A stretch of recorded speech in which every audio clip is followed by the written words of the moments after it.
Department of Education. Thank you so much for coming out to this. Obviously, how many people attended is clearly a topic that people are interested in. But I first wanted to say, again, welcome and also congratulations to all of you who have won your elections. How about a round of applause for all of you folks? And thank you for lending your time and your efforts on behalf of New Hampshire and in the context here, on behalf of the students and children, families and teachers of New Hampshire. We have a full day for you. It will cover many topics. You have your agenda there in front of you.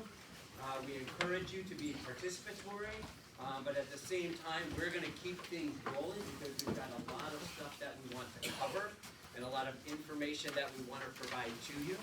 If there are follow-up questions, we are here to serve you and to help you get the information that you need so that you can be successful in your roles over in the legislature.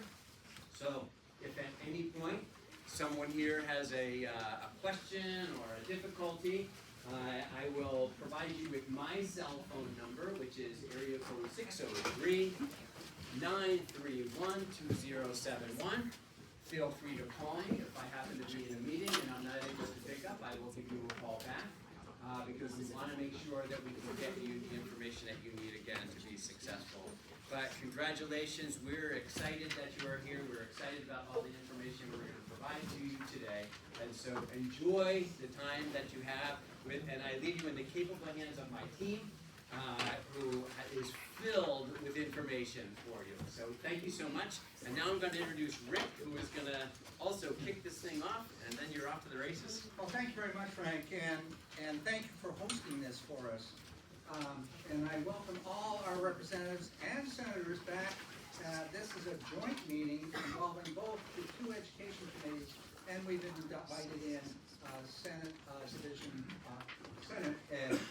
And there are some folks here from Division 2 as well within our house, so it's a good group. And we're doing this simply because it's easier and better for all to hear it at one time rather than having Caitlin and crew having to bounce between one room and another during the course of the next week. It's absorbing a lot of their time where they're trying to get physical reports ready for us.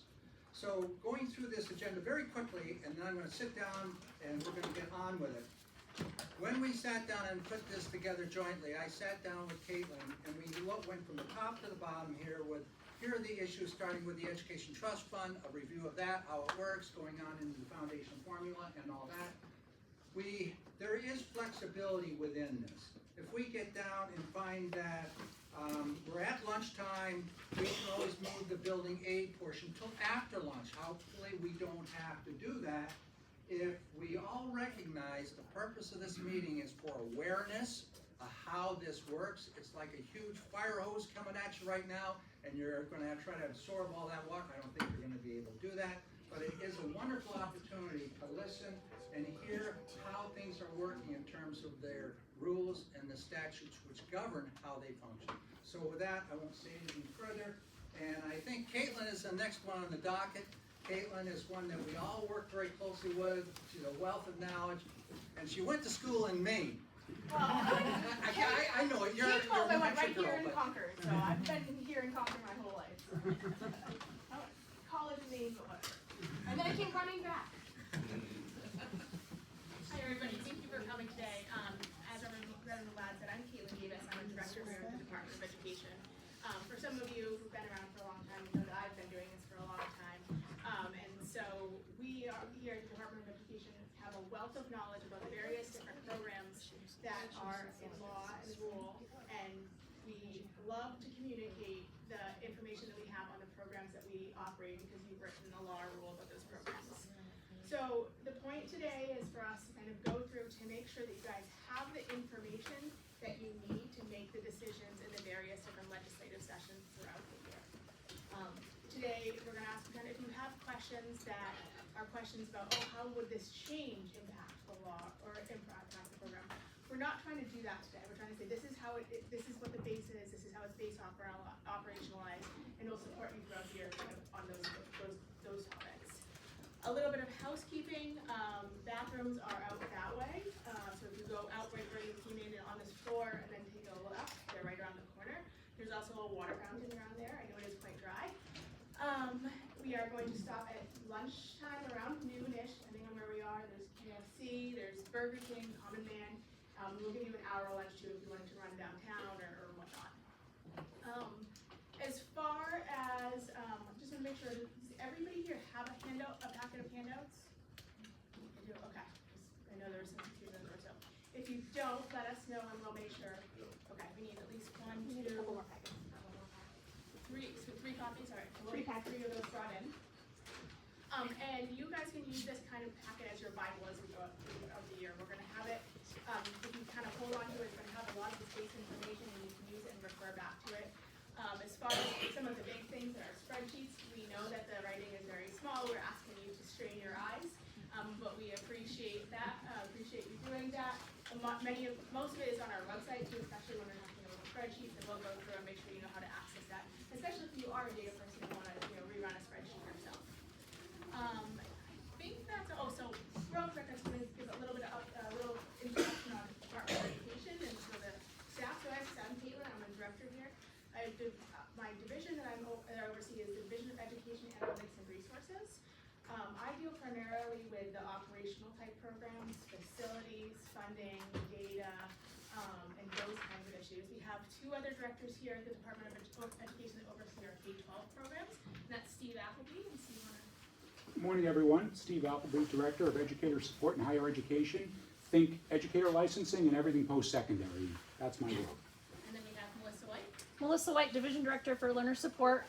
In Learner Support, we have a lot of wonderful programs, food and nutrition programs, our wellness programs, career and technical education, special education, adult education, and then our ESEA title programs and contents. So throughout the legislative session, you're going to hear from us quite a bit whenever you guys need help and support. So these are some of the faces you'll see as well as our staff that oversee the various different programs. So I think with that, we're going to go ahead and get started, and I'm going to introduce Mark Paganello. So Mark Paganello is the Administrator of the Bureau of School Finance, and he has lots and lots of information for you guys today. Hello, everyone. Just a show of hands, who's first time serving in the general court? A couple, okay, a lot. I see a lot of new faces, I see a lot of familiar faces. And who's first time serving in a committee that deals with education policy or education? Okay, so a lot of you have a lot of experience. This is an orientation, so we're gonna cover a lot of the basics. But just so you know, a lot of this stuff can get pretty complicated. Some of it can be non-intuitive, so if you struggle with it, we're gonna do, I have some YouTube videos, I have some multiple trainings we're always doing, so if you don't get it right away, don't get frustrated, just keep at it. We're always talking about this stuff, and you can reach out and ask questions as well outside of this training. But some of these topics sometimes are just a little bit difficult to grasp. So the packet, we're starting off with this one right here. It should have a table of contents. It should say education funding orientation.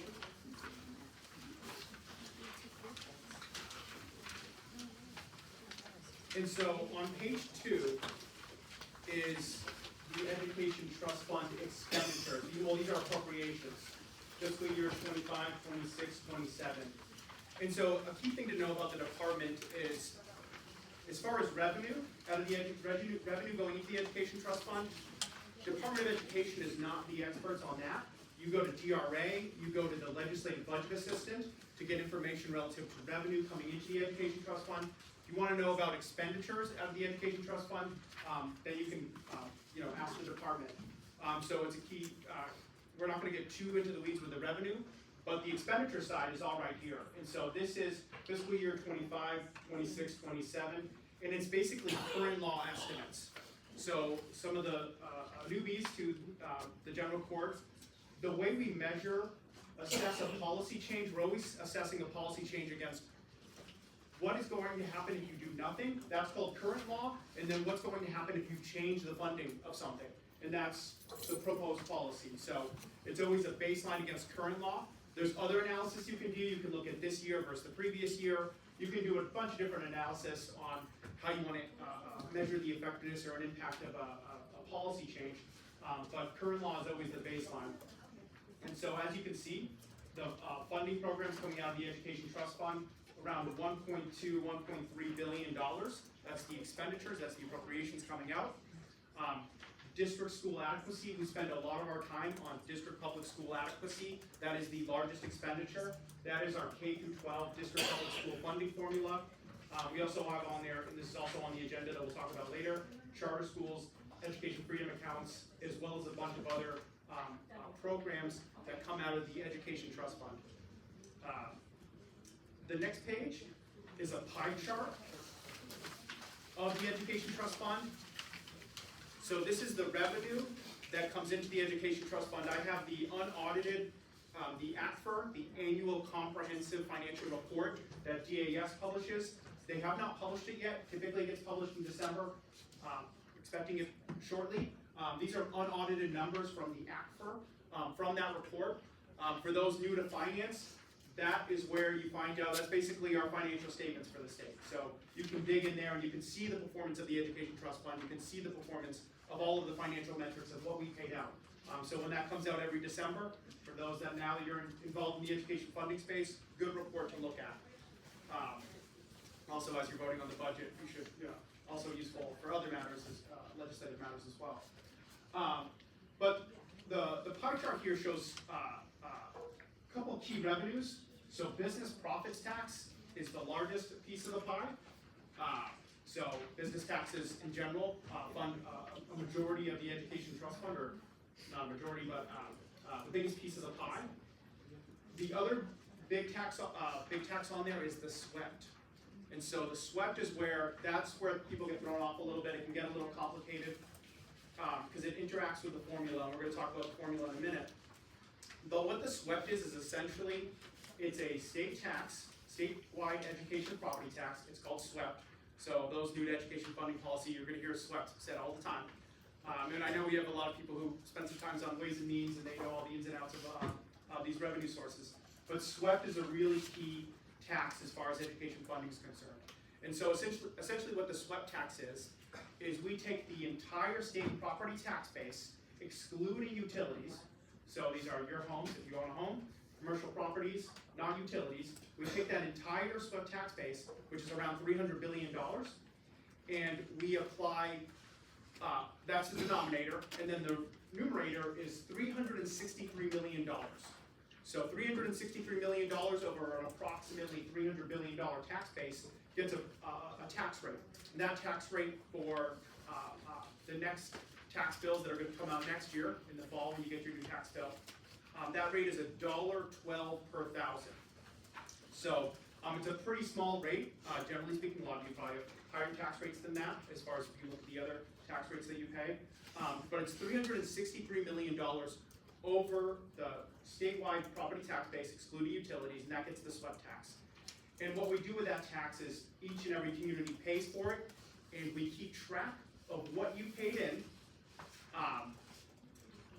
and then but you keep it all. You send it, your community collects it, and you send it to your school district.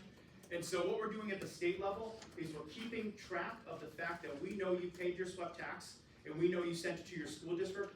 So it shows up as essentially a financial ledger on our state's financials. It shows up in the ACFR as revenue that came into the state and that went out to the state because we know you paid it. We can get into the weeds with that because it gets for people that don't pay their taxes. That's maybe Education 201. But you send it to your school district, so you'll always see the SWEPT on your ACFR, on the statewide financials, and you'll always see it as a big part of the pie chart here as far as what funds the Education Trust Fund. So, moving forward, I know we have some finance members here. Finance members, that committee is staffed by the legislative budget assistant. The finance committee is working the budget, so all, for the newbies, all your policy bills, if they have a funding component, so they're an education funding bill, they're going to make their way to finance. If they pass the chamber, they're going to make their way to finance. And so what the LBA does, the legislative budget assistant, is constantly keeping track of the ins and the outs, the revenues and the expenditures. And so that's shown in a surplus statement. So this is actually an outdated surplus statement. I think the LBA is constantly revising these numbers and presenting them to finance, not necessarily your committees if you're not on finance. But this is essentially the revenues. This is a surplus statement of the Education Trust Fund. So the revenues coming in and the appropriations going out. And whenever you're reading a surplus statement, it's basically read it up to down. And start with it's always interesting to see the starting balance. So that's the balance of the education trust fund, what you're starting with. Then you've got the revenue coming in, then you've got the appropriations coming out, and then you have an ending balance. So we're not going to get into the weeds of this, but you're going to hear this conversation coming up. The education trust fund has a really nice balance. It has, for fiscal year 24 unaudited, it has a balance of 153 million. So that's a very better than it being zero. So nice to have 153 million dollars in the bank to end fiscal year 24. What the finance committee will deal with, and not necessarily, it will impact all of you too at the ed funding committees, is there's discussions about the revenues coming in and what does that education trust fund balance look like in the future. And so you've probably heard in the news, or if you read the monthly revenue focus, revenues are down. So this is going to be changing throughout the whole session. Finance is going to be briefed by the LBA. But at this moment in time, this is what the surplus statement is.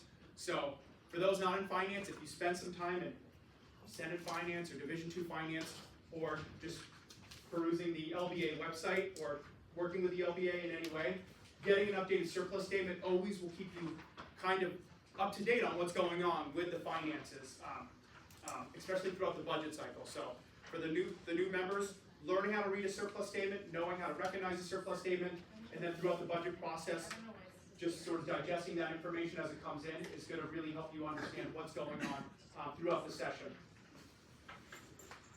But like I said, the revenue experts are DRA, the LBA manages this process. The Department of Education is more operationalizing the laws that you all enact. But it's important to know that. So page 5 is the district public adequacy school formula. So a lot of you, a lot of familiar faces have received this presentation before. The formula for the past few years, it has materially changed every year for the past few years. Recently, the current law has not changed for 2 years. So it was changing every single year, adding in a new grant, taking out a grant, modifying it. So this presentation basically changed every single year for the past few years. Now, since fiscal year 24, we basically have the same formula in current law, but there's always adjustments each year. So it's important to stay on top of that. So the district public school adequacy formula, so it's about, for fiscal year 26, we estimate it to be $1.080 billion. So this is the largest line item in the state budget. It's the largest expenditure out of the education trust fund. It's a lot of dollars. This is how we fund our district public school K-12 education. That first column, you'll see base adequacy. So you'll see a $4,265.64 number. That is base adequacy A. So that is what every student has in the funding formula. And so the way we measure student is something called an average daily membership in residence. So for those new to education policy, knowing you'll see the term ADM, you'll see it in a lot of our data reports. Whenever you're writing education law, the one thing I ask of you is to always think about how you want to fund something and you want to use students. Always think about how you're defining student, because you can define student in a lot of different ways. You can define it at a different grade level, and you can define it on a different location. So whenever you're writing education law, always think about, okay, I want to fund money for students. How am I defining students? The way we fund students in district public school adequacy is something called average daily membership in residence. And what that means, the average daily membership part, is we're trying to look at a full school year and say, what was that student's membership for a full school year? So it's basically days that they're members of an institution, members of a school, but then the denominator is the school calendar. So if you have a 180-day school calendar as the denominator, and they spend 90 days in Concord, at the Concord School District, so 90 over 180 is 0.5. So we call that 0.5 ADM. Now if they spend 90 days over in Dover, so 90 over 180 is 0.5. So that's 0.5 ADM for Dover. So that gets us the average daily membership calculation. It's essentially where the student was a member. Some districts always are wondering, well, what if the student doesn't show up to school? That's not what we're measuring with membership. This is a compulsory attendance. Every student must be in a state-approved pathway for education. So whether the student should hopefully be showing up to school, but they do have to be enrolled in either a district public school, a charter public school, a non-public school, an education freedom account, or in a home education program. So they have to be in one of those programs. District public schools, most students are in district public schools, so they enroll in their district public school, and we call them a member of their district public school. Now, hopefully they're showing up to class, but we still include the membership even if they're present or not. And so you'll still get full funding whether they show up to class or not, show up to school or not, because they're still a member of that school. So the thing with membership too is you can measure it two different ways: residence or attendance.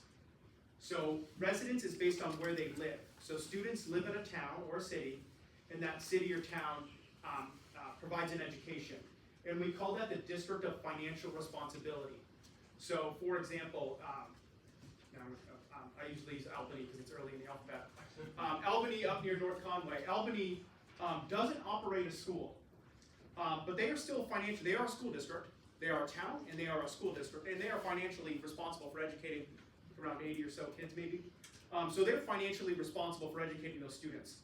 So the ADMR for Albany are the students that are living in Albany that Albany must educate. And the way Albany does that is they send the students to North Conway. So what essentially the way the adequacy formula works is we're calculating it for Albany. So Albany is going to get the money because they are financially responsible. They have to raise the tax dollars, and they will get state funding to mitigate those tax dollars that they have to raise, or those local tax dollars they have to raise. And then they're going to spend tuition dollars to North Conway. And so that measurement of Albany is the ADMR. But when we're looking at North Conway, we're looking at who's attending Kennett, for example. Now we're looking at the average daily membership in attendance.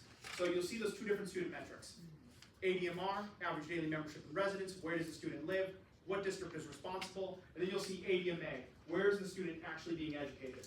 And so those Albany students show up in Kennett's ADMA, average daily membership and attendance. And again, we say attendance, but if they do not show up to class, again, not great, they're still attending that institution, and they should be showing up to Kennett High. And so it's just two different measurements. Again, really key to, and it can get really technical, so if you're writing along, unsure how to define student, you can reach out to me and I'll try to find a metric that probably works for you potentially, or you can work with your colleagues. But sorry to go off on that tangent about measuring student, but each ADMR, 1.0 ADMR, if we have 1.0 ADMR, so you were in your school district a full year, lived in your town, attended your school district, your district public school for a full year, that's one ADMR. So that one ADMR times $4,265.64 is the first building block of the formula. That's base adequacy. Then we're going to look at that student, and we're going to see if there's any demographic information about that student that increases funding. So if that student is free and reduced price meal eligible, meaning they are within 185% of the federal poverty guidelines, then the way the funding formula looks at that student is we look at it as a proxy measurement for poverty.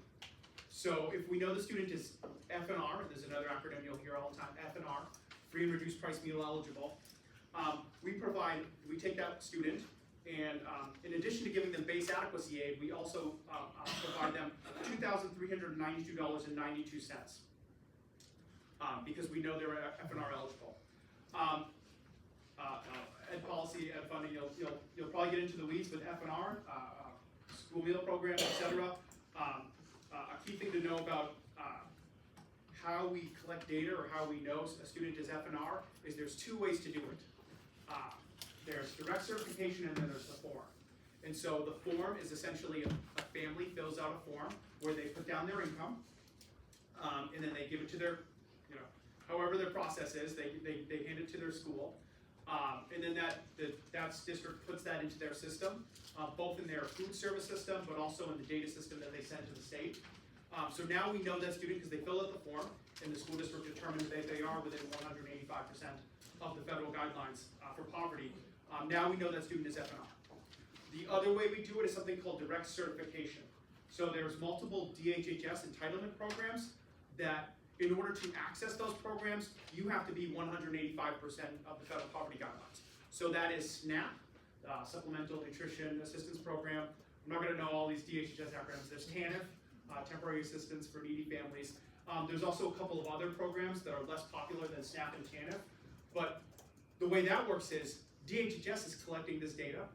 They know these students are, they know these children are on these programs, and then we have a data feed to the Department of Education where we match this, and most of it's automated for the most part. Some of it, sometimes there's some glitches in it, but essentially we're collecting that data from DHHS, and then we know the student is eligible, so now that student doesn't have, that family doesn't have to fill out the form, because now they've been direct certified.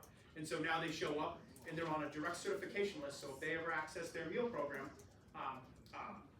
they're already determined free, or free, well, if you're direct certified, you're gonna be free, not reduced. So that's the two ways we collect that data. So that's F&R. The next part of differential aid, we call this differential aid, these extra demographic aid components, is special education aid, differential aid. And so essentially, if a student has an IEP, is receiving SPED services, we have that data from Becky Fredette's team, the SPED Bureau team.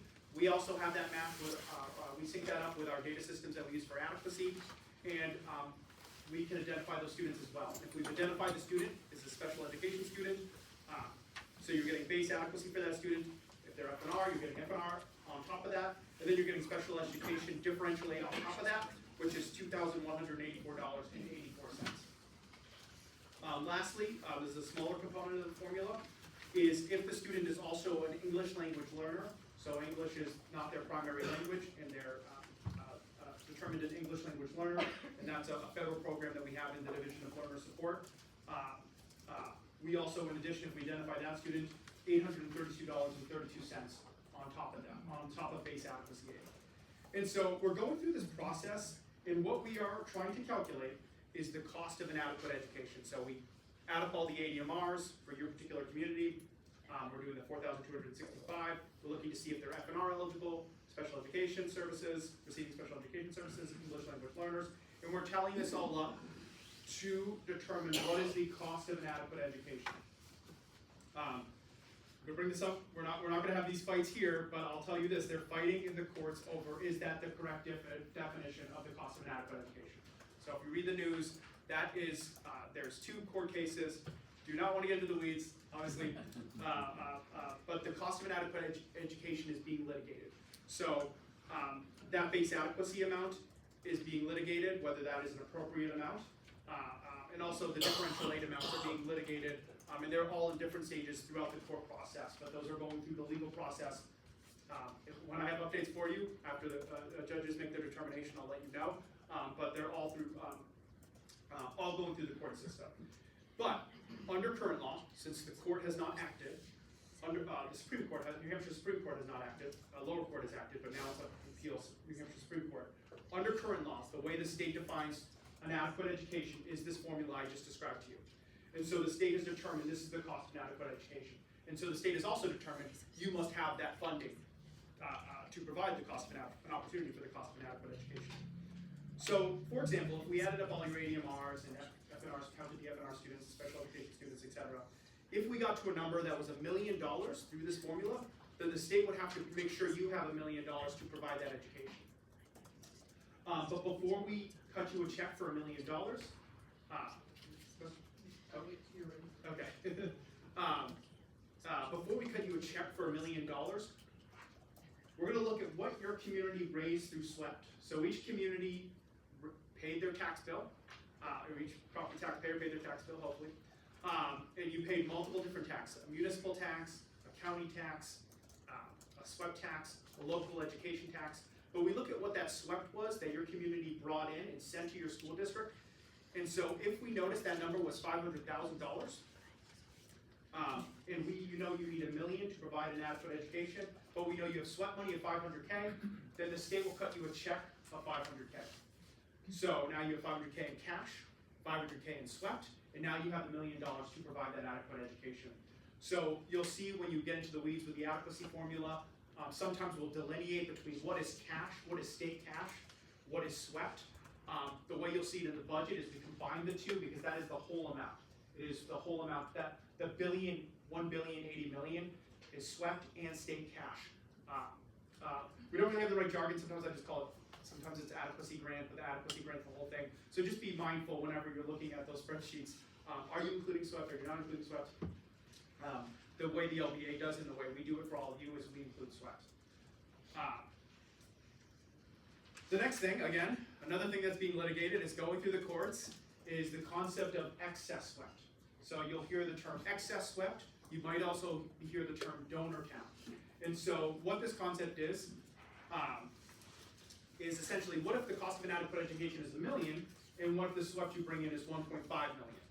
So you have swept in excess of the cost of inadequate education of 500,000. And so that amount is called excess swept. And those are called excess swept towns.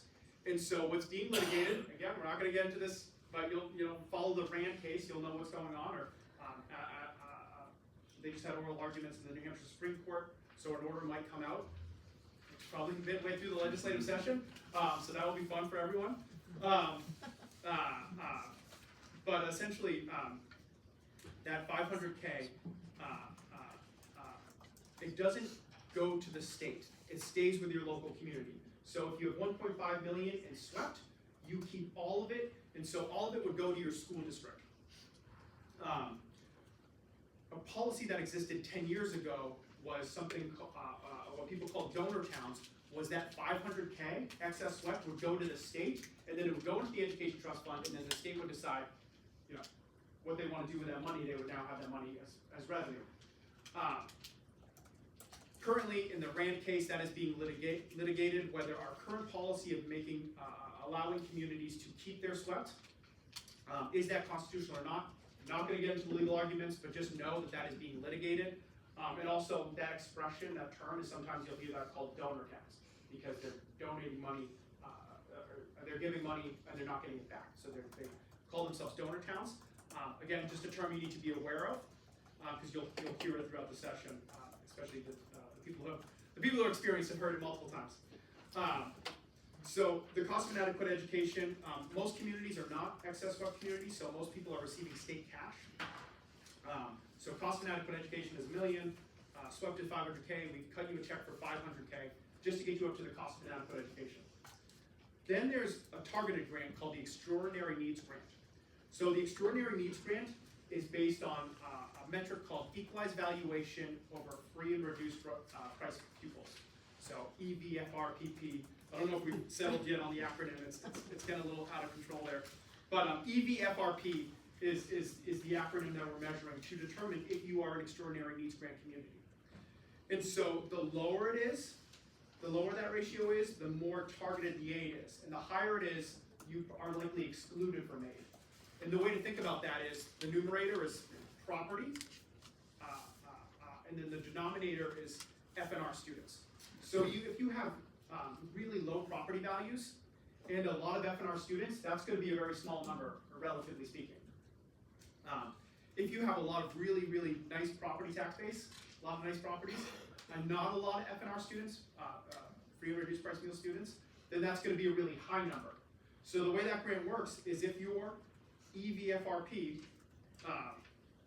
is over 6.8 million, 6.87 million, then you do not receive a grant, because now it's determined that you're essentially on the higher end. You might have nice property tax base, or you might not have a lot of F&R students, so you're not eligible for the grant.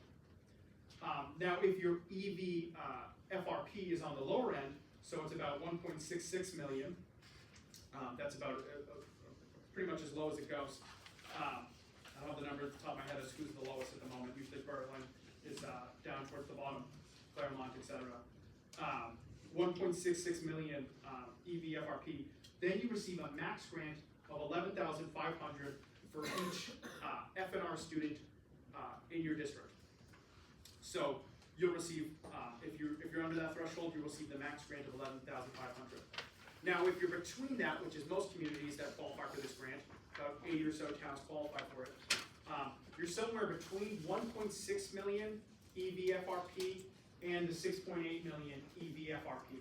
And so then you get a sliding scale grant. So the closer you are to the 1.66 million, the closer you'll get to the 11,500 per FNR student. And the closer you are to the 6.8 million EVFRP, the closer you get to $0 or just maybe a few dollars for each FNR student in your district.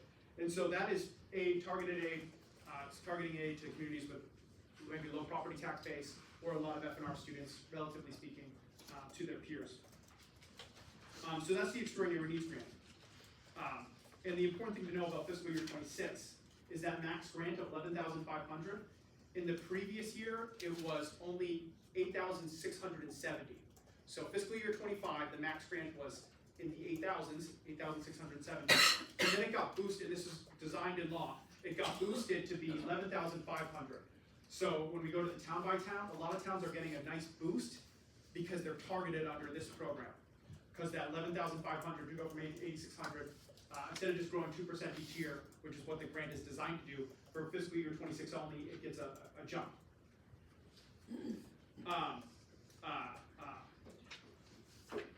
So that's important to know about the extraordinary needs grant relative to fiscal year 26.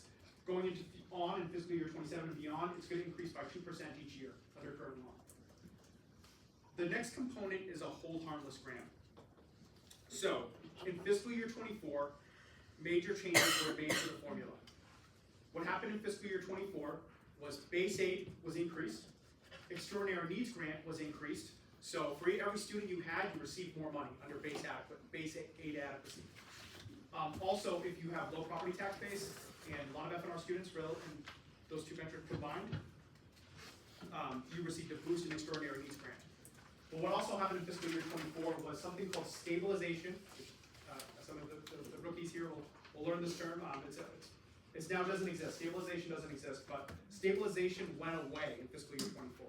So for some communities, the growth in base adequacy and extraordinary needs grant did not outweigh the loss of their stabilization.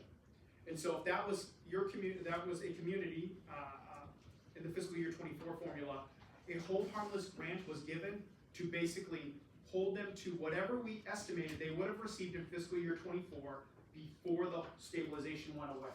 We gave them, the actual benchmark was 104%, so a 4% increase of what we estimated in fiscal year 24. We made that estimation knowing stabilization existed. And then stabilization goes away, and so when stabilization went away, and you got the boost increase in base adequacy and extraordinary needs, if it did not eclipse, it did not overtake your loss of what you would have got, 104% of your estimate, then you receive a hold harmless grant. So we'll talk a little bit about the hold harmless grant later. But communities have been receiving that hold harmless grant in fiscal year 24, 100% of the 104% that we estimated in fiscal year 24. 100% of the estimate for fiscal year 24, 104% of the estimate in fiscal year 25. So you're receiving 100% of the grant in 24, 100% of the grant in 25. But then in fiscal year 26, whatever your hold harmless grant was in 25, that number is now set in stone, and it is going to be reduced by 20% in fiscal year 26. So the hold harmless grant is taking now the first hit in fiscal year 26. And so some communities, when we go to the town by town, you have a town by town in front of you. Some communities are getting a nice boost in the extraordinary needs grant while they're losing a hold harmless grant, and they still walk away with more money. Some communities are not getting a boost in extraordinary needs grant, but they're losing their hold harmless. So when I look at fiscal year 25 to fiscal year 26, they're getting less money. A lot of different ways to dissect it, but that's basically the transition we're going through with the school funding formula. Is the hold harmless is going away. It's said in current law to phase out, there'll be a cut of 20% every 2 years for a 10-year period. So 80%, 60%, 40%, and so on until it goes away. And so fiscal year 26 is the first year of the hold harmless being reduced. So cost of inadequate education minus SWEPT, that's your preliminary grant, that's the term we use. So if it's $500K in that example. If you receive the extraordinary needs grant, which is a targeted aid program, that's part of your adequacy formula. And then if you receive a hold harmless grant, that's state cash as well. That's part of the adequacy formula. So when we combine all those state cash payments we're making, plus your SWEP, we get the total adequacy formula. So it's a lot to take in. Any questions on the formula? Yep.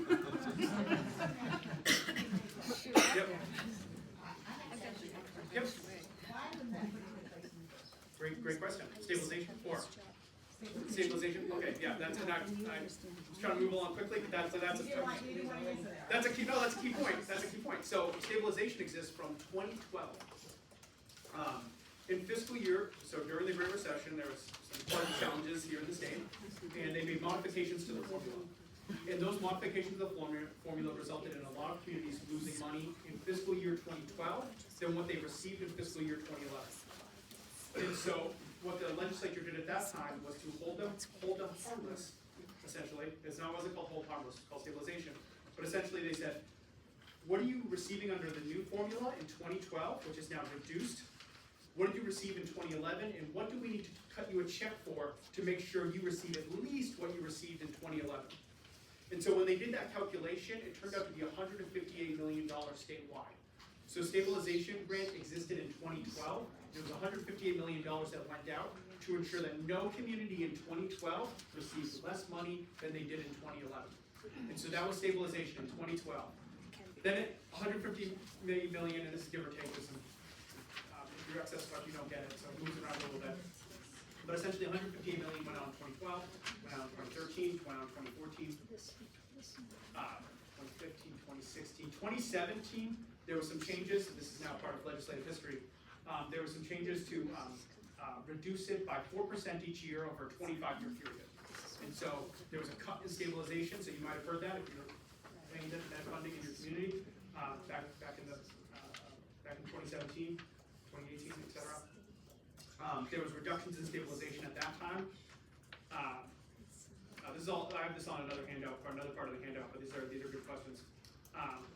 2017 reduced by 4%, 2018 reduced by 4%, 2019 reduced by 4%. Then in 2020, it was restored to its full amount, back to the $158 million.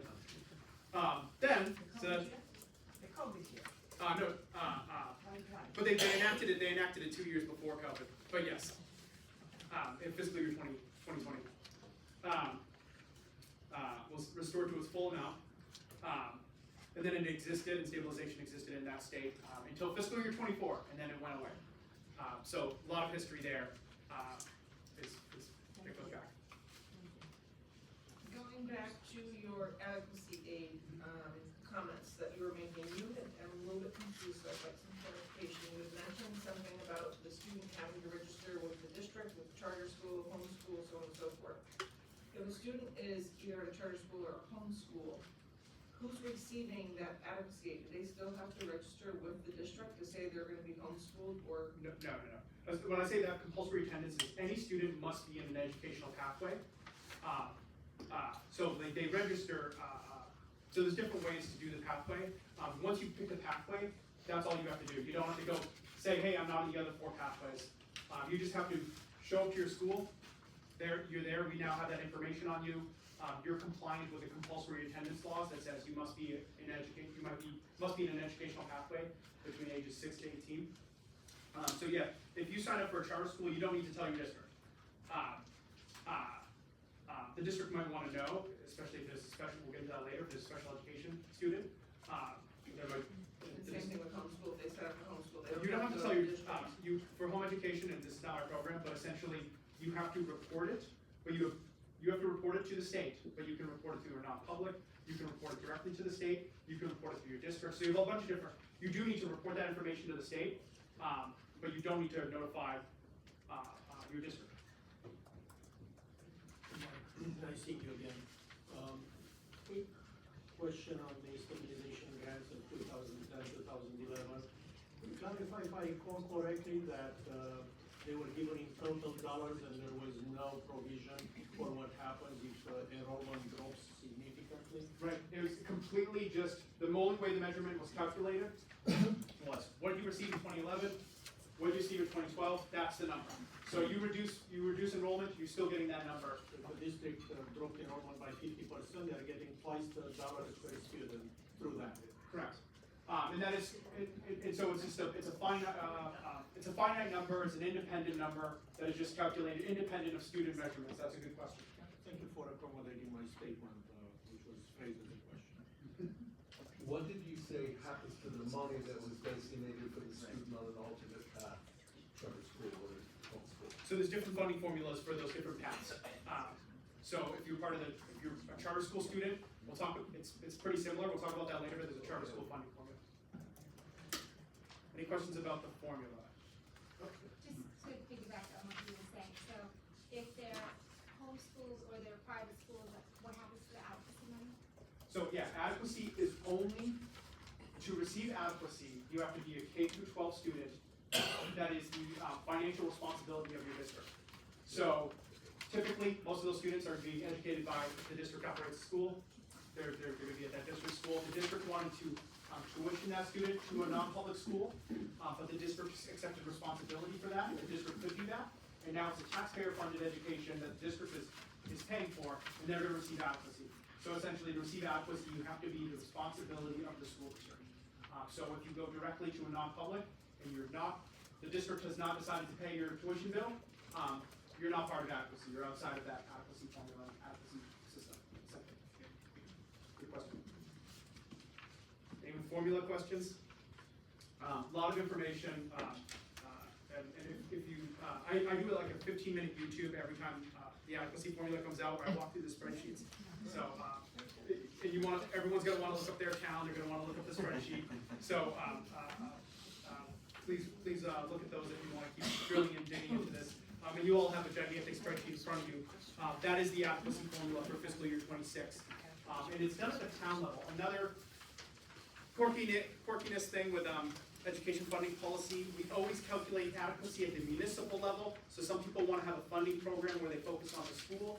You can absolutely do that, but adequacy is done at the municipal level, and there's some reasons for that.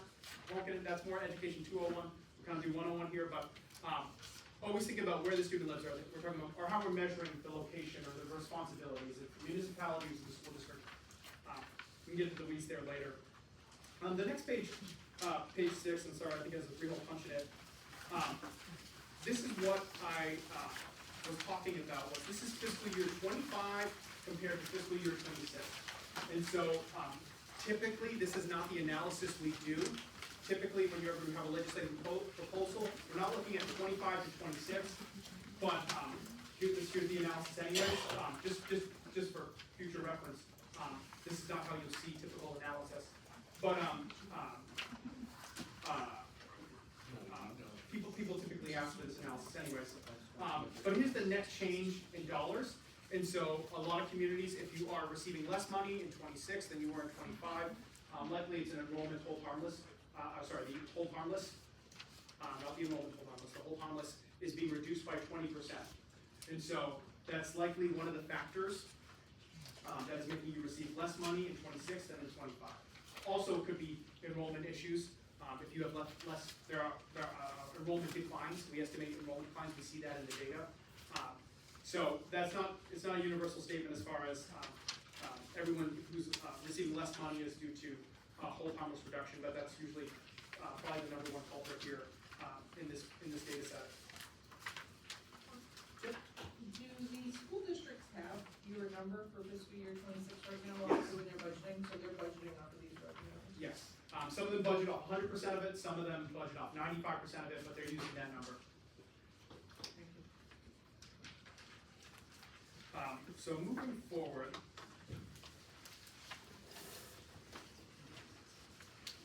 Mark, in terms of the human cry we're getting from towns where the property tax assessments are doubling in many cases, how does that interact with extraordinary needs and hold harmless? so now we're getting into a little bit more advanced stuff, but this is good. You should know this. As taxpayers, you should know this. You pay your tax bill off the assessed values. So you live in a town. Some of you live in small towns that don't assess very often because hiring an assessor, it's expensive. And so you might assess every 5 years. So say your house is worth $300,000. It's assessed at that rate, and it just stays there for 5 years because this town assessor has not come out and done a reassessment. And so as long as you and your neighbors are all, it's fair, you're paying 300K and your neighbors, or you have a 300K property values and a neighbor with the same similar house also has 300K, it's completely fair for you to share that tax burden. What would not be fair if you lived in a cooperative, so a neighbor in another town was also paying the same tax base, if you did not account for different assessing practices in different towns. So if you have one town that is really slow to assess, they say, yeah, that $300,000 property, we'll get to you in 5 years, and probably it's going to be with COVID, it's probably doubled now. But lately, property values have been going crazy. So sometimes those communities will see their house assessment go up double. We see that commonly happening throughout, really in the North Country, up in Haverhill and some of those North Country towns, really huge jumps, shocking jumps in property values. But that's the assessed value. That's what your town is assessed. Then there's a process called equalization. And this is a process, again, it's not an NHED process, it's a DRA process. But essentially what they're trying to do is they're trying to look at the property values of that community. And if they know you're dragging your feet on assessment and you're not doing the assessments really often, they're going to try to bring you up to market value. So that house that's been slow to assess and it's still on the books is 300K, DRA is going to look at market values and try to bring all the properties in that town up to what would be if they were assessing on a routine basis at market value. So you might have a local assessed value of 300K, but the property tax base of X. But when DRA does their equalization process and they determine that you're about 50% under market, they're going to double it essentially. They're going to say actually property tax base is double. So there's the assessed property values and then there's the equalized property tax values. And so since the sweat is we're using equalized property values. So we're looking at, we're not, in theory, if we did use equalized property values, you would just be slow to assess and you would look poorer than you really are because you would be keeping up to market. And the market's typically growing. But no, to make it fair, we use an equalized tax base to make sure everyone basically has the same control or consistent assessing practices so we can tax you on a fair basis. We also use that equalized metrics in cooperative apportionments if you do apportionments based on equalized values. We also use those equalized values on the extraordinary needs frame. So again, if we didn't use the equalized values, you could make your community look like you have less property values by not assessing up to market value. But DRA does that fix for us, and we have that data set. And I think communities throughout the state, a lot of you your tax rate might be plummeting because essentially, well, first you get the letter from your town assessor saying your property's now double in price or double in value, and then you go, oh my God, what's my tax bill? Well, controlling for all other things equal, which is a big if your property doubled, then your tax bill, and again, controlling for spending and revenue, et cetera, which you cannot control 100%. Then your property tax rate would also decrease by 50%. So if your property values double, because that's the tax rate formula. So it's causing a lot of stress and people are freaking out. But the way to think about it is it's not going to impact you for extraordinary needs grant because we're using equalized values. So we've already treated you as if you were assessing on a routine basis. So it's not going to impact your extraordinary needs. But it does create definitely a lot of drama and stress for taxpayers in your community. And we're going around the state definitely hearing that, and that's happening everywhere because a lot of you are trying to catch up to these new property values. Just on a side note, since 2019, property values on an equalized basis has grown at a rate of 15% over a 4-year period. So a lot of you know property values are really hot statewide. That the metric average is about 15% over a 4-year period. Appear to be cooling down a little bit. The last metric was 8%. That's still pretty hot, but not 15%. So that's just an important other data component to think about. Are you saying 15% per year? Per year. Yeah. Yes, 15% per year. Yes. But you said that taxes are going down. I don't think I've seen anybody's taxes go So down. if your community that went from 1 year paying taxes, and then you had a reassessment, and all of the property values went up, your tax rate would go down because now you need a smaller rate to go against your new tax base. So it depends on your community, and it's all over the map. There's no standardized assessing process. The closest we get to it is the equalization process. The tax rate may go down, but the cost goes up. Well, controlling for revenue and expenditures, the cost will be the same, but if you have less revenue or more appropriations, then yes, your actual tax effort and what you're paying is gonna go up. And also it gets dicey with, did your property value go up more than your neighbor, et cetera, so there's so many other variables, but, yeah, you could definitely experience that for sure. Many towns are. And if costs are going up and you're, increasing your local budget, and revenues maybe decreasing, then yes, your tax rate would go up, or your tax effort. So sometimes the rate or effort, you wanna talk about it different ways. So this next page is an adequacy aid history. This goes back to 2017. I'll see it now. I think page 14, I think. Or no. Yeah, we don't punch through my number. It is 12. It is 12, so the one after 11. This is just, sorry, it's small print. Small print here. But this is just an adequacy aid history. I'll point you out, probably a couple things you want to maybe be aware of. We always talk about enrollment changes throughout the year, or trends. Just above line 7 is the change in enrollment. On average, state enrollment declines 1.2%-ish. The number fluctuates. COVID, we had 1.2% each year, district public school enrollment. Big drop in fiscal year 22, which was using, another thing I didn't mention. We measure enrollment 1 year behind inadequacy, so another thing to point out. So the enrollment drop occurred in school year 21, and then you'll see there, fiscal year 22, 4.1% drop in enrollment. That was, the COVID induced, again, I'm speculating here, but I think COVID caused that enrollment drop. Don't know for certain, but then a lot of those students came back to their district, so the enrollment drop in the next year was not as great. Demographically, something to be aware of. You can look at a lot of different data sets. Millennials are having less kids, people are having less kids, so there is declining enrollment. And we've been seeing that trend for the past 25 years or so. So year over year, we expect declining enrollment. At some point, that trend might be reversed, but I've yet to see data that shows that. The other thing at the bottom here, from line 20 to 28, or really line 20 to 27, that's where all these tweaks to the formula have been occurring over the past few years. So you'll see a lot of changes. I mean, there's also tweaks above as well, but that's where you'll see grants coming and going. And so if you want that history of what's been in the formula, what hasn't been in the formula, you can use this as a guide. Next question, next page on page 13. I'm not going to get too much into the weeds here. This is our state revenues and expenditures. We have fiscal year 24 and fiscal year 2020. I'm using 2020 in a lot of data sets we use now.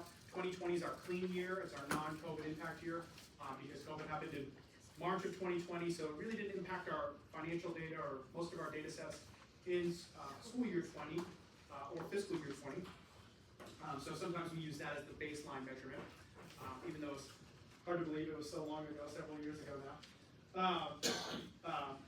But the only thing I'm pointing out there is the federal revenue. This is the percentage of revenues where your funding mix is for school districts, and this is a statewide average. So your funding mix might be different. This is the statewide average. On average, local taxation is around 61-62% of your funding mix. That's the revenue to fund your schools. Adequacy, including SWEP, is around 26-28%. You'll see that number. It's always important to point out too, everyone thinks federal money, there's so much money coming in. It is a small percentage of what funds your school. As you know, local property taxes are the biggest funding source for your school. The second biggest funding source is state adequacy, so that's why we spend a lot of time on adequacy. And then what I highlighted yellow was federal funding. So federal funding, 4.8%. That's kind of the standard title programs, consistent funding we would receive from the feds for our school districts. But now it's been jumped and elevated over the past few years, and that's because about 650, I actually tallied the full number, but it's got to be over 650 million. But a lot of federal money was allocated to school districts, hundreds and hundreds of millions of dollars, and it's been spent throughout the past few years. So you'll still see that in our revenue data. So right now, federal revenue is 8.4% of all revenue school districts received in fiscal year 24. Fiscal year 25, you're still gonna see some of that revenue in there, but basically that federal money is going away. A lot of you, if you went to your district meeting, I had conversations about, okay, federal money's going away, what do you wanna do? Likely you either funded a program through local services, or you just let a particular service expire. But that federal money, you'll see that in the state financial data for those, those few years following the pandemic. And so you still see that elevated, that 8.4% of the fiscal year 24 data set. So that is revenues and expenditures. Can I ask, how do you guys manage consistency in how expenditures are reported so that you can identify if there's any creative accounting methods being used to inflate their numbers? So we're limited in what we can do. We do not, these are, I'll point this out, this is not audited. As far as are they, and we've had these conversations before, as far as these buckets are concerned, how districts code this money, where they say what is instruction, what is special education. We have a recommended 200 some odd page handbook that Representative Fellows helped write a long time ago. I'm gonna call him. We're looking to update it, but we have an accounting handbook that establishes these standards. And districts have to follow that. But we do not audit them, do they follow it correctly? But they are standards that they have to follow, and they have to report back to us. But if they didn't follow the standard in good faith or et cetera, we wouldn't know that because we don't audit it. So who are they accountable to if they don't follow the standard and don't follow the accounting procedures the way that they should be? So there's no, it's really just, they would lose standardization in data. So if they didn't follow the standards correctly, they would basically be putting bad data into the system, and they would benefit from not knowing, is my service consistent with my peers? Oh, but what you're talking about, I think, well, I know what you're talking about. They're inflating numbers, Yeah. right? Yeah. Oh, were you talking about potential budget misappropriations? Because that's a different. That's kind of So- the same thing in a sense, because Yep. it is kind of the same Yep. thing, they're budget misappropriations. So budget misappropriations- Money into an account that it doesn't belong in.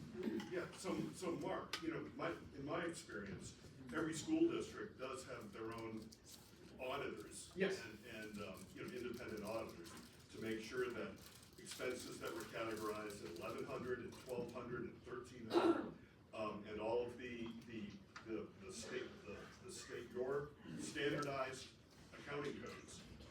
Yes, Which yes. are used for, every district uses them, Yep. right? 1,200, 1,300, that they're appropriately placed and as determined by. So, the auditors. so basically, essentially what happens is, school Yeah, districts, independent auditors.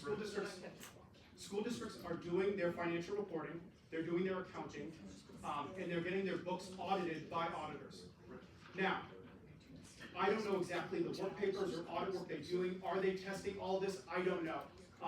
I know they're making opinions on the financial statements, so at a minimum, they're saying what the school district reports is not modified, or maybe it is modified if they have a bad audit finding. But it is being audited. I don't actually know if they're looking into the weeds as far as, I do know that auditors, when I talk to auditors, they do have the accounting handbook. The other accountability aspect of it is why this also matters is that it links to, if there's budget misappropriations, that is a civil matter. And so if a school district misappropriated funds, they could be sued by a taxpayer. So that's a different accountability system. The intent of this is standardized statewide reporting.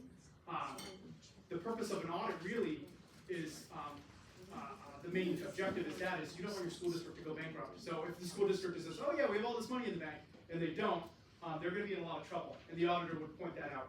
But as far as the cost accounting, it's really up to the school district to do their best, and whether the auditors look at it or not, that's up to them, and their relationship with their auditor. So my concern on that is that they're reporting in and we're looking at what the state averages are for education, but we're not really getting good data on some of these cases for our state, what's being reported in. So we're saying our state education costs $25,000, when I say it costs that amount, I will tell you it's unaudited, because I'm not auditing it.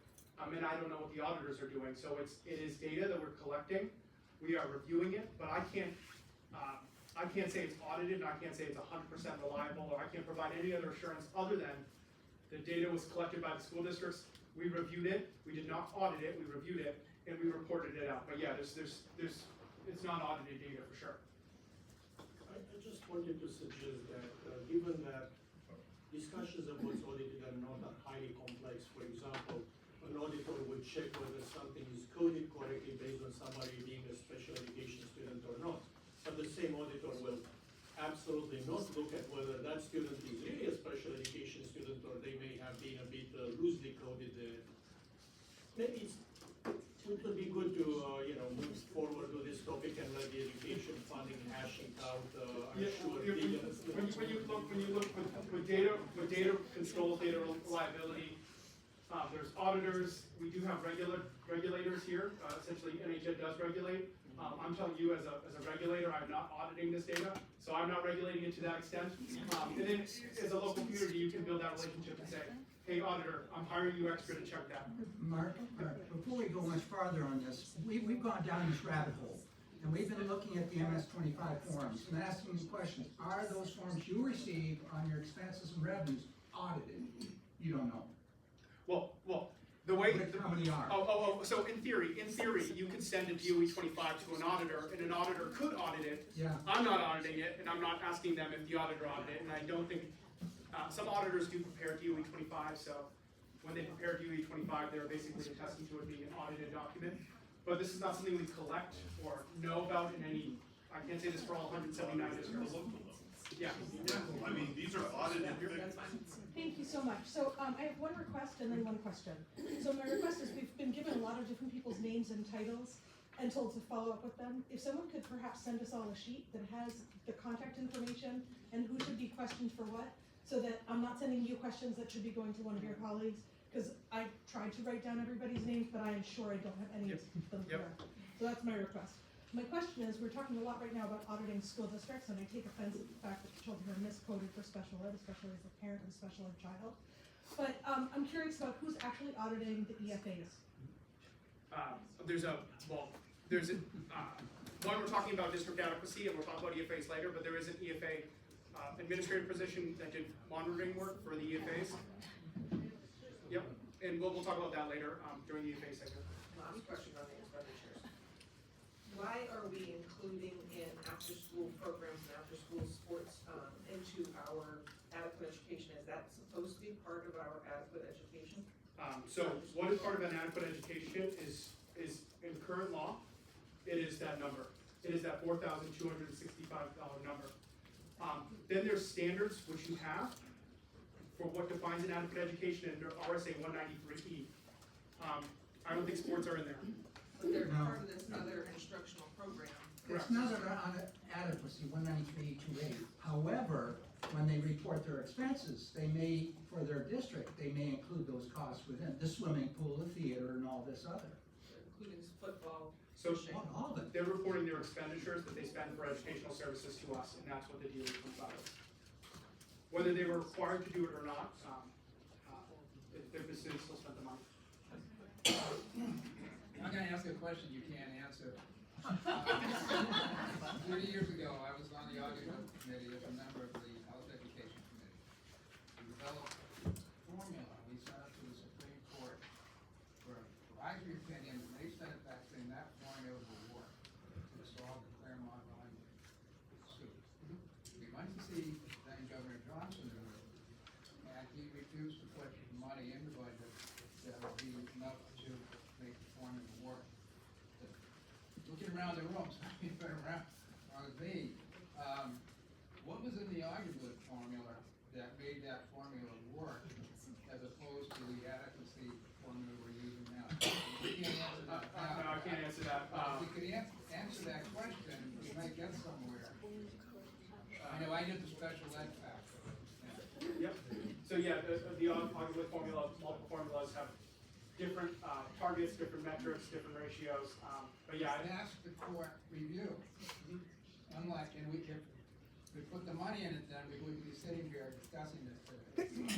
No, I'm not knowledgeable about it. It was 1980, 85, yeah, I don't have that.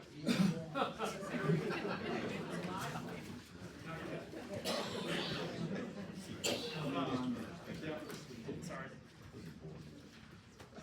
Okay, just want to move quickly through this. Again, a lot of information in here. Cost per pupil by district is in here, so you can look up your district. Remember, when we're looking at cost per pupil, we're looking at if your district doesn't have any cost per pupil, it's because you don't operate a school.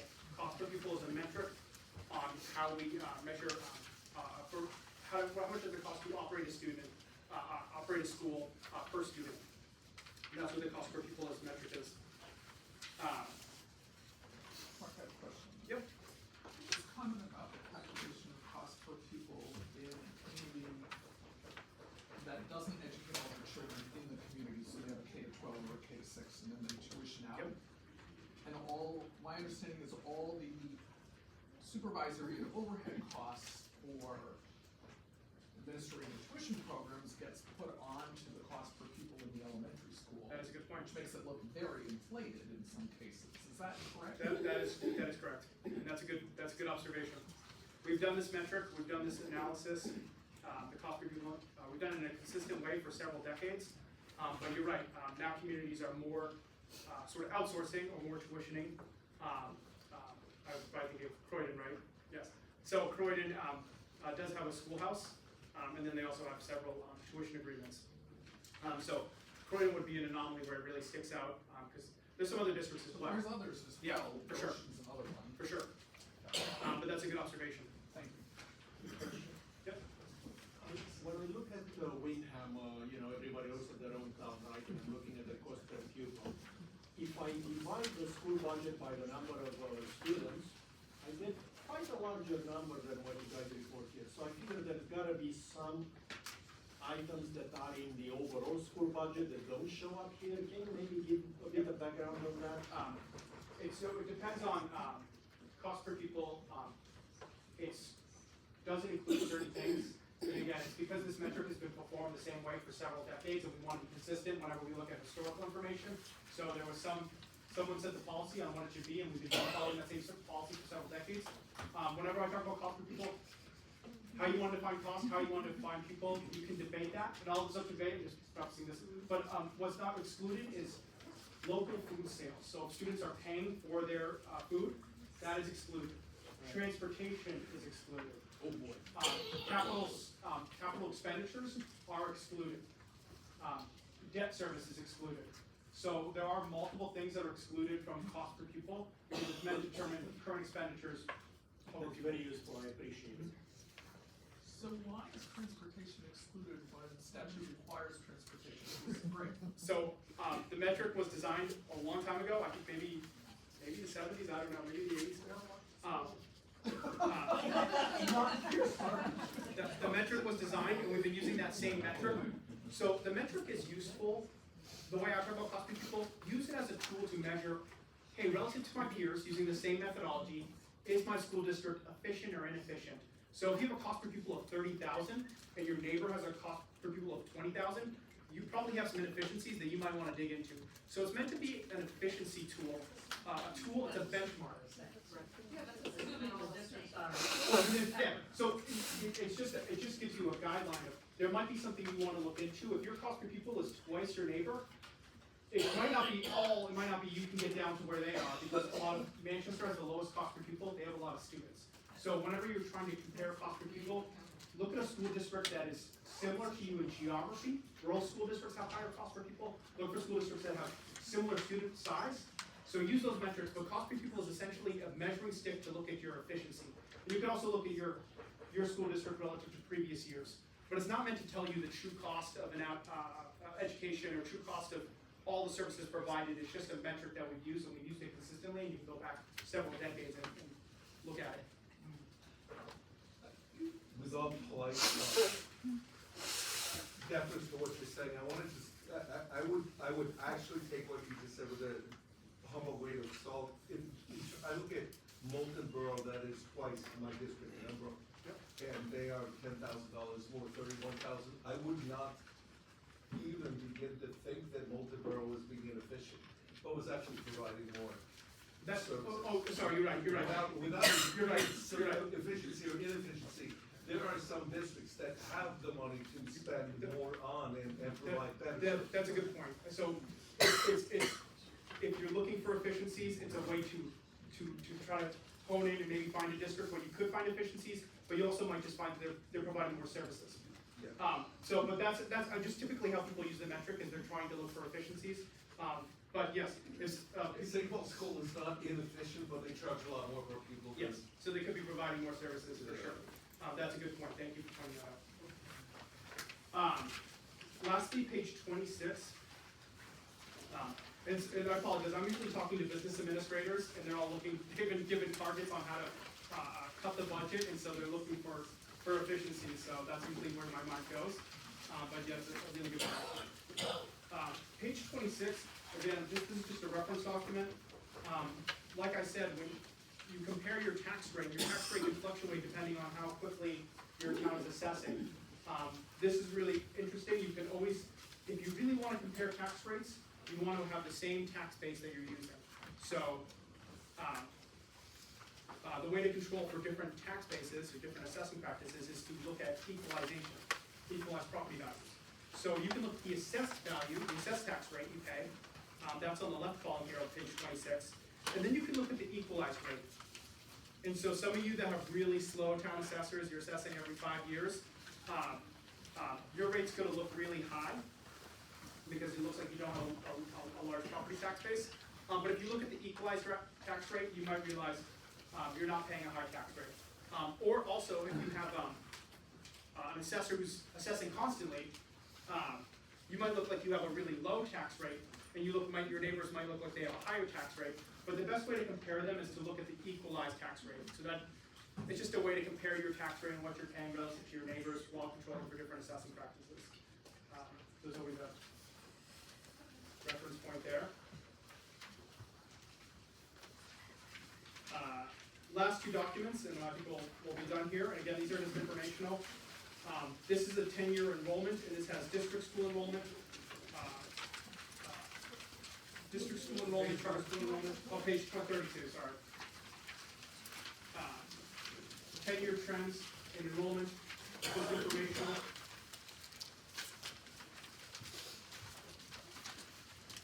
And then page 33 is just our federal allocations. So what USAID allocates out to New Hampshire. And I think mostly it's, that does not include the ESSER funding. So our biggest federal funding source is the title programs. So you'll see that on the top line on page 33. So a lot of information. Any questions? List, yep. Okay. I'm on the home education enrollment page 2. Thought you said earlier in the presentation that home education students need to be reported to DOE, but not necessarily to their districts. But it seems like this explanation of participating agencies talks about the districts tracking it. So you can report if you're going to home educate your child, you can report it to your district. Is that But you don't have to. You don't have to. You can report it to. Then how would, You can report are these your. complete numbers for home education? The home education. There's some footnotes here. I would take the home education data with a grain of salt, as far as do we have accurate counts. This is. If Kaylin's, I don't know if Kaylin's here. Kaylin, do you want to talk about home education? Not really. So, home education data, there are some challenges because of the inconsistency with how schools, or how parents have to report the information. So they can report it to a non-public school, they can report it to the district school, they can report it to the Department of Education, and they only need to report once at the very beginning of that child's homeschool experience. So we don't necessarily know how many, so a child may end their homeschool education and not necessarily report it to somebody who didn't report it to. They may report it, we might have a student that reports to both Department of Education, both Department of Education and a district, so that child is double counted, but because we don't actually receive beyond that, like Mark said, the number needs to be taken with a grain of salt at a minimum, but we report the data that we have, and so if a school receives a new, homeschool notification, they let us know, and if we receive one from parent, we report that information too, so that's the information we have reported there. Question on that. So how are we managing that the school districts are not, I've had a couple of parents contact me because the school district said that they had to enroll their homeschool student into the district. And had they done that without asking the question, the school then would have been able to receive aid for that student, if I'm understanding this all correctly. They would have been able to receive aid for that student, even though the student did go to school because they were homeschooled. So, that's, No, they were specifically told they had to enroll the student in the school. I would imagine that that student is probably trying to access curricular or co-curricular activities at their local school. And in order to do that, you would need to enroll the student, and the school district is eligible for a portion of adequacy aid for the portions of the curricular coursework that the student is taking there. However, so when schools send information to us at the Department of Education, they don't just say, hey, I have 20 kids, pay us 20 kids worth of adequacy. They provide us with a ton of information. I think Tracy, at a minimum, can probably talk about all the information that they provide. On a student specific, each student is assigned an ID. There's statistics reported on each kid. There's attendance information. We then take that information, we then use that for looking to make sure that the kid took an assessment, and then we look for an assessment score for the kid. So it would be very difficult for a student. Yes, it's very complicated. Thank you. Thank you. So I did have a question regarding the notification system for homeschool track. If they're reporting to a private school entity, does the private school have any onus to notify the district or the state? No. No. Why, and it's probably just statute, but why are public charter schools not required to be participating agents? So home education, yeah, if Oh, you're, yeah, this statute, yeah. Oh. Yeah, I think the That's what I homeschool assumed. statute probably was written before the public charters, yeah. Okay, thanks. So the numbers on page 33, about 150 million, are half of what they are on page 13, which says federal sources are 336 million. Why is that? So that still includes the pandemic relief funding, still inflated. The allocations, so this now we're getting to, year that the revenue was put in your bank versus the allocation. So the COVID allocations would be back in 21. So that's the allocations for 24, which would not include the ESSER funding, the COVID pandemic relief funding, but they would book that revenue in fiscal year 24. So that's why the ones on page 33 are similar to the year 2020, is that right? Yes, that's type of programs, IDEA, yeah. Thank you. Good question. Any other questions? Well, thank you. So, you just learned a lot. We are gonna give you a quick 5-minute break just to stand up, stretch, and grab some water. And then hurry back, sit down, we're gonna start right back up in 5 minutes, on our next topic.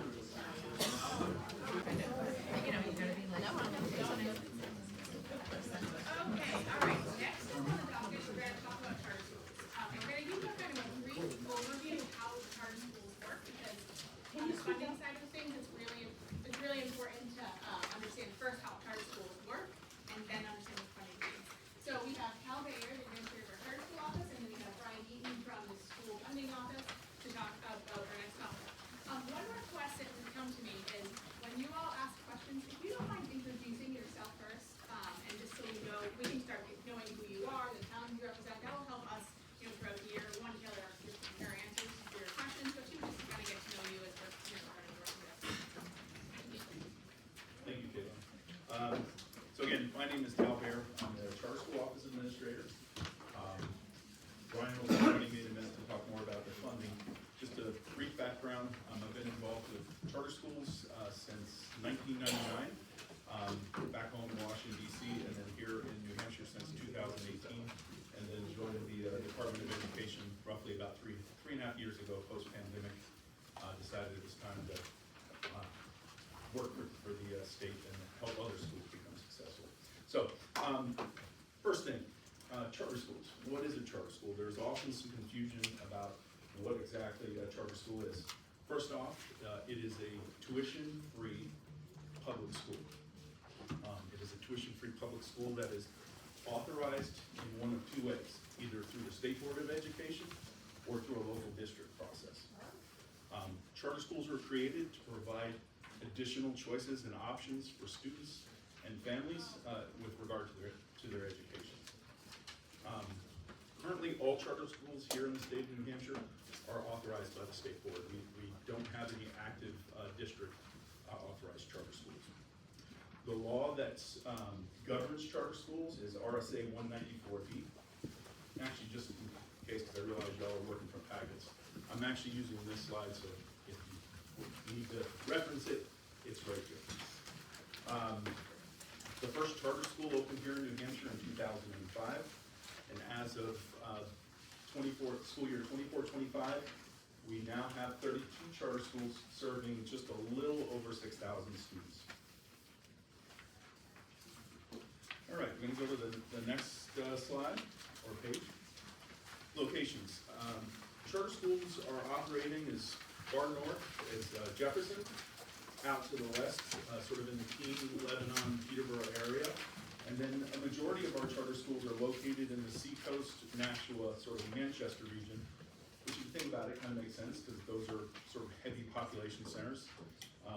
So that's where most of the schools are located. We'll be sending out an electronic version of this as well, so you can actually use this map and reference it. This map also, in addition to existing charter schools, does include some charter schools that are in process of opening for SY 25-26. So when I say 32 schools in operation, there's actually 36 schools on that map. Next page, charter enrollment comparison. There's roughly about 160,000-ish students here in the state of New Hampshire.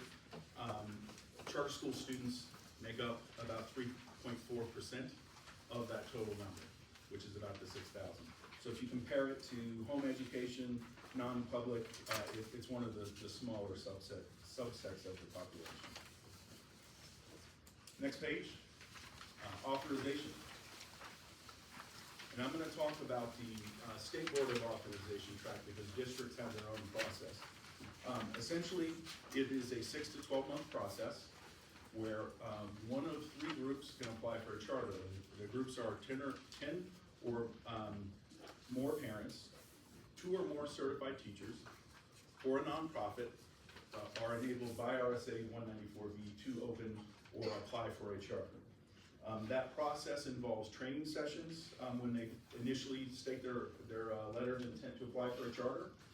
They then develop and work on that charter, and it's in coordination with our office, providing information, support, resources, connections, mentors, and then once they've got their document in a, I don't want to say final stage because it has to go through review, but in a submittable stage, they then submit it to us. We work with an attorney's office who then does a legal review. Typically, the legal review finds some areas that they need to adjust based on RSA. They then make more revisions. Once that's done, it then goes to a peer review process. Peer review has 3 reviewers kind of go through it again. They're looking for things as former school leaders, teachers, administrators, and trying to kind of help them polish this thing up to get it to an approvable state. Once the peer reviewers have done their job, they submit it back to the charter school applicants. We then meet with them. They then will make additional revisions if required. And then from that, the final step before going and appearing before the state board would be to meet with the commissioner so that he can have further discussions with them about the school division, etc. Once that's done, then they appear before the state board for the hearing, and then it's either voted up or down, yea or nay, if that charter would be approved. Next page. Oversight and accountability. The Office of Charter Schools works with charter schools to ensure they submit required reports and data to the DOE in a timely manner. This This reporting provides not just internal data here, but also goes in with a bunch of other reports that we submit to the State Board of Education to use as metrics to determine charter school health, sustainability, viability, etc. The kind of information that is gathered is one, annual financial audit. This is an audit done by an external independent CPA. What we call the APAR, the Annual Performance and Accountability Report. DOE 25, which I think Mark covered a bit earlier, that traditional district public schools complete, as well as they submit an annual budget. In addition to our office, there is oversight occurring from the Bureau of Federal Compliance, because many charter schools are receiving federal funding. And then lastly, I would add, as all charter schools are registered as a nonprofit, they also have oversight occurring from the New Hampshire Charitable Trust. The next page. I mentioned the APAR, or the Annual Performance Review. Essentially, this is a gathering or a collation of data and information to help us assess the charter school's health. We look at three areas. First is academic performance indicators. And as you can tell, they're traditional things: assessment scores, student growth, attendance rates, graduation rates, re-enrollment rates. Then we look at organizational performance indicators. Things like Board of Trustees compliance. Are they attending training? Are they publishing their minutes? We look at school environment, suspension rates, expulsion rates. Are they complying with RSA 91A? Health and safety compliances, which tends to be building and facilities related, and then also just charter law compliance. Finally, we also look at financial performance indicators. Are they turning in required reports to the Department of Ed and the charter school office? Have they been turning in their audits, and are there any findings or notes of concern? And then we also look at financial data to essentially get a quick and look at overall financial health. Do they have cash available? How much do they have available? Are they over debt leveraged? And then also, have they diversified their funding streams? As you know, charter schools really, their major source of funding is their adequacy aid. So have they gone out and sought out grants, not heavy donors, I use the term as a former leader, but large scale donors to help support their mission. Next page. Flexibility is afforded in law. Charter schools are afforded some flexibility, but with that, there's additional oversight. Examples of flexibility: school day. Charter schools have the ability to adjust their school day hours provided they meet the total instructional days / hours required by law. Curriculum. Charter schools can offer a wide variety of educational models and curriculum options, and you'll see in a later slide, it does run the gamut of options. Staffing. The law requires that charter schools have at least 50% New Hampshire certified teachers. I'm going to emphasize the "or" part because that's often forgotten.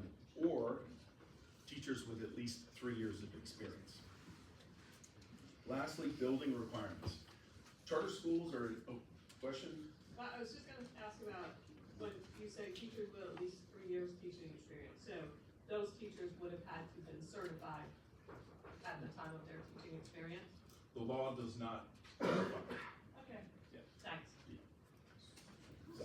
So they could be like homeschool teachers, private teachers. So generally what I've found from working with the charter schools, I've had questions regarding a professor who works at Keene State. They've been teaching for 20 years. Can they teach a course here? We've had Waldorf school that teacher is teaching handworks, which is very specific to Waldorf education. Can that teacher teach handworks in our building? Does that count to the 3 years experience? I have a tech automotive person who's working in a machine shop, and we're doing machine work with a particular class. Does that person count if they've done instruction in HTI? So the law does not define it, and so it tends to run pretty wide. Building requirements. Charter schools are in a wide variety of buildings. We have charter schools in formerly surplus district school buildings. We have charter schools in office parks. We have charter schools in formerly Catholic schools in Manchester. We have schools in farmhouses. Just every charter school is different in what they look, but they all must meet local building requirements. They must have certificate of occupancy. They must meet health and safety standards. So it's not like they can kind of just plunk down wherever they choose to. They still have to meet the requirements of both at the local and state level. And then ultimately they have to receive a approval to operate from the Department of Ed. That's kind of the final step.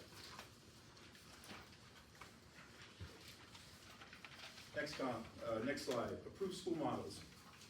As you can see, there's a wide variety of school models from outdoor ed to arts to STEM and STEAM. Reggio Emilia is one of the newer schools that will be opening this coming fall. Our largest, as you can tell, are project-based, or just under that would be classical education. But even within project-based, you can find schools that they're project-based, but they may be focusing on an arts-type curriculum or a more project-based science and technology focus. But they ultimately do their instruction through the use of projects. So it's a very specific category. Next slide, charter school question. Is there a definition in the statute of classical lessons in this context? No.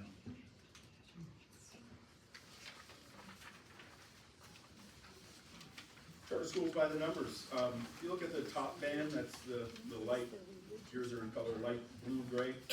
Since 2022, charter school student enrollment has risen from 5,520 to currently just a little over 6,000. In 2022, in the yellow band, you can see that there were 31 approved charter schools.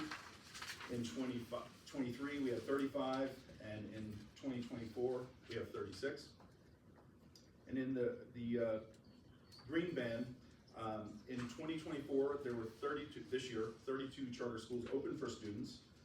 This coming year, we project roughly 3 will be opening this fall, and then by 2026, an additional 5.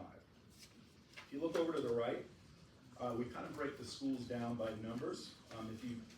Pretty easy to tell, but most charter schools kind of fall into that 1 to 200 student range or smaller. Though we do have a couple schools in the 600 to 400 to 600 range, but most charter schools typically are going to be in that 1 to 200 range. Next slide. So, opening a charter school, aside from being a pretty daunting process, is also an expensive one. The way charter schools are able to achieve that is through what's called the Charter School Program Grant, or the CSP grant. It was a grant initially awarded in 2019 for $46 million. The goal of that grant was to support both startup, expansion, and replication of high-quality charter schools. The funds for those grants, 90% are awarded to sub-grantees, meaning the schools. The remaining 10% is then divided up here at the DOE, with 7% used to provide training and technical assistance to the schools. The remaining 3% is used for administration of the grant. We are currently in what's called a no-cost extension stage, or phase. What that means is we have hit the 5-year period for the grant, but there's still things to wrap up with this grant, and so we applied for and were awarded what's called a no-cost extension. We're in the midst of our final grant award round, which, Casey, that will close out next month? Yeah, mid-February. Mid-February. We will have the final winners of award applications, and that, you think we'll award that by what month? Hopefully by mid-March. By mid-March. And then we will be more than likely applying for another no-cost extension, because there's wrap-up that will need to occur. As we give out this money, we want to continue to monitor and support these schools with those funds. Sorry, question in the back? Yeah, can you tell me how much is left of the original award, $46 million award? I'm going to refer my colleague Casey Silva. She is the We've given out, grant administrator. Yeah, hi, I'm Casey Silva. I manage this grant for the state. We've given out about $28 And then we base our TA and our administration off that number so we don't get out of compliance with those statutory percentages you see on that slide. So we're just a little over halfway through it at this Can I point. have a follow-up, please? Sure. And what is the average award? So it depends on the project type. For startup schools, they can get up to $1.5 million. Not all of them take all that money. And then for an expansion school, you can get up to $600,000 for an expansion. Replications are $1.1 million. Thank you. You're welcome. Casey, could you take a second just to explain, so within that 1.5, there's a base amount, and then there are specific targeted amounts to help support? Yes, so when the state applied for this grant, they set some priorities around students that are at risk in the state and then in promoting innovation. So in order to drive that through the program, we've held back some funds, so schools actually have to apply for a project that would support at-risk students to get that extra money, or show us how they're gonna be innovative to get that extra money. So there's like a base project award for expansions, that's $500,000. For startup schools, that's $1 million, and then they get the extra if they score well enough to get it. These are competitive grants, so they have to score at least 75% or better to be funded. All right, and just in closing, specific to this slide, the kind of things that charter schools can use these funds for, there's the planning period, so it might be they're renting a building and doing some renovations on it prior to opening. They can use it for the rent or lease of that building prior to opening. Once they're open, they can't do that anymore. Some construction costs, and I say some because it's a very specific window, if it's related to health and safety or ADA compliance, can be covered under the grant, but it is not a grant designed to renovate or repair or restore a building. And I emphasize that because every charter school in the world wants it to be used for that, but it's not designed for that. The bulk of the funds for most charter schools are for the materials, the curriculum planning, the furniture, the equipment, and the things, the computers, the things that you need to put in the school so that students can receive a quality education. And that is my wrap up of charter schools. Brian, my colleague, is going to talk a bit about, I got some questions, Brian, so we're going to hold a second, sorry. Yes, where can we see the reports that are required, the reports that go to the state board about accountability, the academic performance, annual performance review? So those are on department website. Are they listed in board meeting minutes? Yeah, so when we submit them to the board, they are then included on the department website as a part of the board meeting minutes. So how would the public really be able to get to those so they can see them? Sally, the best way to do that actually would be to look at our iReport. Charter schools are included in our iReport, and so I know I'm introducing a very new concept to some of you right now. The Department of Education has pretty comprehensive district and charter school public profiles that we publish in various different standardized reporting, including assessment performance information, enrollment information, school finance information. We move along today and get to it, we are going to show you how to use that tool. But if we don't have time today, we'll show you at a later time how to use that tool. Relative to the information, the charter school accountability report, I'm not sure if we in the past we put it on the charter school portion of our website, but there's no reason we can't, so that's not a bad suggestion. So we have rolled that out. This year was our first year developing and refining it. I know next year the plan is to project it more outwards for public messaging, so you'll see it there. Thank you. I have a question about the federal grant, about the federal grant money that goes out. So when a charter school receives, I think you said the top, what was the top end of a recipient you get? 1.5 is the maximum, and that's for a startup school. 1.5 for a startup, and then there was another number for Yes, expansion? 1.1 would be the top for a replication. Okay, so a second school. Yes, so they would be taking their exact model, what the curriculum that they offer, the grade levels that they're approved for, and just putting it in another spot in the state. Okay. And then expansion is a $600,000 maximum. that would be an expansion on enrollment, so somebody is adding a grade level or multiple grade levels or expanding their cap in their charter. So if they were approved for, say, 300 students, they have a wait list, they would have to prove to us that it's a significant enrollment expansion. We usually use the measure of 20% or greater as the base for that to be applicable, or they have to be adding a whole grade level or a number of grades within, a number of classes within a grade, span of grades. Casey, could you also just mention about programmatic expansion? Yeah, well, they can pay for that, but that's not an applicable project. So if a school was to ask for, well, we just wanna, say we're a STEAM school and we wanna add arts to make ourselves say we're a STEM school, we wanna be STEAM and arts, a programmatic expansion by itself wouldn't be applicable. They would have to increase their enrollment to be applicable for an expansion. Okay, so when, so the oversight through New Hampshire Charitable Foundation and the department, when a school runs afoul of their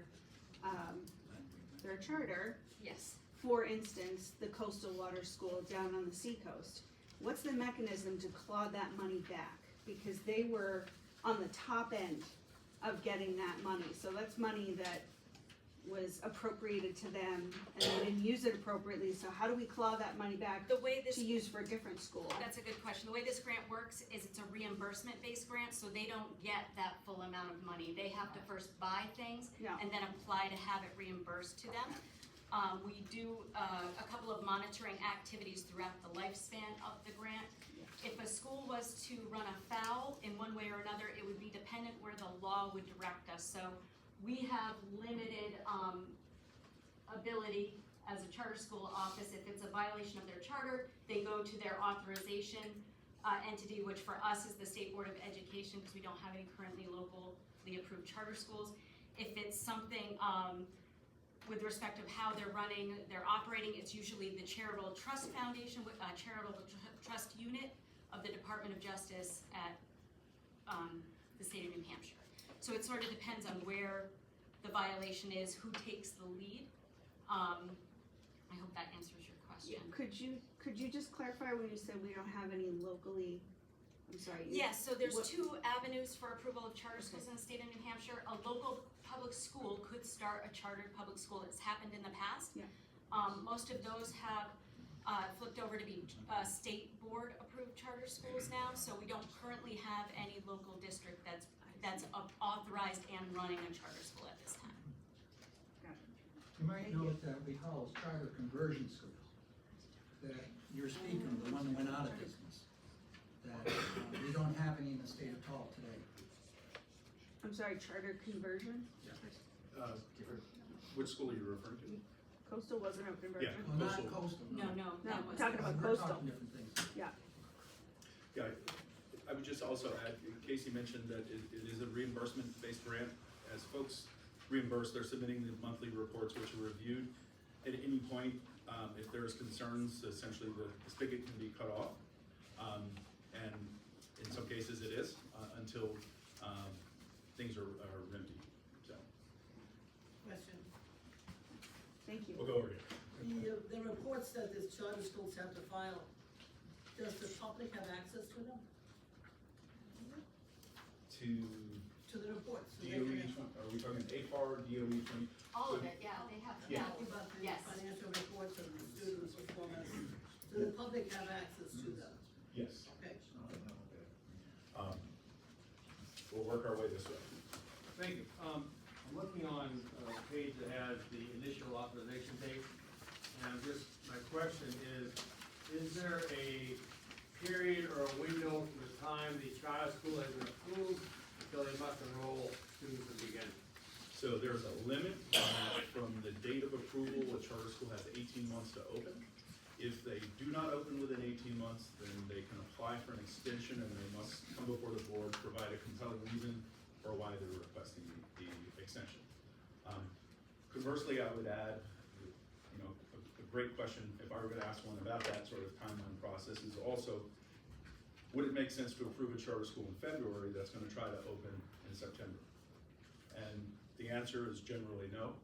The board has been very clear, they expect to see people in the year prior. And in some cases, not in some, pretty much in all cases now, schools understand they gotta appear the year before, and they are then pushing off their opening date to another year later. We just had a school approved at last month's board, or last week's board meeting, that has pushed off to 2026, which, to be honest, we like, because it gives a much longer runway to plan, prepare, and then execute an opening plan. Thank you. Thanks. Just to clarify, charter schools are not obligated to accept any student though, right? They can be very selective about who's allowed to attend. No, by law, they are a public school, and they are obligated to accept any student that applies. That's actually a common, I think, misperception that is out in public. And when it does come up, and we have had, I think, 2 instances where a school implied, or I'd call it almost coaching a family, and I think they were trying to provide them good service and say, hey, this might not be a great fit, but it's still something you should have done.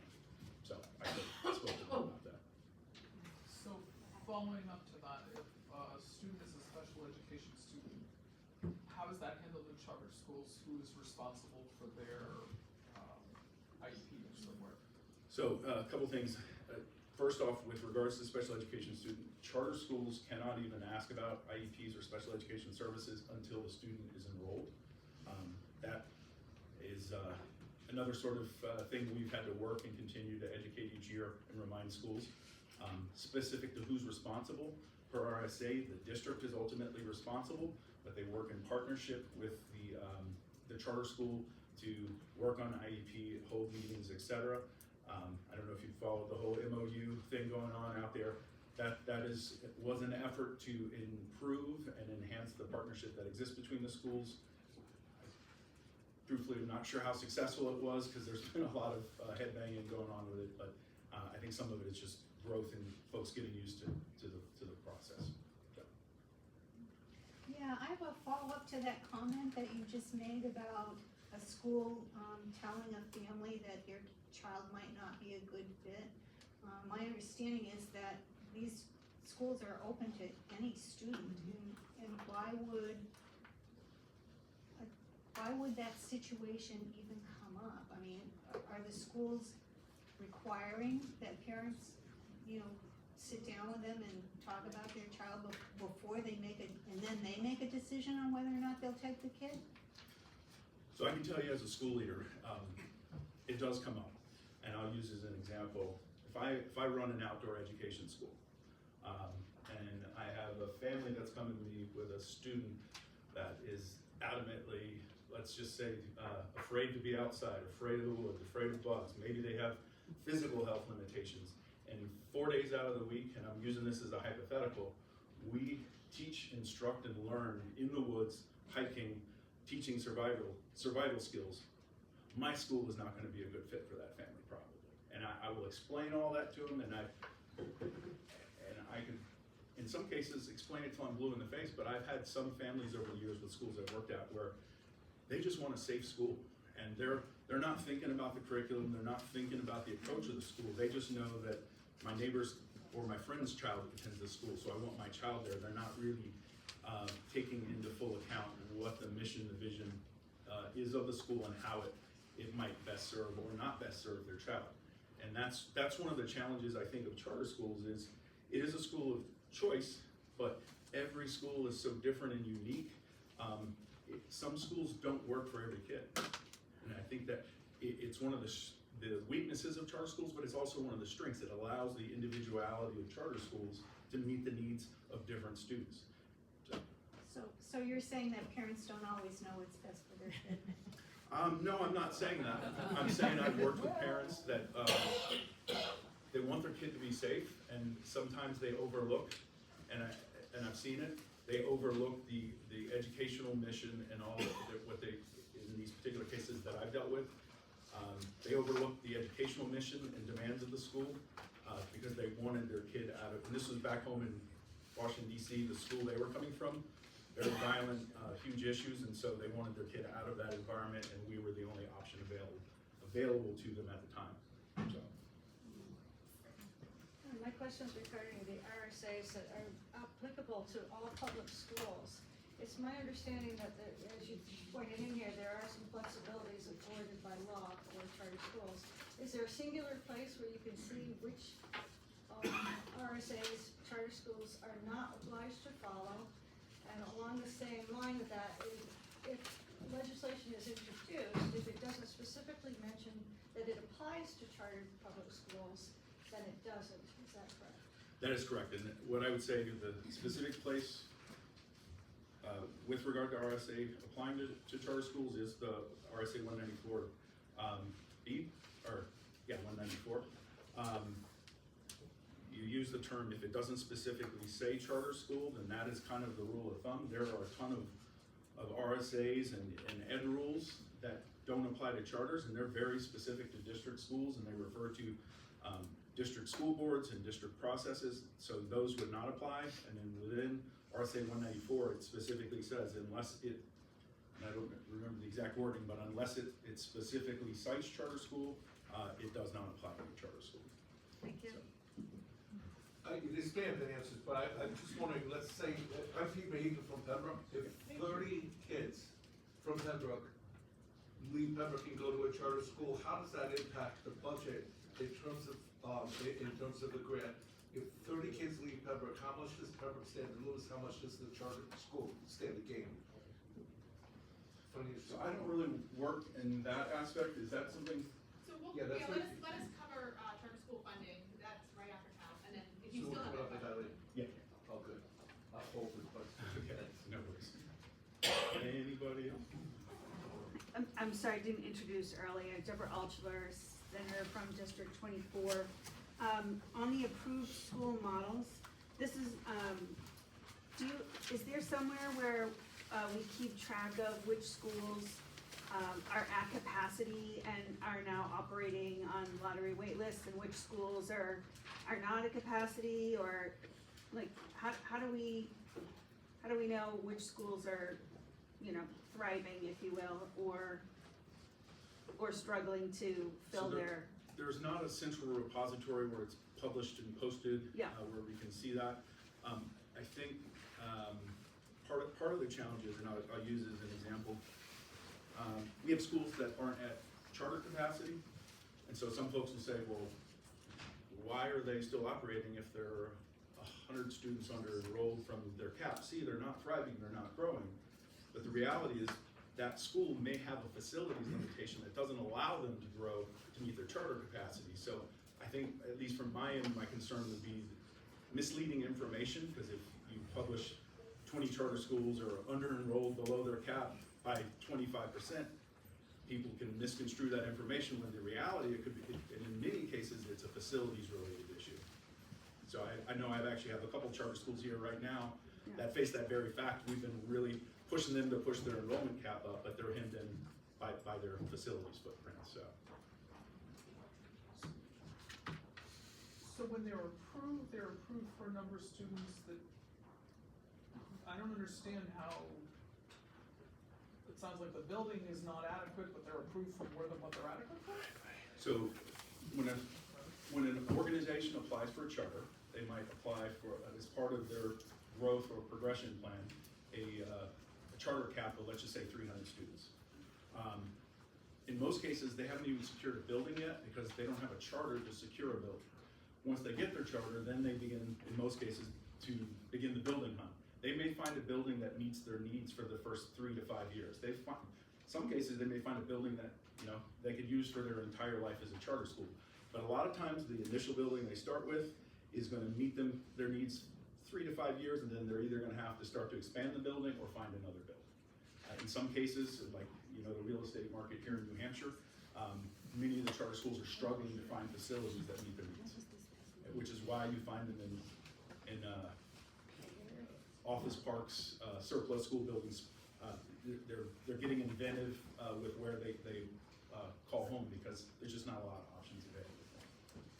So, on that note, I'm going to invite my colleague Brian on up to talk about the charter school funding.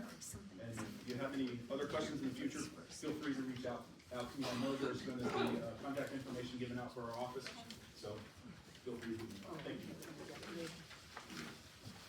Good morning, my name is Brian Ian, I work in the Bureau of School Finance with Mark. The packet I'm going to go over is the charter public school funding formula. It looks similar to what we went over before of adequacy. And so charter rate is far less complex than adequacy, so this won't go as along with that explanation. So starting at the top, this looks very similar to what we talked about before.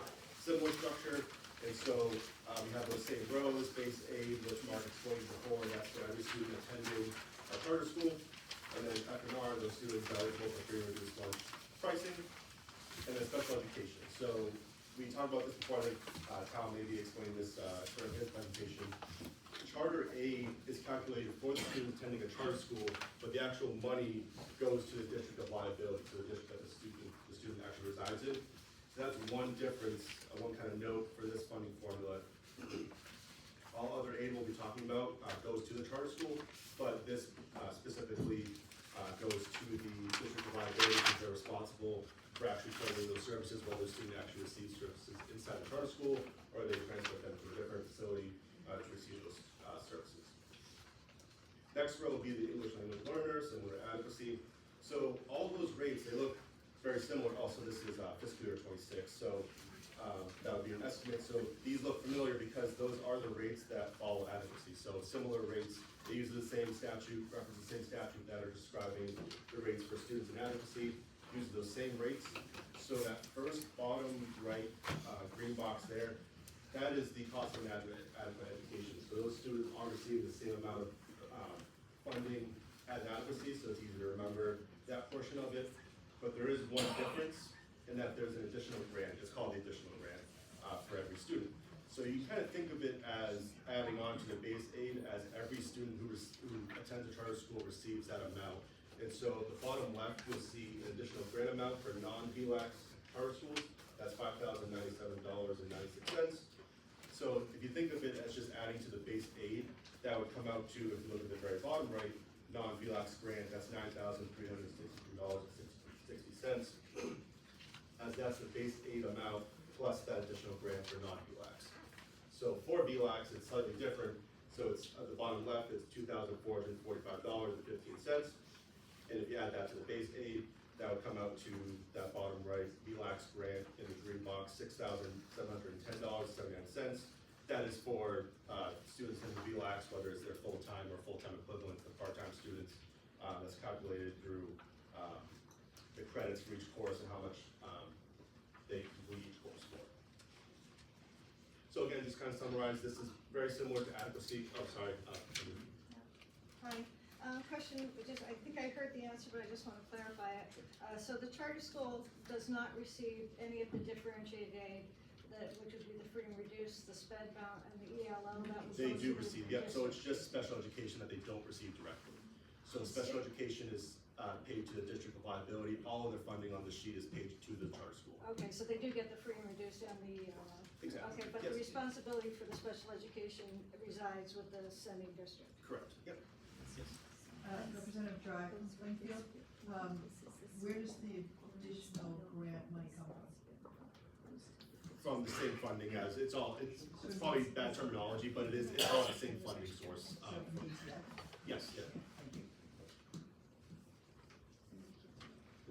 So just to summarize, what we just kind of did right there, so basically this whole funding formula for students based on ADM for the students that are attending charter schools, all of it's pretty similar to adequacy except for special education going directly to the district of liability, and then there's an additional grant that's added in to the formula as well, different between non-VLAX and then VLAX students.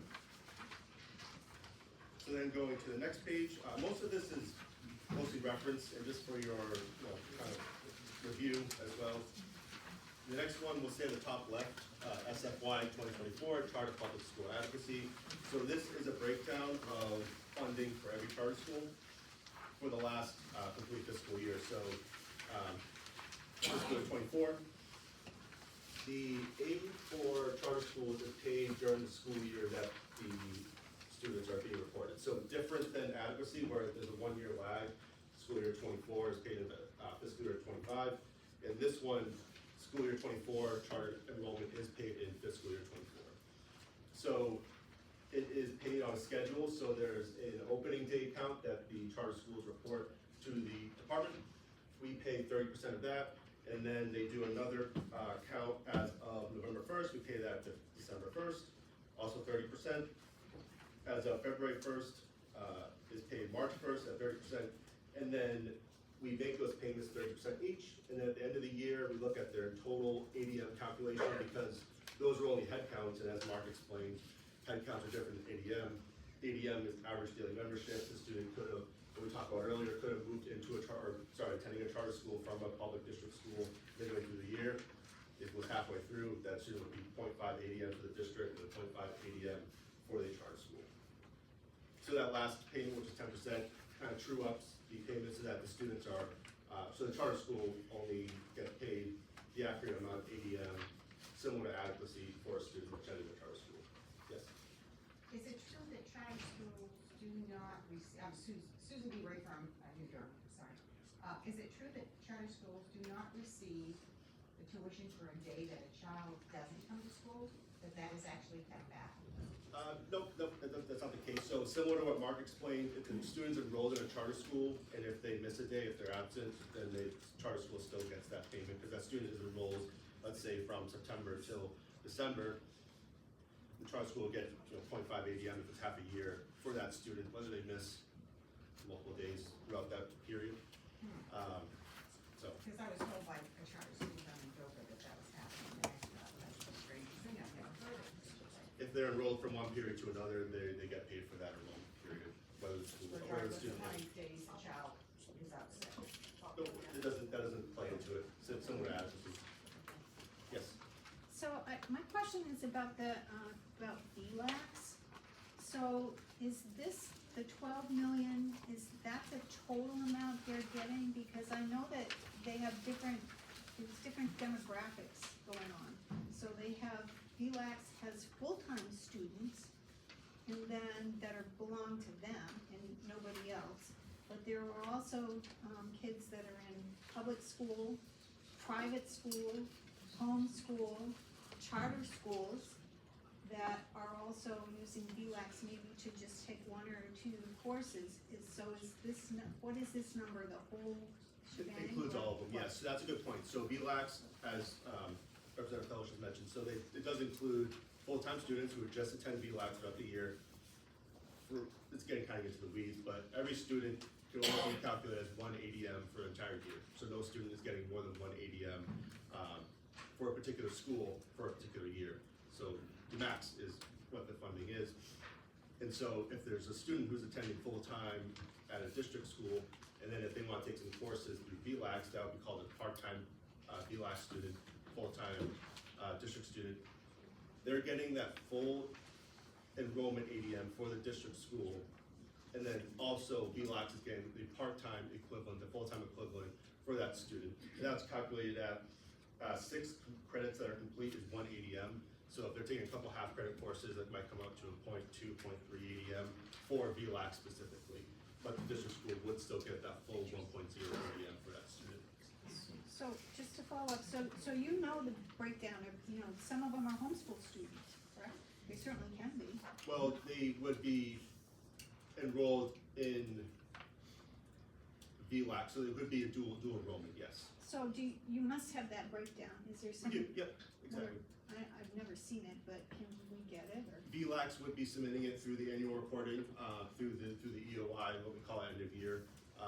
So they would be indicating each, as Mark mentioned before, and Caitlin, so we get a breakdown of every student and their enrollment period, along as additional demographic information for the students. So we would see that the student only completed so many core credits from VLAX, and that's how we calculate the payment for VLAX. I just saying that, it would be really useful if there was a little footnote or something that told us like where those students are coming from. Sure, yeah, I mean, we could definitely do that. As a follow-up, we can include a full-time and part-time breakdown.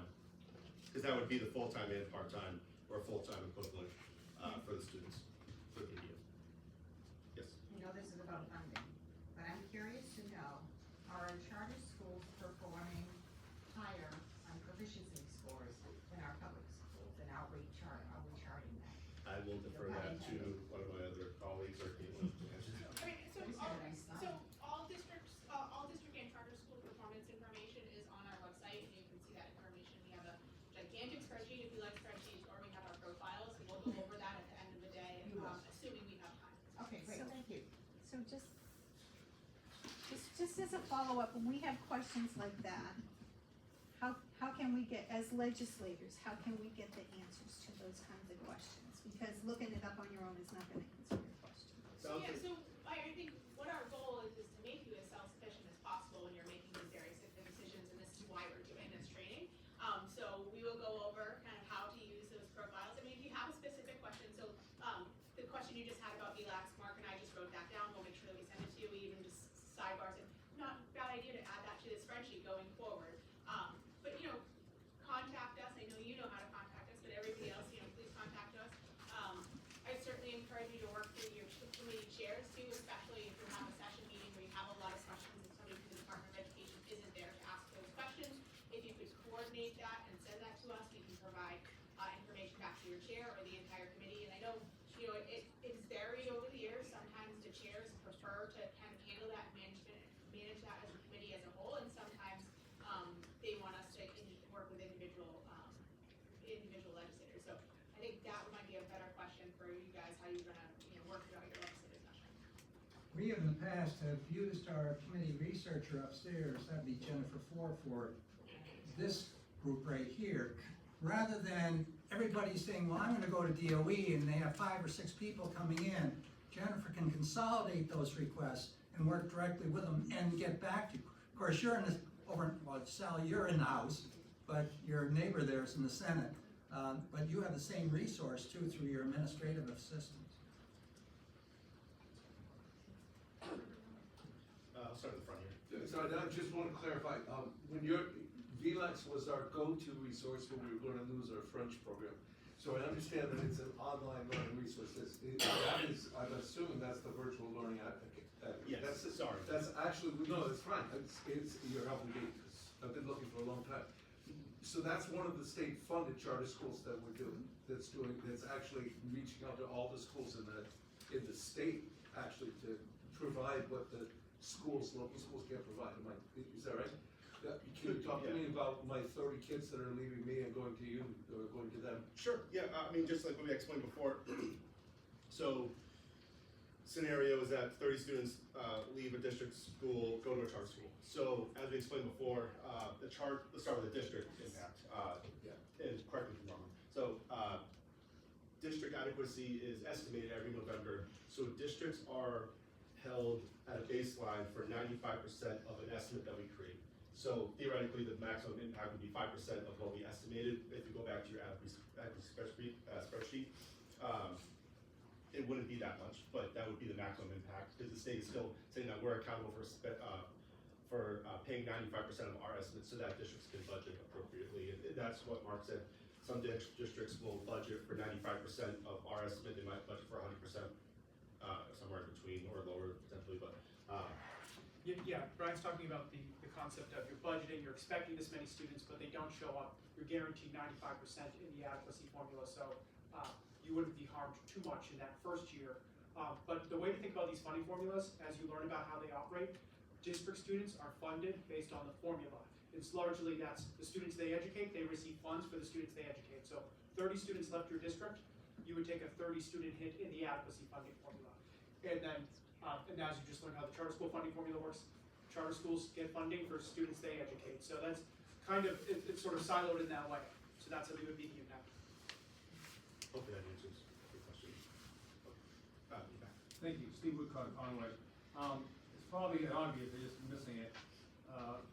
According to the chart, every charter school receives some amount of free and reduced meal money. So is it fair to say that every charter school in New Hampshire provides meals?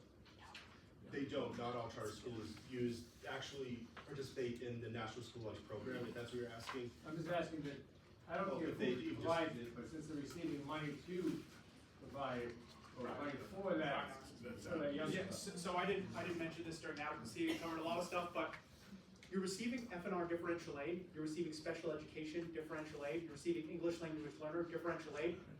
Those are just data points that come into the formula. All funding is unrestricted. So you don't have to spend, the money you receive for F&R aid does not have to be spent on food. You do not, now there's regulations as far as districts providing meals, et cetera, as you know.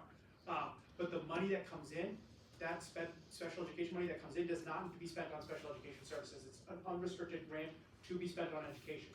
The same is true for charter schools. May I follow up? Yep. If I was talking specifically about the meals piece. So if I hear you correctly, that schools receive funding. Yes. Youngsters who are eligible for free or reduced lunch, or meals, whatever they happen to be, but this charter school receives money that does not have to provide it. So they're receiving, the reason why that metric is used because it's a proxy for poverty. So that charter school is educating a student experiencing poverty, and so state law has determined that that student, that school is entitled to additional funding. But yes, the service provisions of meals is separate from the funding. So the answer is what? They have to provide food or they don't? No. They don't. But if they do, a charter school is eligible to participate in the federal free reduced lunch meal Okay. program, which is different than what we're talking about over here. And then the school could request reimbursement from the Department of Education of federal funds at an amount for a free or reduced or paid meal that they receive. So that is a separate program we're not in this. Yes. I don't know if you have the right person to answer this. Who goes in to make sure that the buildings that charter schools are in are safe for children, as far as lead, as far as asbestos, any of those things? Sure, that'd be. Yeah, so we actually have a school facility inspector here at the Department of Education who has the responsibility for inspecting all school buildings, public, non-public, and charter public schools. So the public go in and, so charter schools are required to have asbestos testing, that's managed by DES. They're required to have lead testing, that's again managed by DES, the Department of Environmental Services. They are required to have local fire marshal inspections. And so our inspector at the Department of Education ensures that schools are making sure that they've had all of their regular inspections that they're required to do it. We do it once every 5 years when we renew a charter school. Can I just follow up on that? So are all the health and safety standards the same as far as facilities are concerned for charter schools as for regular public schools? Yeah, yes, typically, I mean, if a school doesn't have, if a charter school isn't providing meals, and they may not have to provide some of the food standard, those inspection requirements, but yes.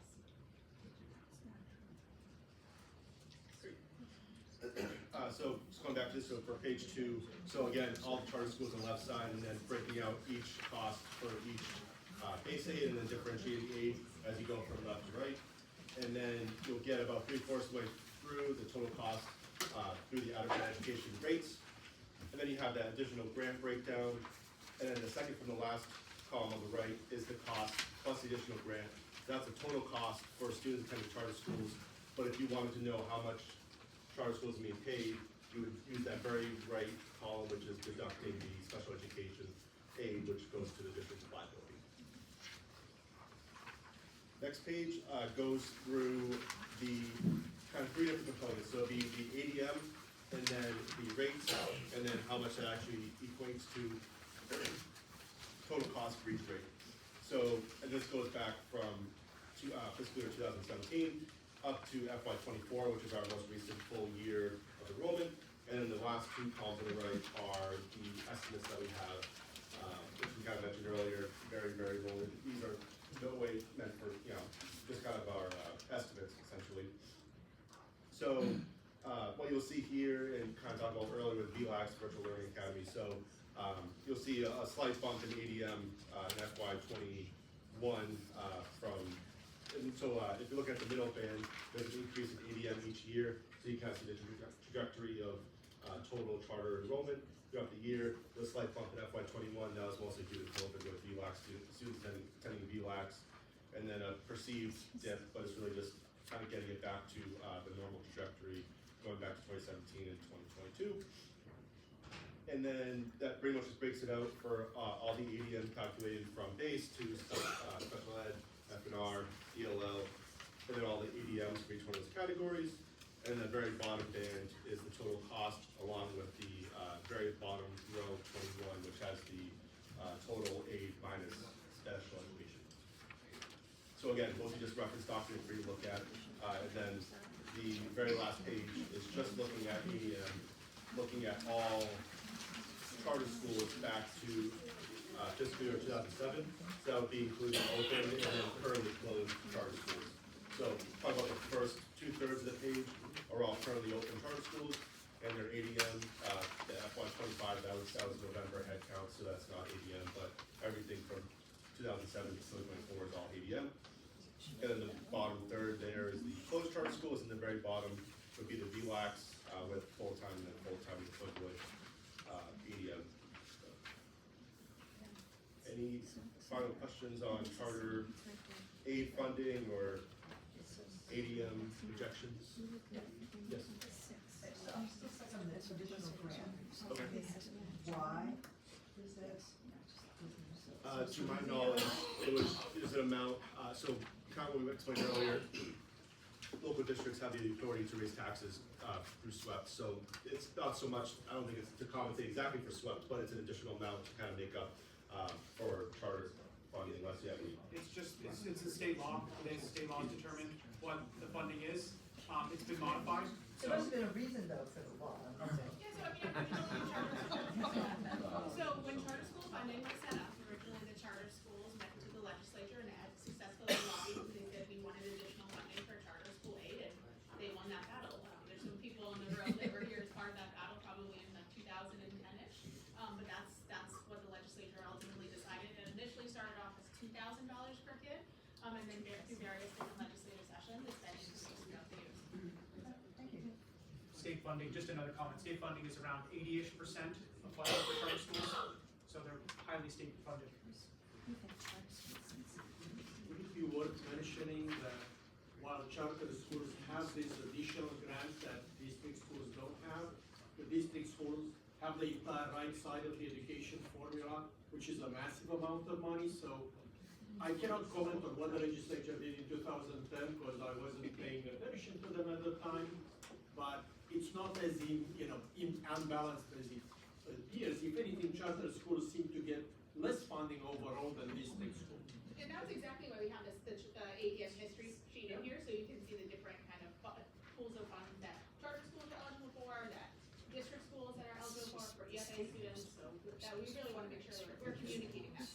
It's with the district formula, the charter's formula, it's all the same except for VLACs. The districts, as you know, depends on your district and the demographics.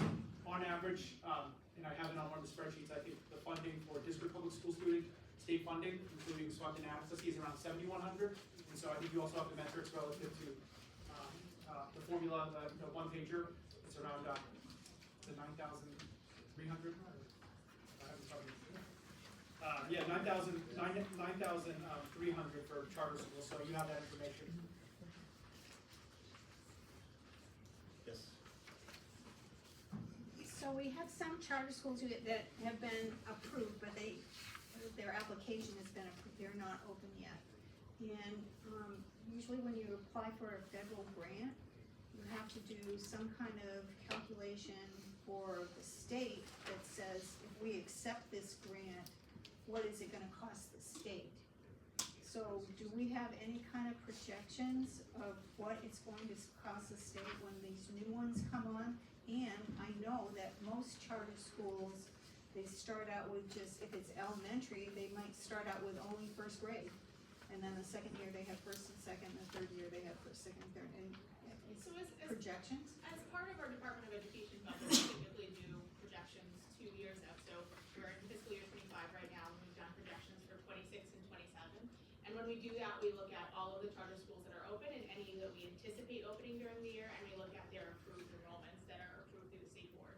And that's how we do that information. When we applied for the initial $46 million grant, there wasn't that requirement that you specifically talked about, but of course, for those of you that have been around for a while, you remember that there were very robust conversations with the Joint Legislative Fiscal Committee relative to whether this grant should or should not be accepted. So it went through lots and lots of discussion. We're at 20 minutes 12, and we got a couple before lunch still, so.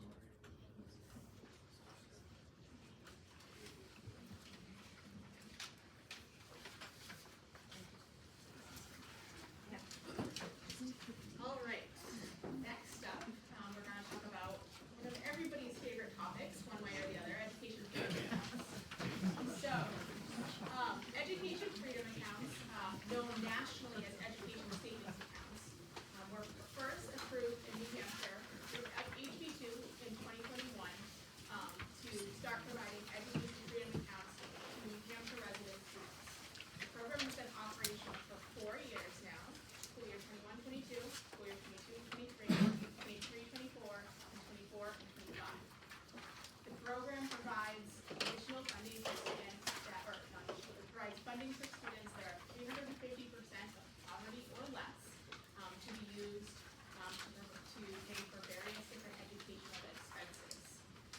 The way that the law in New Hampshire works, and it doesn't work this way everywhere, but New Hampshire's law specifically requires the Department of Education to do a contract with a third-party scholarship organization to manage and operationalize the program. The scholarship organization in New Hampshire that has been selected through contracting process is the Children's Scholarship Foundation. The Children's Scholarship Foundation has been operationalizing the program for the last 4 years, and the program has been approved. The Children's Scholarship Foundation can take up to 10% administrative set aside of each account, and they can use that for their operational expenses. And then all remaining funds for the students are deposited into an education freedom account digital wallet. The scholarship organization uses a company called Class Wallet right now. You may be familiar with that term. And that wallet is how the parents access the funds for the various different educational, various different educational expenses that they may have. The education freedom account law very much relies on the traditional district public school adequacy law to determine the amounts of funding. So in your packet, we have the first thing here, it looks like this. It says education freedom accounts funding formula. So this is how a student may be eligible for funds. So first, a student applies to the Children's Scholarship Foundation. The Children's Scholarship Foundation has a full complete application process where they determine the student eligible through residency, and income, and any other different factors that might need to be determined. And then the Children's Scholarship Foundation submits data to the Department of Education in the exact same format and systems that public schools submit information to the Department of Education. And then the Department of Education will calculate a grant for each student and provide that funding to the scholarship organization. So in state fiscal year 26, which is next year, every single student that is determined eligible and enrolled in the EFA program receives $4,265 per kid. Now, if the kid is a free and reduced lunch kid, they get an additional $2,392. If they're a special education student, they receive an additional $2,184. And if they're an English language learner, they receive an additional $832. Those are the amounts that are deposited by the Department of Education to the Children's Scholarship Foundation, which then the Children's Scholarship Foundation uses to fund the wallet. The way it works is there are 4 payments that the Department of Education makes throughout the year to the Children's Scholarship Foundation. The payments are aligned to the exact same payment schedule that we use for district schools. So if a student is enrolled and eligible by September 1st, they receive 20% of the $4,200 in any applicable aid. Same thing for November 1st. On January 1st, they receive 30% of that amount. And on April 1st, they also receive the final 30%. So if we go through our packet, so it just kind of shows you the different amounts. It's got the dates on here. The next thing you have in your packet is the enrollment history. And so obviously, with this one, we have the luxury of having a lot bigger font, which I'm sure you all appreciate.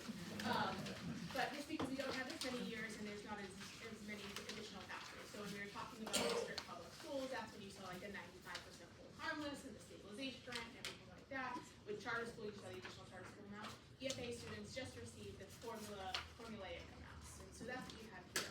So you can see the various different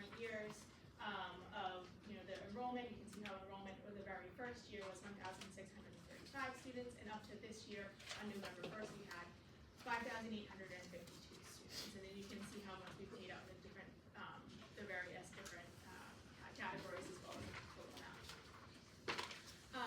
The next thing we have in your packet, back to the kind of the small writing, is we have the town by town. So many legislators like to know from the Department of Education how many students from their towns are leveraging an education freedom account. So that's exactly what that part is here. Now, the one thing I just want to clarify, this money doesn't go to your town, it goes to the Children's Scholarship Foundation for providing funding for that wall. But this is the resident town where those students are from. Just a clarification. Does the special ed money go to the town? No, the Like special, charter school? no, so the way it works with charter schools is, so the town that the student lives in is responsible for at least at a minimum fiscally responsible for providing special education services. They might actually provide the services, the charter schools in the town work that out. However, for the EFA student, the parent is responsible for providing all of the services. And so as a result of that, the differentiated aid goes into the class wallet. Thank you.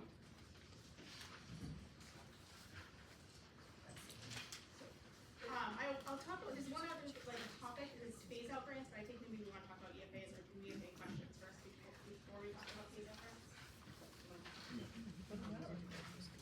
Are the EFAs a reimbursement scholarship? So the scholarship organization, the scholarship organization requires various different expenditures and documentation, but I don't know that, I don't know how the inner operations of that work. Hi, Lauren Sellers from Durham, same question I asked earlier, who's auditing? So there's a variety of different audits that are required in law. The Department of Education follows different laws, and so with charter schools and district schools, we follow all the audit requirements. So the audit requirements that were put in law for EFA accounts is, I think the law requires the scholarship organization to perform a randomized audit on EFA accounts. They have to do that. As a nonprofit, they are required to have audits as far as the charitable trust requirements in the state. And the LBA is currently auditing the department's implementation of the scholarship program. And if I can ask a follow-up, the most recently published news about audits showed that 25% of the kids who were getting the money were not necessarily actually eligible. Some of them didn't even live in New Hampshire at any point during getting that funding. So what's our process as a state for getting our stolen money back? So the Department of Education, I believe you're talking about Department of Education monitoring visit that the department did. When we did that, we identified all of the students that we felt were not entitled to receive a grant, and we've been working with the Children's Scholarship Foundation, and they repeated back the funding that was identified as incorrectly awarded.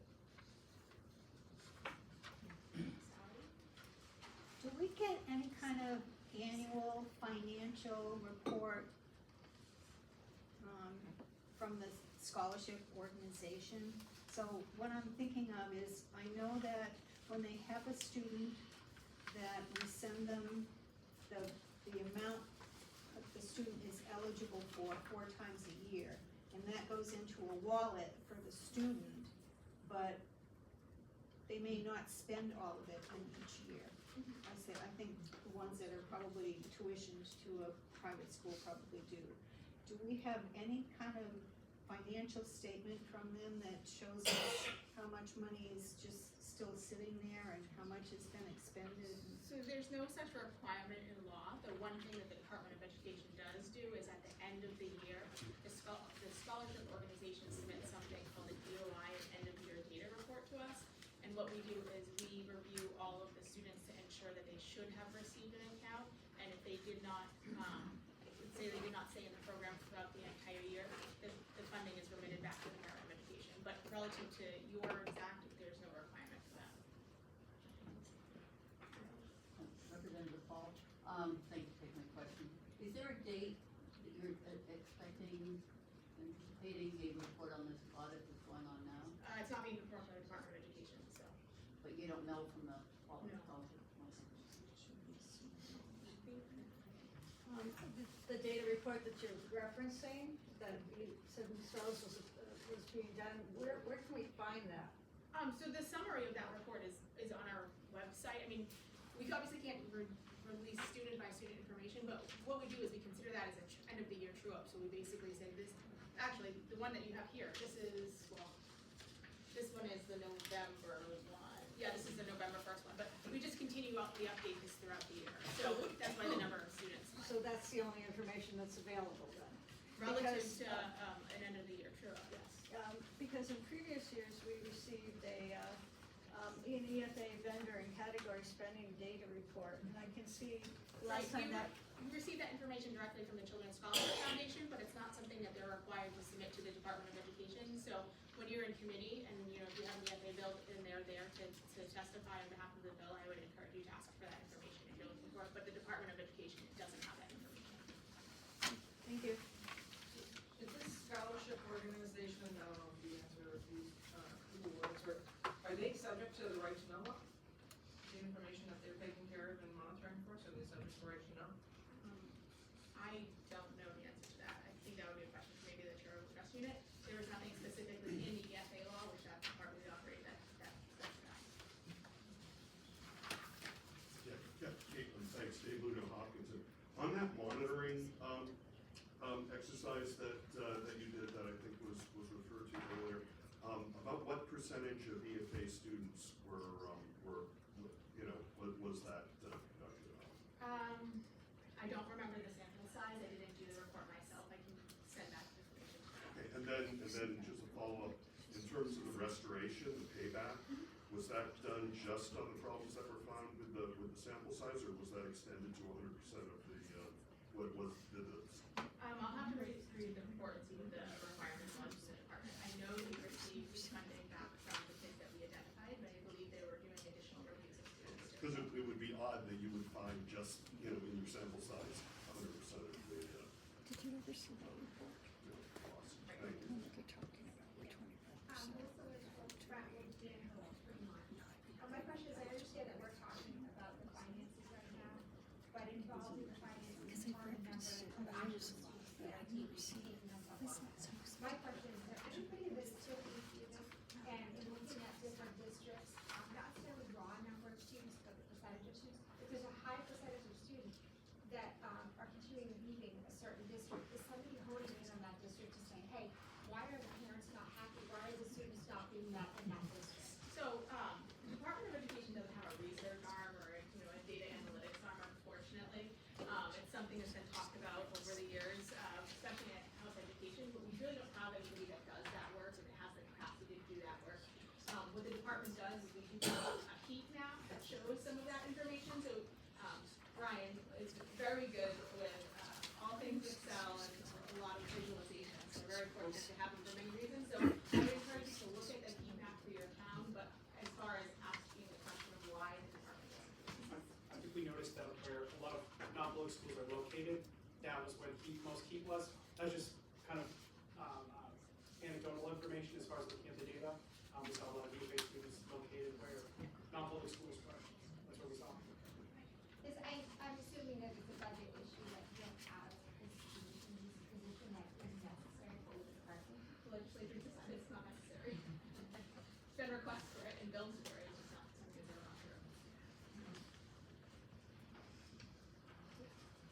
Hope Dan Sullivan County, can, EFAs be used for a student to attend a standard public school in a different district than where they reside? Yes, and there are several that do. So, I thought that was the answer, but then I don't understand in the lower right box on the first page, where it was, it says, once the student becomes eligible, they must not be full-time enrolled in another district. So I guess that's a Okay. good point, we should probably fix that up to say their resident district. That's, yes. Thank you. That's what that note is trying to say, but I agree with you, it doesn't accurately say that. Appreciate the clarification. Along that same line, so if they do use the EFA funds to go to another public school district, that amount is just the designated EFA amount. Would the parent be required to pay additional funds? Yes. If the school determines that it, so a school can set whatever the dollar amount is, a public school can do it, a non-public school can, and whatever their tuition amount is, and if the tuition amount is set more than the amount of EFA funds, then the parent would have to pay that additional funds, or the school would accept, or may not accept them. Thank you. So there's one other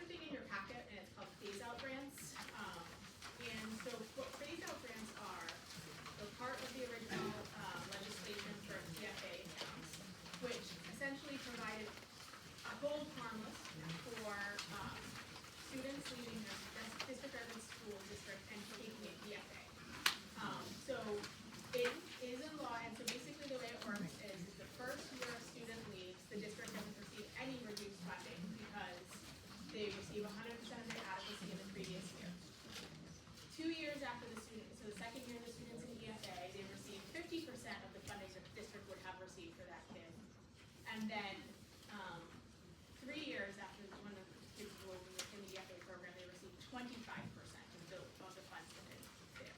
So the way that works is the Department of Education looks at the EFA data that's submitted, the student level data, and the school district data, and we find kids that left the district to take an EFA, and that's when you become eligible for a phase-out grant. So not every single student for every single town is receiving a phase-out grant. So if you were not in your public school the previous year, or you were enrolled in you were already a homeschool student, and now you're accessing an EFA, the district does not receive a phase-out grant for you.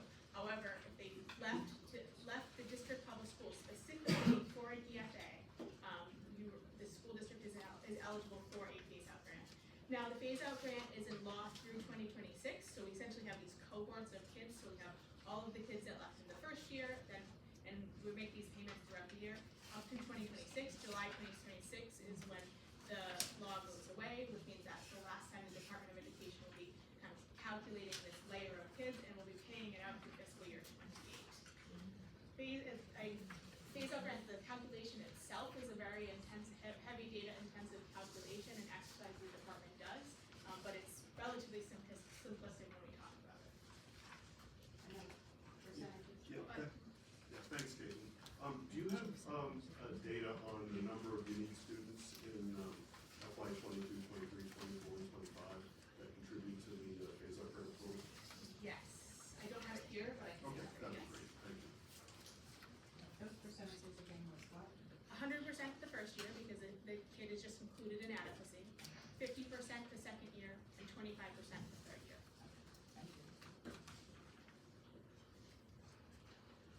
Will we be talking about the local funding today, or is that? No, we're not talking about local funding. We're talking, the point today is to kind of understand all of the programs that are in state law, and then kind of go through those. Then, if you want to talk about that on your own, but a lot of that is not directly impacted by the Department of Education. Not what we're voting on, what they spend, but what happens to that cost that the town is coming up with per student? How does that tie into the EFAs? We didn't talk about that at all. You're articulating it very well. Yeah, I mean, I would encourage you, I think, to probably have some business administrators in and superintendents in throughout the session and kind of talk to them about kind of how things are operationalized locally. The Department of Education has a series of reports that DOE 25 that Mark talked about before, that you can kind of see how money is spent. And I don't know that Mark said this before, but if you're looking for a DOE 25, that comprehensive financial statement, again, it's all on our website for every single school and charter school in the state. So if you want to see that, you want to go to your district or your neighboring district, and that shows you how the cost per pupil is calculated and all that, please check out our website. But as far as the impact of EFAs, that's not something the department has any concern about. Confused about whether or not the towns are raising and appropriating funds per student for the US EFA. If they're, So towns raise and appropriate funds for the costs of the school district, so the projected budget of the school district does, then they raise and appropriate the funds to pay for the costs of the school district. I've been, as a researching and getting these answers, is my job. Yeah, I would encourage them to see how they can, I mean, I would say it's all, enrollment increases and decreases the school needs to adjust for when they calculate their budget each year, and so how individual students will be doing that varies across the state, but that is definitely.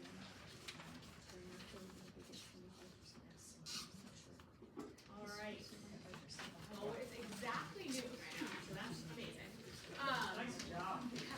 So after lunch, we have, 3 big topics. We have school building aid and facility grants.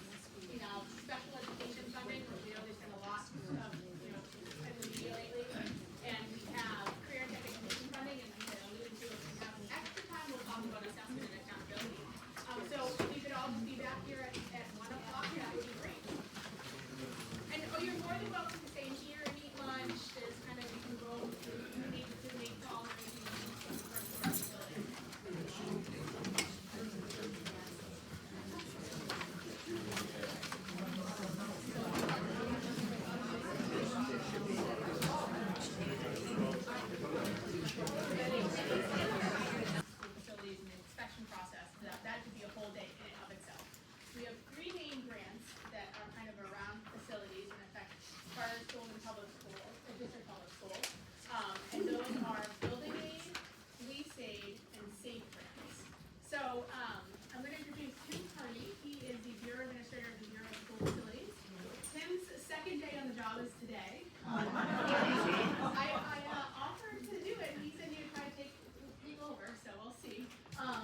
Hostile or, But fortunately, Tim has been with the department for a long time, so a lot of this is just, you know, a newer content area. But he understands how schools work and, you know, the operations of the department. So it's been a great transition, and so we'll let Tim start speaking about building aid. Great, thank you. So you have your packet, here are school facilities. So there are 4 items there, as Caitlin mentioned, so building aid, lease aid. I'm going to present those to Caitlin, so she will fill me out, and do the security actions, safe grants. You'll see how my voice holds up, go on to the weather front of it. Let's start with building aid. And so building aid has been around since 1946. And the program itself is state grant process used to support local school districts in meeting construction or reconstruction renovation costs for school buildings. The percentage of state contribution to a local district can range anywhere from 30 to 60% of the project cost for that construction. And that's for eligible costs. We won't wade into the weeds on what those are, but these are eligible versus ineligible costs. The 30% is more affluent communities would get that, and where you're less affluent communities would be closer to the 60%. The average, most recent average statewide is about 38% for those projects. The funding structure, 46 to 2012, the state funded everything.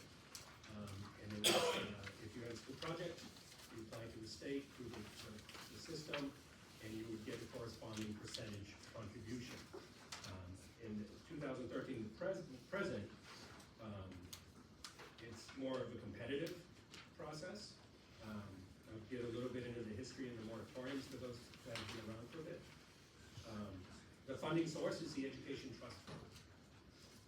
So, as I mentioned, 46 to 2012, it was structured where everything that was eligible is funded, and the payout was based on the bond payment. And so, for example, you would take a 20-year bond, the state every year would pay 30, 60, average 38% of that bond payment. And so that created what we call a tail, which I'll talk about a little later. The current process now is the state pays upfront 80% of the total project cost, the eligible project cost, based on that 30 to 60%, pay 80% of that amount upfront. And then once construction is completed and there's been review of all the receipts by our office, et cetera, you would pay the remaining 20%.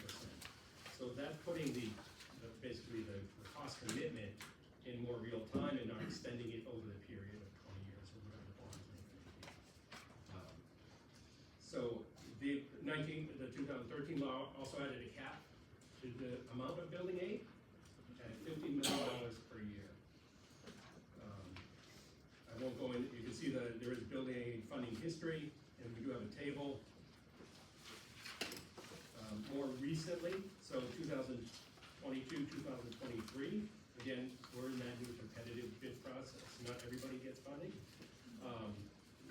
There were 12 applications, 2 received project funding. Similarly, 2024-25, competitive process, 17 applications, 3 applications or projects were selected for funding. If you want to flip to the next page, this gets into some of the detail of the history, as I just discussed. Again, the first line, you see 46 to 2009. So for 64 years, schools, for the most part, were funded if they had a project. Again, and so for those who have been around a bit, moratoriums for a number of bienniums, and then moratorium lifted in 2021. And we've now moved into this more competitive process with projects that's selected based on certain criteria. I'm going to flip to the next page. And this is where I mentioned the tail a little earlier. So this is the graph of obligation related to building aid. So if you look at the legend in the upper left, the dark blue is obligated payments. So that's what we call the tail. So that's the remainder of those bond payments from the earlier programs before the moratorium in 2012. That's the remainder of the bond payments that are paid every year based on a percentage of what that school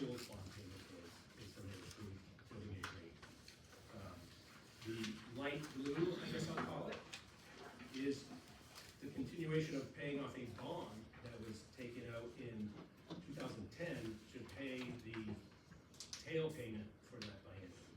I don't know if it's biennium or for a single year, but. So a bond was taken out to pay the state's obligation on the bond payments.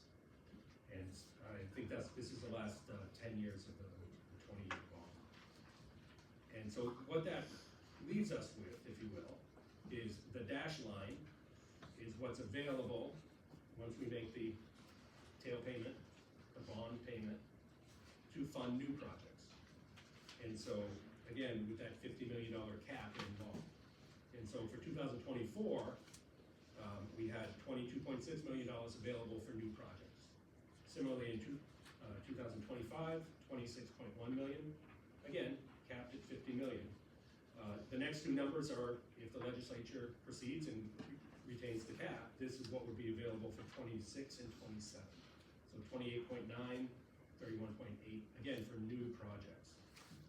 And the table on the right is just a summary of that information as well, carried out to 2044.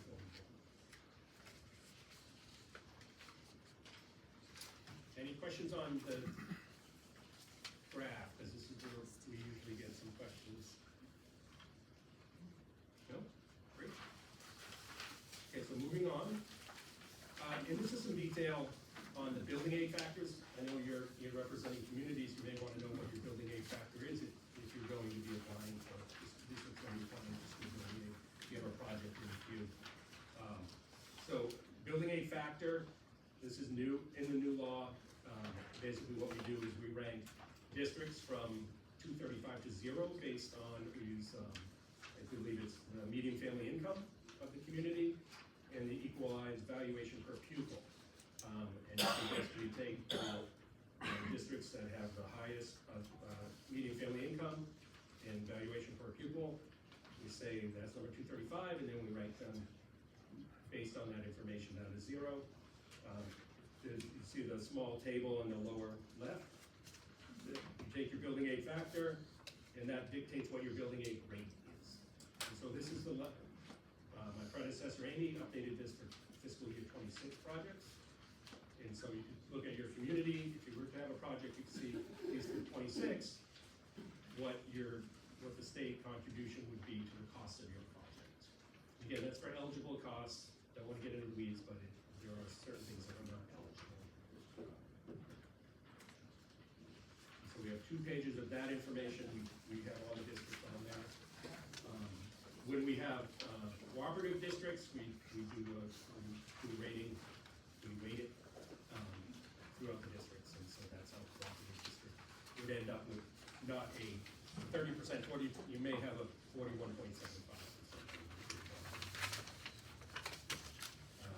The next page is the list of current projects that have been approved for funding. And this is back in November 10th of 2022 is when these were approved by the State Board of Education. So under the current law, projects stay on the list each biennium. In the past, if you had a group of projects that were on the list, there was the potential for the next biennium, another group of projects coming on board and potentially bumping up the list if they met certain criteria. That is no longer the case. And so right now, this list is the first, what we'll call 17. There are 3 projects that are under construction and were awarded funds. So those would come off the list when they're complete. So let's say we have 14 currently. Any new projects that will come in by the April 1st deadline for the application would automatically go behind those 14. There's no way, unless it's there's one exception, if there's a significant emergency, very high bar, that would be the only way a school would be able to bump into this top 14. Yes, question? So am I understanding you correctly that you are saying that you used to prioritize on a different criteria, but now you are doing it based on what? You said that whoever applies now will go to the bottom of the list. So how is the list sorted? So again, the approved list is 17, right? Yeah. There's no way to bump up above any of those 17 in the next biennium if you submit an application on April 1st. Those all stay in that ranked order. Because when we compare these schools, we compare the 17 to each other. And so understand, I wasn't here for when that law was recently changed, but if you get another cohort of schools, you're gonna compare those schools to each other. So it's difficult to then justify bumping somebody off because you can't compare apples and apples. Thank you for clarifying that, I don't wanna go into the weeds. Sure. Thank you. We do. Yes. Question. So, if money is allocated to this coming year, it will all go to Concord, is that correct? Not necessarily. No. So we. Well, Concord, so Concord will get 40% of $176 million.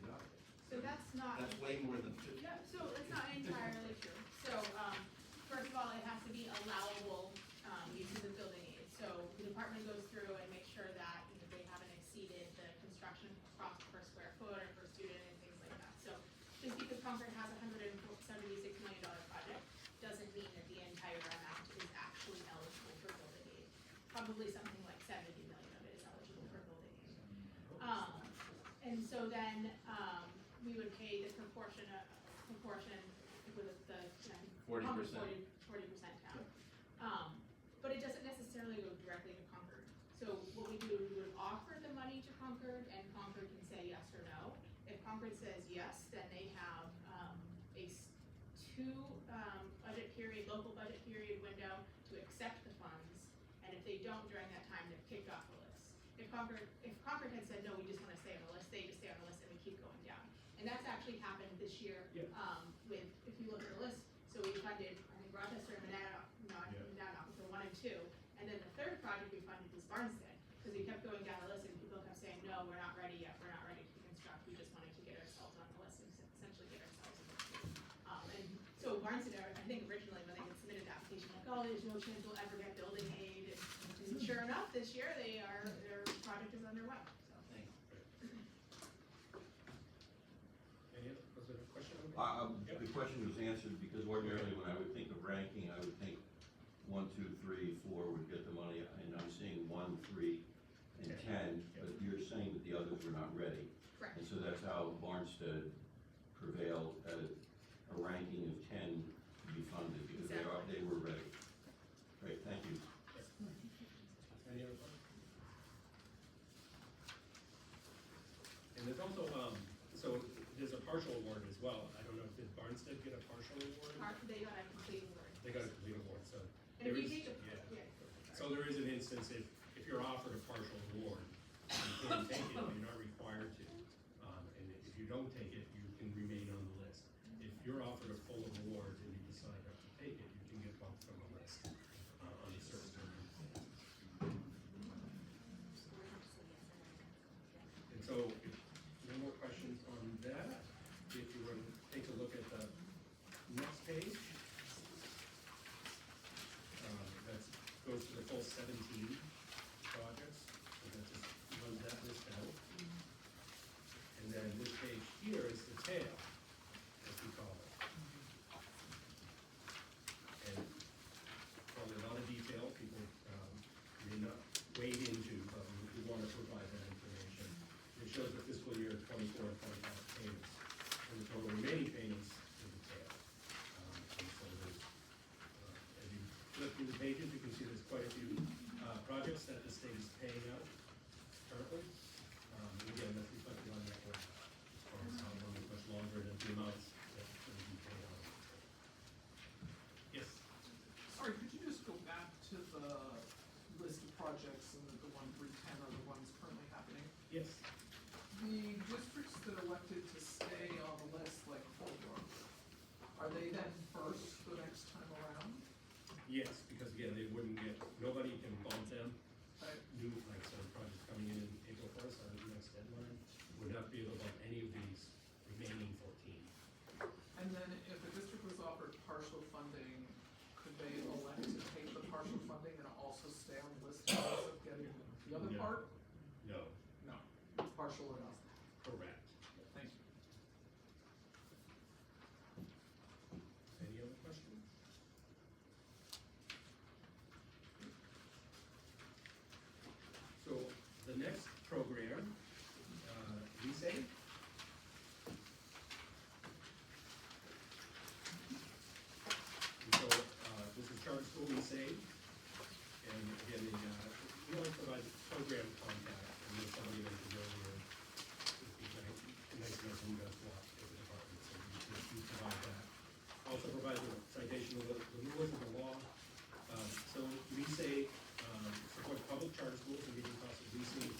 permanent space in a building not owned by the public charter school.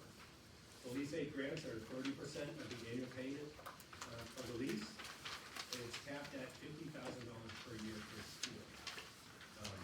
Obviously, charter schools that have a building, they're not paying a lease, so they're not eligible.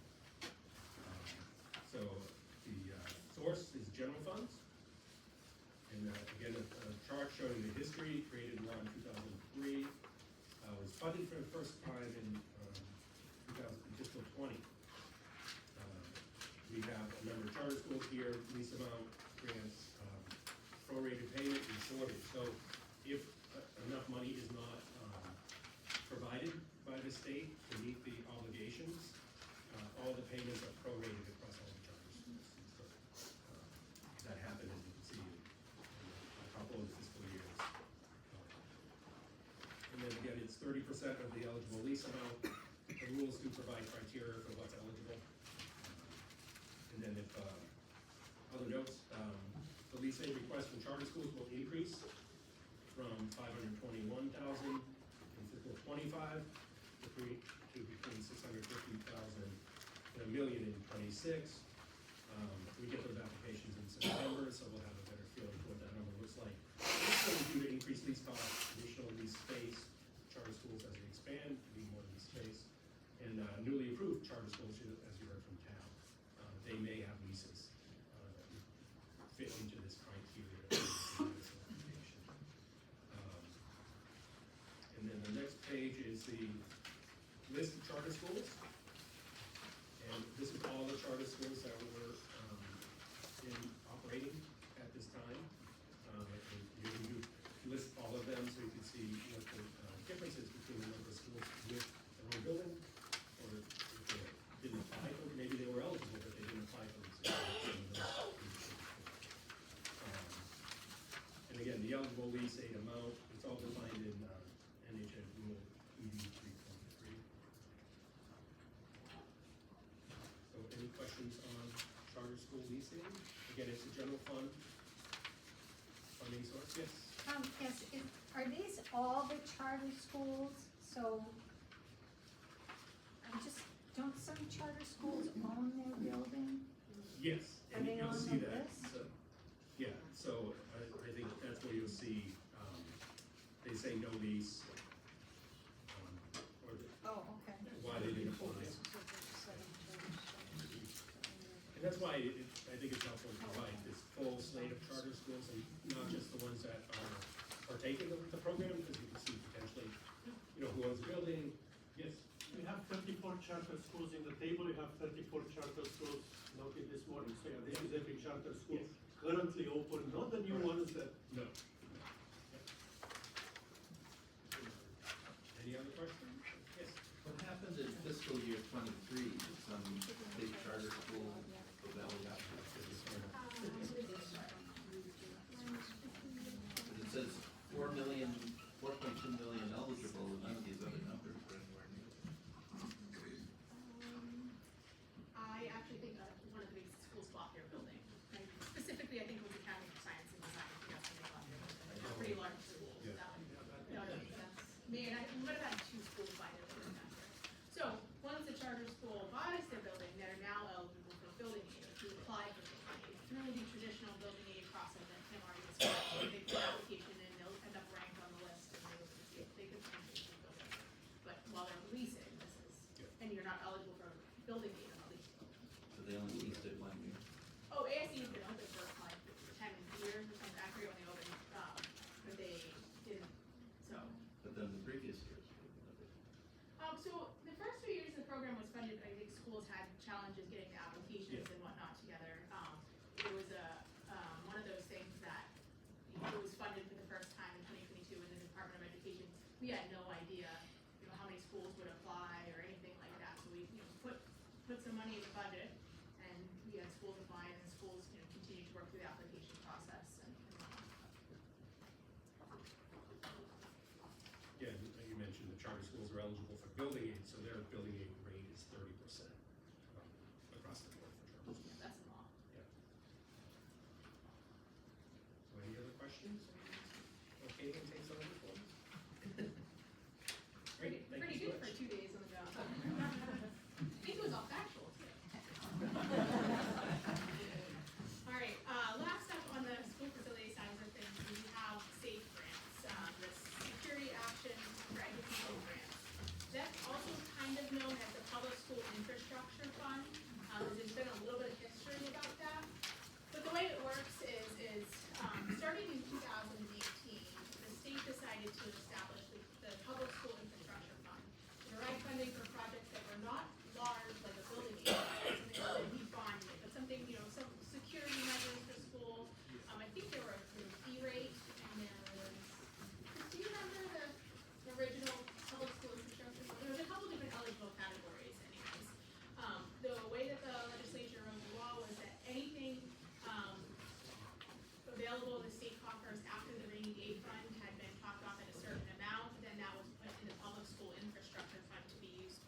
there's three types of projects that have been funded in the last several years.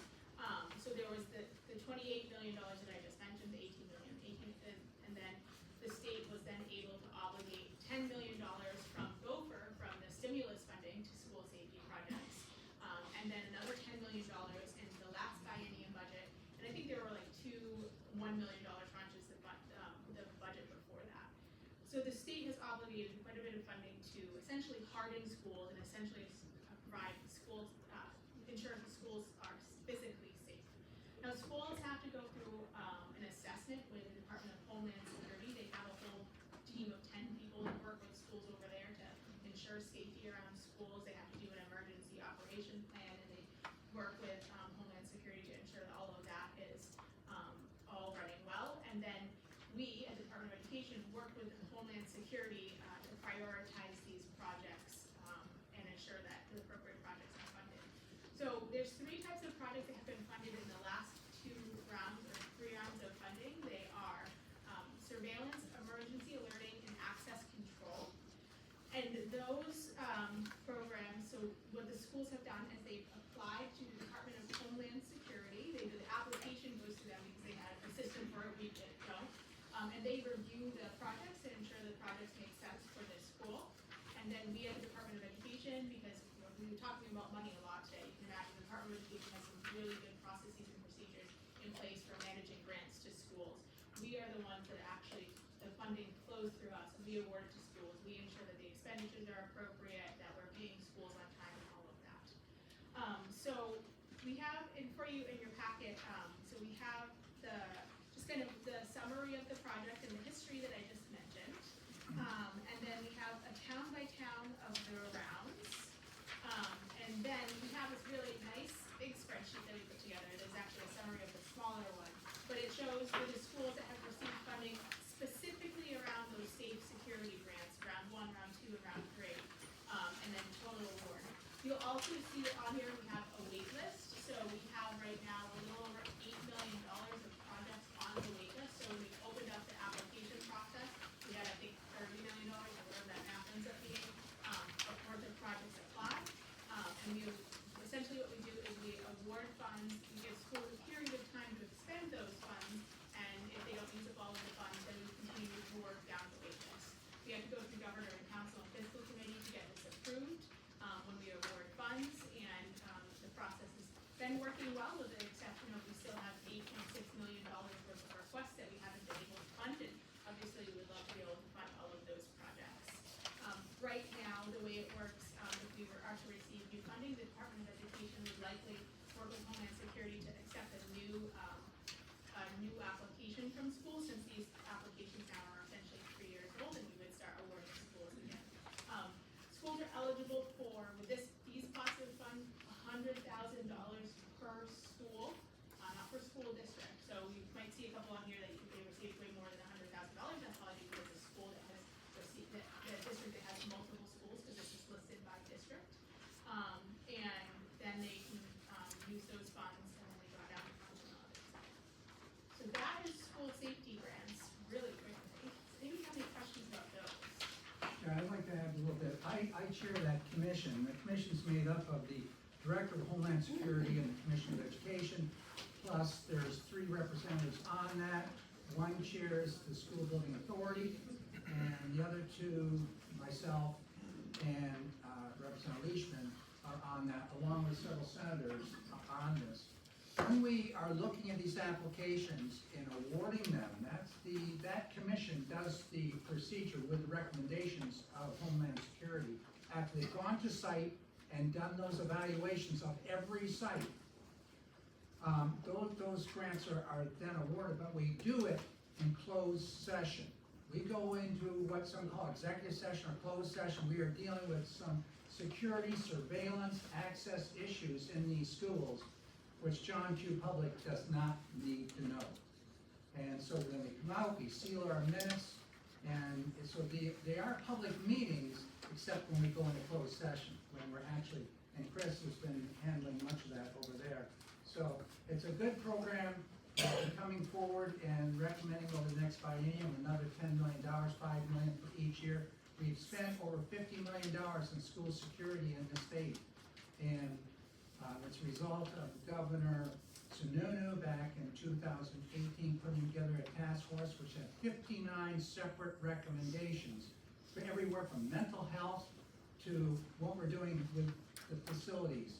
And it's been, I think we've made a lot of positive gains. We're actually spending as much as any other state in this country, if not more, on a per capita basis for security in our schools in New Hampshire. The monies are available not just to public schools, but to private schools as well. Every child in the state needs to be safe. Thanks. All right, well, with that, I'm gonna turn it over to Rebecca Fredette. She is our administrator of our Special Education Bureau, and she has a lot to talk about. Before Rebecca starts, I do have, if you have traveled and you want to, rather than going over to and doing it electronically, I'll leave these out with the gals out front right there where you got your information initially when you came in. Pass it around. Yeah, or we can pass it around. Sign, you'll get your travel.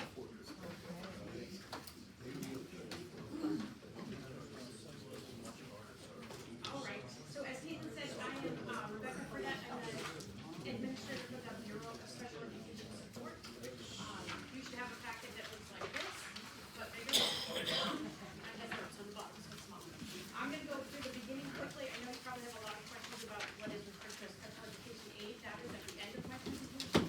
I'm just gonna go through all the other funding sources first, and then we will special education aid previously known as cash.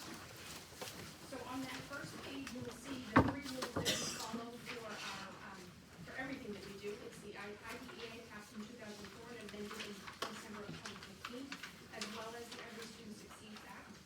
We also follow New Hampshire Statute, Chapter 186C, and then all of the New Hampshire standards for the education of children with disabilities, which is under 8 million. So everything that we do follows those things. On page 3, I gave you the count of students with disabilities in the state as of October 1st, 2023. We are still working on numbers for 2024, so these are the most recent numbers that we have. These are broken down by age as well as disability. The disability categories are on the next page. This was, I wanted to make it so you could at least see it. Now this breaks it down by each disability and then age group. I will point out that age 5 was split because some of those students are still in preschool and then some of them will be in kindergarten.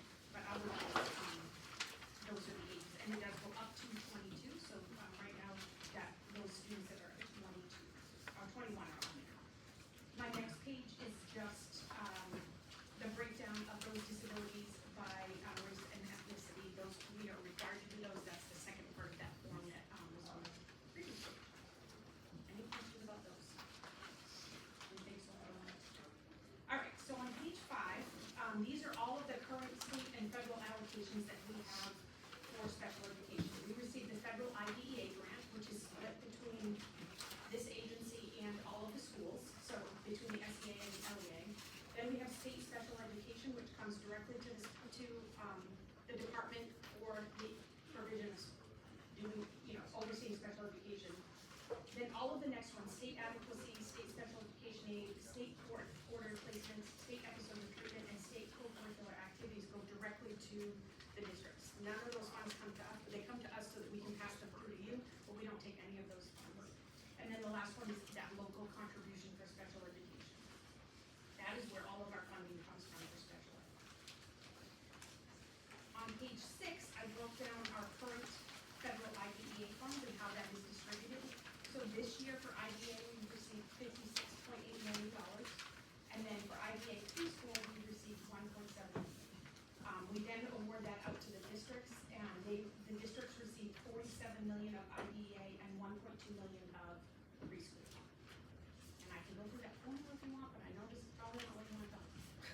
What is IDEA? IDEA is the Individuals with Disabilities for Education Act. I have a question. So do you expect the IDEA grants from the federal government to come down because? I would hope not.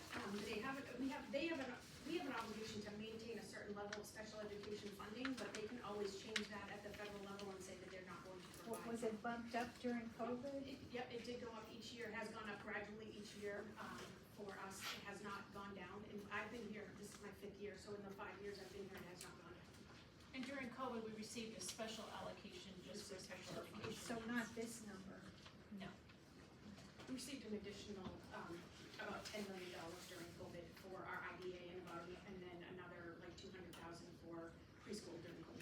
those funds ended September 30th of 2024. What is the set aside? $6 million? Yeah, that. No, set aside is our discretionary fund, so that's what we are allowed to take for the state to run special education. So if you look at administration and set aside, those are funds that come to us. So we receive, and then the balance goes to the district. So we take the 1.3 million and we take the 6.3 million, and then we provide the 49 million to districts. So that helps us to do our state systemic improvement plan. It helps us to pay for it pays for everybody but 2 people in our bureau. So it pays for all salaries, it pays for any funds that we use for a deaf edge scholar, a vision scholar, like there's but that's all the funds that we receive from that amount, and they call it our state set aside. That's how much we're allowed to do. And there are a list of requirements that the feds have for that specific programming, so they'll say, you know, your discretionary fund, but you're also required to then go in and help schools for X, Y, Z, and they have specific things, so we have to take those funds. And then some of them actually do end up going as a pass-through to the schools for special programs. Yeah, it's very specific things that we can use it for. I don't know how to. I'm Lauren Sally from Durham. I'm curious for kids who end up in the juvenile justice system, but who also would qualify for special ed services. Is it through the education system or through the judicial system that they receive their education and services? So we have a memorandum of understanding with the prison, and so they provide specialty education, but it always falls back to the resident school district. So they may be incarcerated, however, Concord School District is still gonna work with them to help provide that special education service. So anywhere the child may be, I say child, it always goes back to the resident district where they live.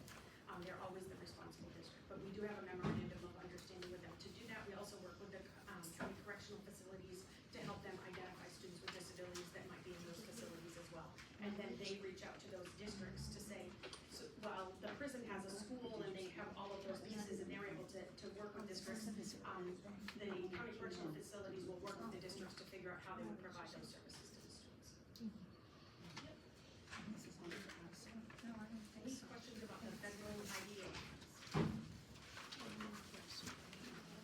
So then on the next page, you'll find a summary of spending. So for 21 through 24, we've listed the entire amount of funding that has been provided for special education. This is all funds that are paid to special education. So it's just a summary of those numbers, as well as how much has been paid for adequacy aid over the last 4 years.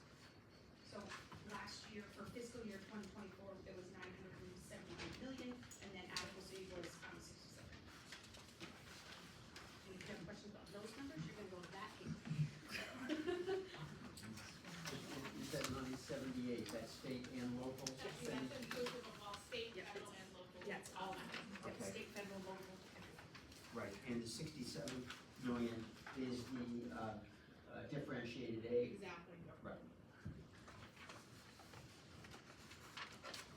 The next one is, we have two other funds besides special education aid that we pay out. We pay out for court-ordered placements, and this is all state funds. So when a child with a disability is placed by the courts into what we call a private provider of special education, we will pay a portion of it. So the district will pay 3 times the estimated cost. I always get it mixed up with special ed aid, I apologize. So they pay 3 times the average cost per pupil, and then after that, we pay for anything beyond that. Because they haven't been placed there by their IEP team, they've been placed there by the courts. So the state has this fund that will help pay for that placement. Could you give numbers for that, like the average cost per pupil would be 3 times that would be? I have that coming up. It was easier to just put it in the special education aid, so we'll put it in there. Thank you. Yep, and then the other fund that we also do is episodes of treatment. This is a newer fund that was established in the last 5 years, and this is for students who may be going through a mental health crisis and need to be placed in a facility to receive those services. Again, this is not a determination of the IEP team. They've been placed there for their personal needs. Their parents might have asked for this help, the child may have asked for the help, and so for this one, we pay 100% of the special education cost when a child goes into this, goes through this funding mechanism. Both of these are all of our funding for special ed aid, COP, and episode of treatment go through the education fund, education trust fund. And for quarter placements and episodes of treatment, we can ask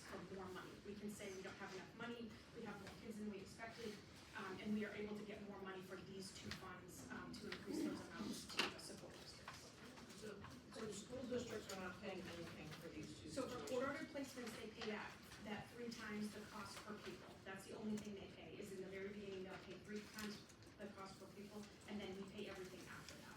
But for episode of treatment, we pay everything. Becky, I'm getting a little confused here, because I think the formula is go 3.5 times and then up to 10 times is 20%, 80%. So that's for special education That's aid. special education. Yeah, Then for quarter looking at the 100% here in this column, this, where the state also reimburses districts 100% for any of the costs over 10 times. How does Medicaid mesh in with the obligation of use of these funds? For those kids, we're getting up into $500,000. So you're talking special education aid, not episode of treatment? Yes? I'll hold off on the question. Okay, so, any questions about episodes of treatment? That one we cover 100%. Okay. Special education aid, next page, page 10. So these funds are provided to districts for children whose services are considered high cost. The state will reimburse the districts at 80% for any costs that are over 3.5 times the estimated cost per pupil.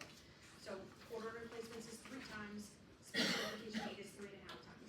Once you get to 110 times the cost of the average cost per pupil, we pay 100%. And if there's not enough funds in the account, the reimbursement is prorated, which happened this year. I'm gonna give you an example. So let's look at the next page, and I can walk you through this example. When did this, page 10, when did that kick in? That has been, forever. Yeah. Yeah, like, it's always been that way. That formula has always been that way when they So- did special education aid. Imagine that there's a child who's being outsourced to a boarding school in Ohio for $250,000 a year, every year for 8 years to receive life skills. You're saying that that child would have been covered? No, each year it resets. So if you turn to page 11, I'll walk you through the formula so you can see that. So, That's going to be a specific question, we'll come back. yep, so I'll walk you through the formula so you can. Outsourced to a boarding school for every year for 8 years.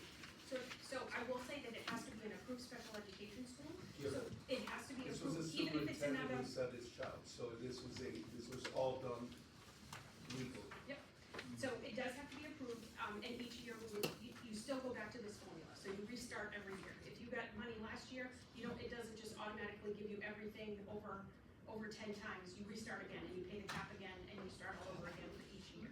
So for 2023-24, if you look at page 11, the cap for the average cost per pupil, estimated cost per pupil is $19,913.66. If we multiply that times 3.5, it comes to $69,697.81. That's your cap. That's what the district paid for 23-24. Then if we go down and it says the total allowable special education costs for a student. So you may submit a lot to us, but we are gonna go through and we're gonna make sure it's allowable. We're gonna make sure it's in their IUP. We're gonna make sure it's during the period of performance.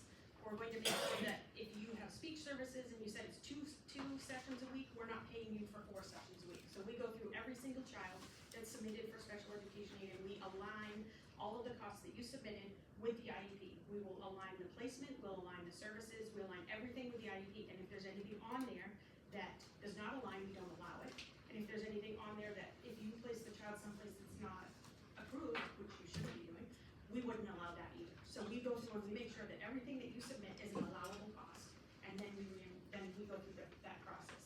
So this district had an allowable cost of $155,034.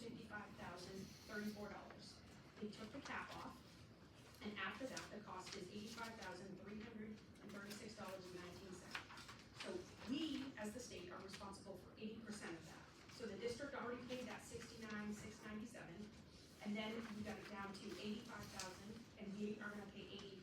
So the state pays $68,268.50 for that child.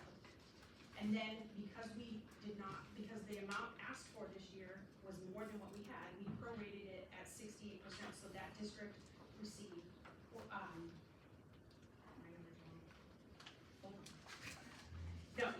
so that district received $46,962 from us. That's how that formula works down through. So they did not receive the whole amount, they only received part of it. And then the total cost for the district was $108,071.79.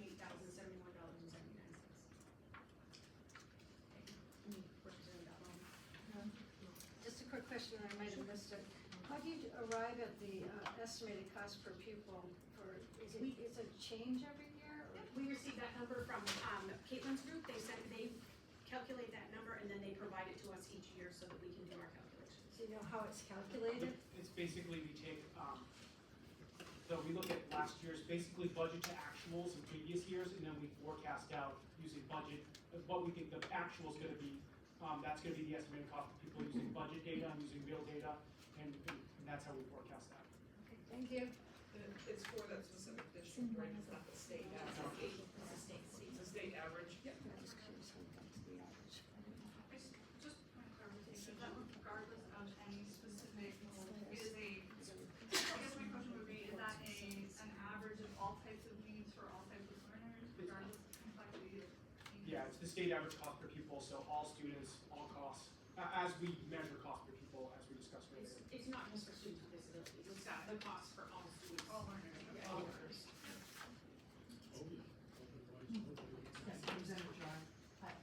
So this is money though that the town or the district has to put out and gets reimbursed. It's not like it's paid for them, right? And so the balance now is their responsibility forever. Will they ever get reimbursed for that? So can we go back to my concern here? Yeah, so that the district has to pay that first 3.5 times the average cost of a pupil.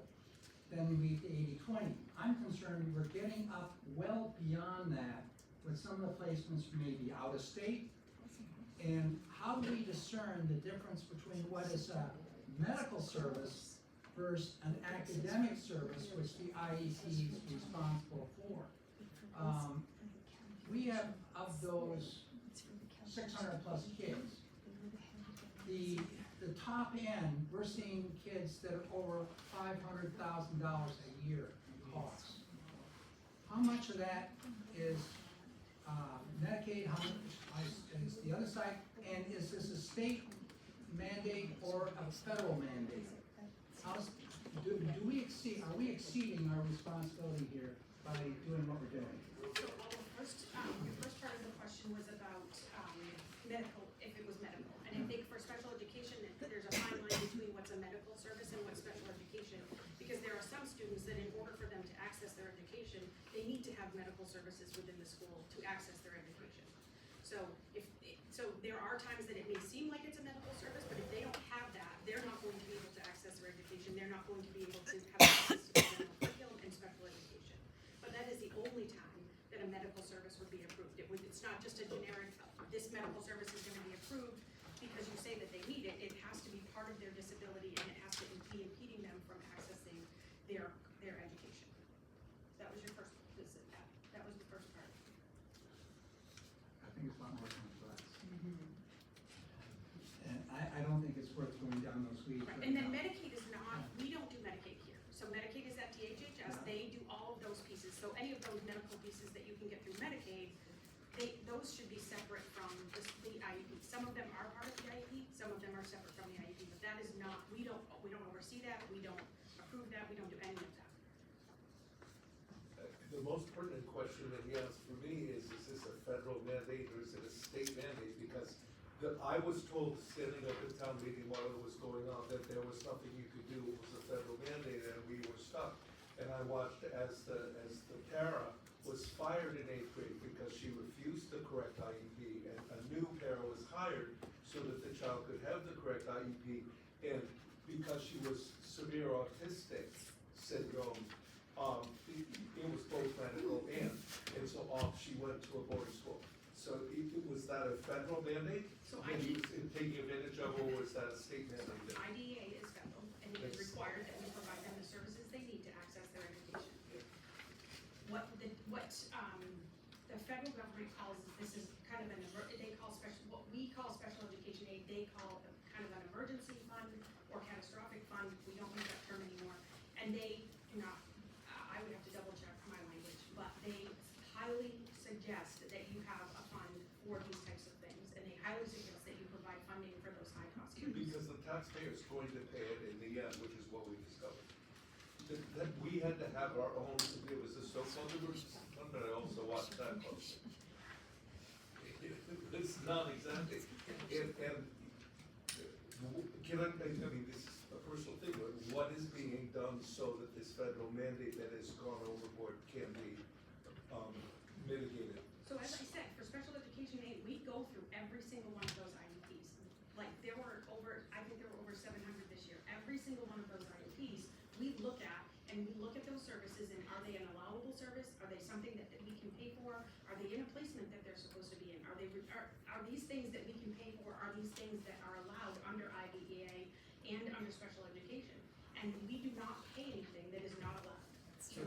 This is a personal question I've been looking for 20 years, and you can tell me no, like my school board has. Can you tell me how many children in the state were funded for $500,000 a year as individual kids? Not off the top of my head now. Is it possible that I can get that number? That is a very, very small singular number. I'm sure. 450 is also surprised. I'm sure it's small, but it would be nice to know the number. So two things. And if I gave you that number, it could be personally identifiable because No, of the that's small not the districts. question. It's the Second number, thing is, it's all. we don't know how much every district, like, we don't know individually. I can't tell you that Johnny Smith we pay this much money for Johnny Smith. I can tell you how much they asked for special education aid for Johnny Smith. But I don't know how much each district pays for each individual child in their district, because they may be using local funds, they may use their federal funds, they may, so I don't have it individually by child except for special education aid. So we have 32,000 kids, I can tell you 700 kids and how much money we spend on those 700 kids. Yes. And I could go in and I could, the very last page of this tells you how much each district, and I could go in and I could say, Johnny Smith, they requested this much money for special education aid, and they had all of these services, and then we approved all of these pieces, and so this is how much money, those ones that they submitted to us, I could give you all those details, but there's only 700 of them. I want to preface this with, you may very well have already hit on this when you mentioned you go through everything with a fine-tooth comb. I just want to make sure I understand. So let's say we have, a school district has an out-of-district placement, $185,000 a year, and let's say it's in Plum Street or something like that. When you're breaking down how much is being paid, or even how much the school district is being paid, let's say that child, let's say it's Kashima, I know, they have to be far away, so they have to live there, they stay there 24/7.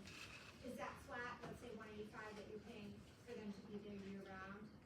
Is that being built, or is it just, let's say, school hours, and then take a step further, would that include, let's say, summers, for example, or?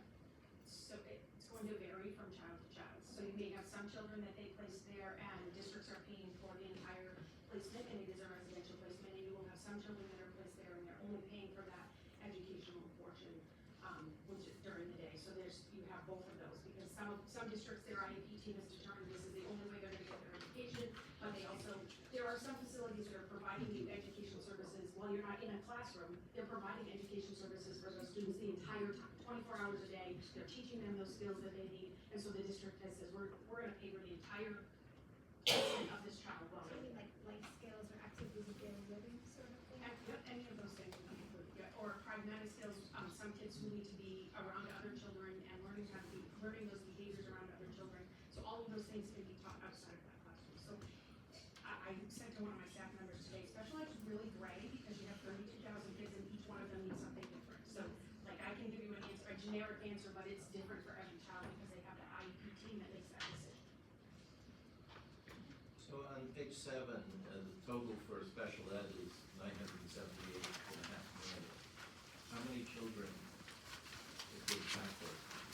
That's the 32,000 students that are on the total page. That's 32,000. 32,019. So that's page So 3. it's roughly 1 in 5. 1 in 5? Yep. All right, thank you. All right, so the next couple of pages are just some history and some information for you. On page 12, we gave you the history of special education aid. And we go all the way back to 2007, just because that was the last time before COVID that we gave 100% of special education aid. So you can see that the trends for special education aid over the last almost 20 years. And then page 13 shows you the estimated cost per pupil each year, and then it also breaks it out into the 3.5 times and the 10 times, so you can see what that looks like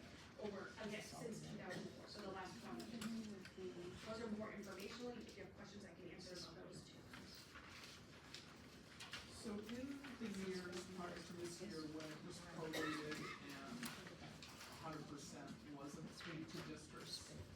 So, Was there ever a request for more funding to be appropriated from rainy day funds or somewhere? Let me respond to that. Back in, you notice, going back to 2012, proration was in the 60% range. Representative Dial and I put in legislation at that time, the proration would not be anything less than 80%. It didn't go anywhere. And so there's been efforts made to put more in here. That was one way it was done there, on the proration side of things. But since then, the proration amount, you can see it's climbed up until we hit where we're $17 million short right now. And so, if you look over the years, that we would start to go low, and then they would have to request more funding. And so we got to 87 last year, and it was left it there, but it has gone up. I mean, it's gone up since, I'm looking at the lowest one, since 2014, it's gone up from 21 million to 33.9. And we're still 17 million short? This year. I think I'm not understanding something properly, so I wanna ask it this way, if you don't mind. So, reading here that the state reimburses the districts 100% across over 10 times. Yeah. Does that mean that the per student maximum cost out of the school is $215,199? That's the max that the school district has to pay per student, because after that, the state is picking up. So that was just an example. So are you looking at, I lost the page. Are you looking at page 11? Right, so page 13. Yeah. It says the 10 times, estimated cost per pupil is $215,199. Yep. And on page 10, it says the state also reimburses districts 100% for the cost over 10 times. Yeah, so once you hit that 215,199, and we've done all of the prorations with the 3.5 times and the cap and all of that, once it hits 10 times the cap, anything over 215,000, we pay as the state. 100%. 100%. So, Prorate, it's still prorated. It's still so prorated. even with all those prorates, so is that telling me that the school's maximum per student is gonna be $215,199? No, they can spend more.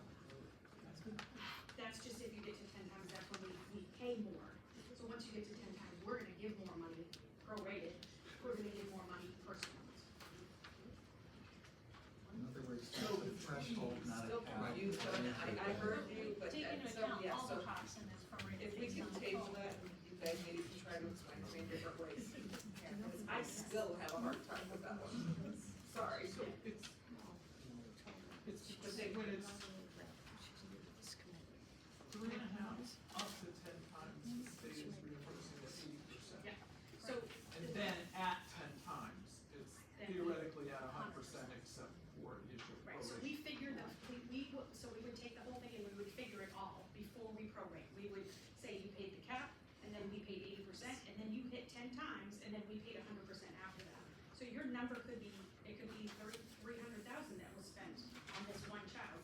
But after we figured everything out and how much you're going to get, you then prorate it, and you don't get, you're eligible for this amount of money. However, we prorate and you're only gonna get this much. So you could be eligible for, you could be eligible for more money, however, it then gets prorated. And we pay them. And after 10 times, we pay all of it, yes. But we do. Do you have a list of the schools eligible for receiving student supported schools from New Hampshire? Do you have a list like? So we have 20, we just can't increase, we have 22 schools in the state that are approved private Out of programs of state. special education. There are hundreds of schools. You have a list of? There is a list in our special education information system that is of approved schools, yes. Is it accessible? No, it's a closed system because it has all that student personally identifiable information. So the student information system has every single student in it and every single student's IEP. So I would be able to give you access. No, I don't want kids, I want you. Yep, so I can send the list, Because some of the schools are doing something right, and we can do it in New Hampshire, but they're doing it in Ohio. And I'd like to have what they're doing in Ohio brought here. Question, how are schools certified, if you will? Long distance, are you doing this? I'm trying to imagine all of these schools schools all over the country. How are you evaluating and determining whether they qualify?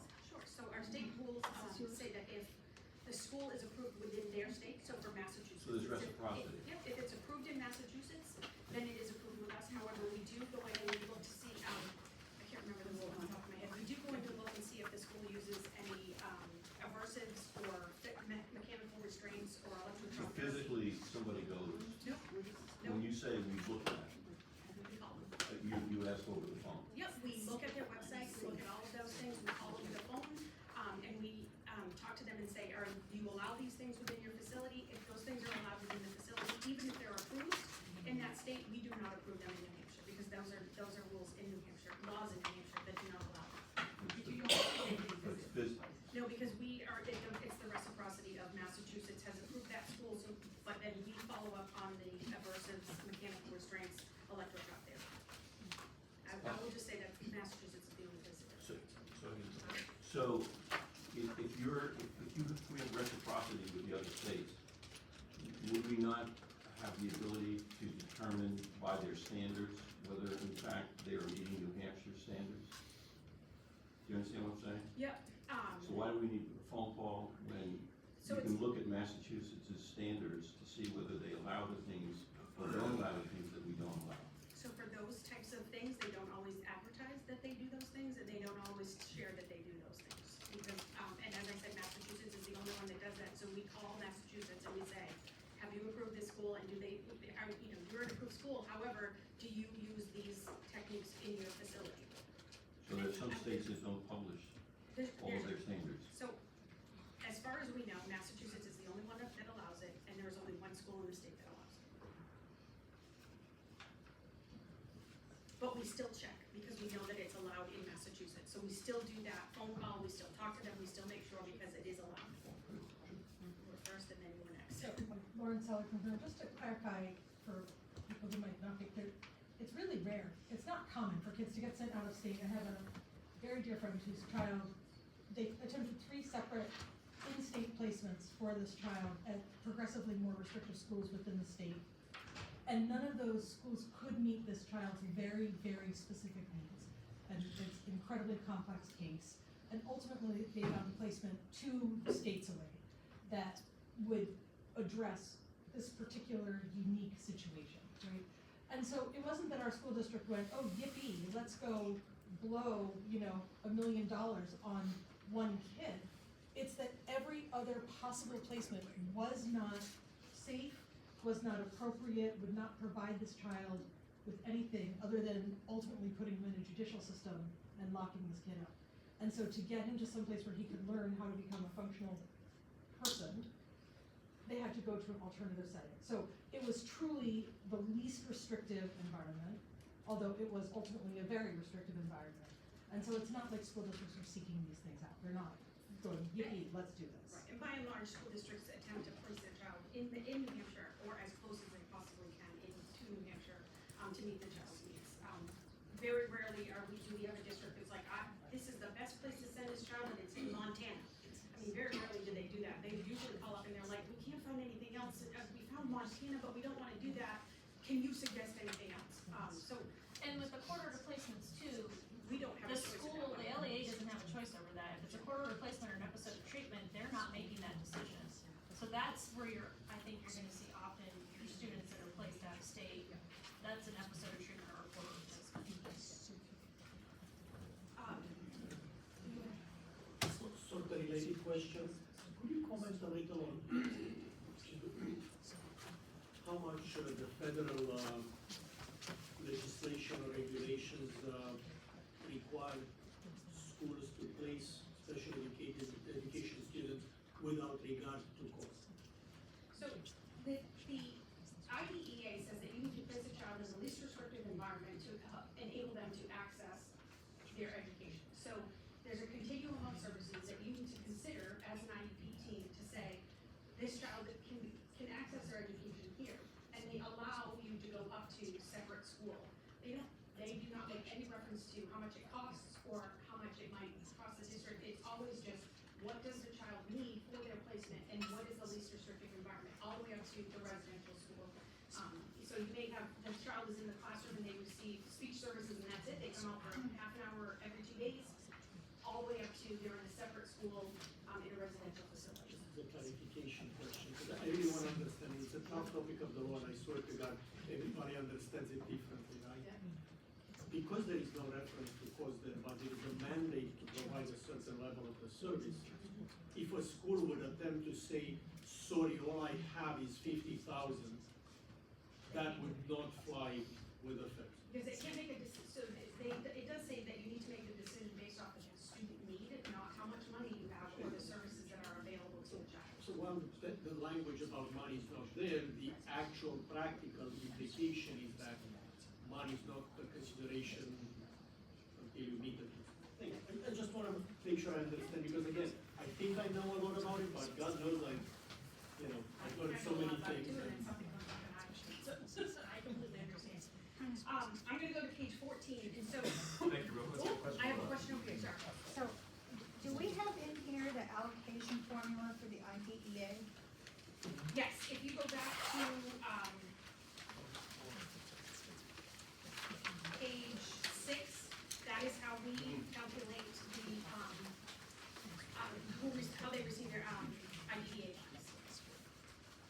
Are you talking about the LEA determinations? How much you The send to feds determine that. They give us, they say, here's the allocations for your LEA.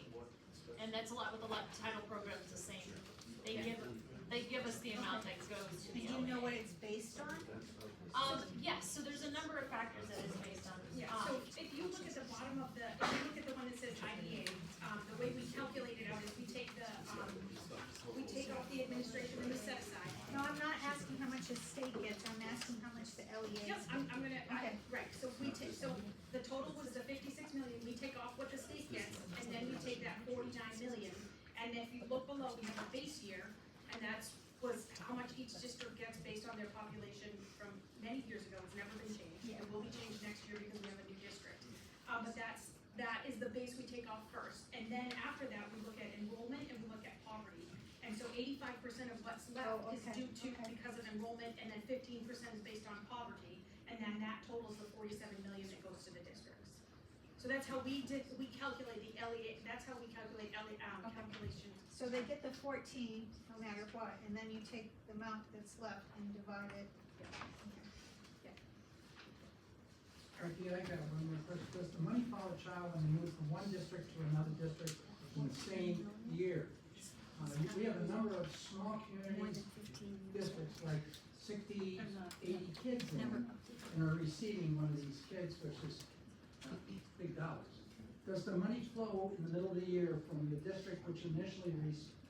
Not the federal money, no. Not the federal No, money. it's just a one-time allocation, so. So the receiving district has to pony up? So page 14, I'm going to clarify this before I talk about it, this is an estimate. This is me saying, I know you probably want to know where the money's from, and I went through the form and made a very rough estimate of where we spend our special education aid. So if you look at it, about 4% of our money goes to New Hampshire public schools, which includes charter schools. So this may be districts collaborating together, and we're going to do deaf and hard of hearing program at one school, and then a couple other schools are going to send their kids there. So they don't want to send the kid out of a district, they don't want to go to a private provider, so they're collaborating with each other. And so about 4% of our money goes to public schools and charter public schools. A lot of it goes to transportation, almost 12% of that money goes to transportation. About 23% goes to other schools, so that's not our private providers, but any other school out of state, we do about 23%. About 26.9 or 27% goes to services, and the majority of that special ed money goes to New Hampshire private providers, which are those 22 special ed schools that are approved in the state of New Hampshire. So this is a very rough estimate, but it kind of breaks it down for you so you can see where that special ed aid money goes.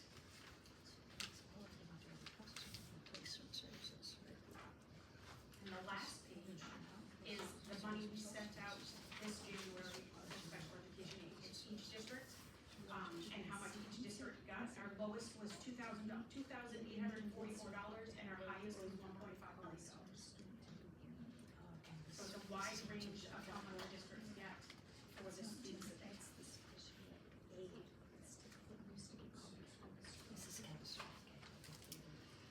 Anybody else have?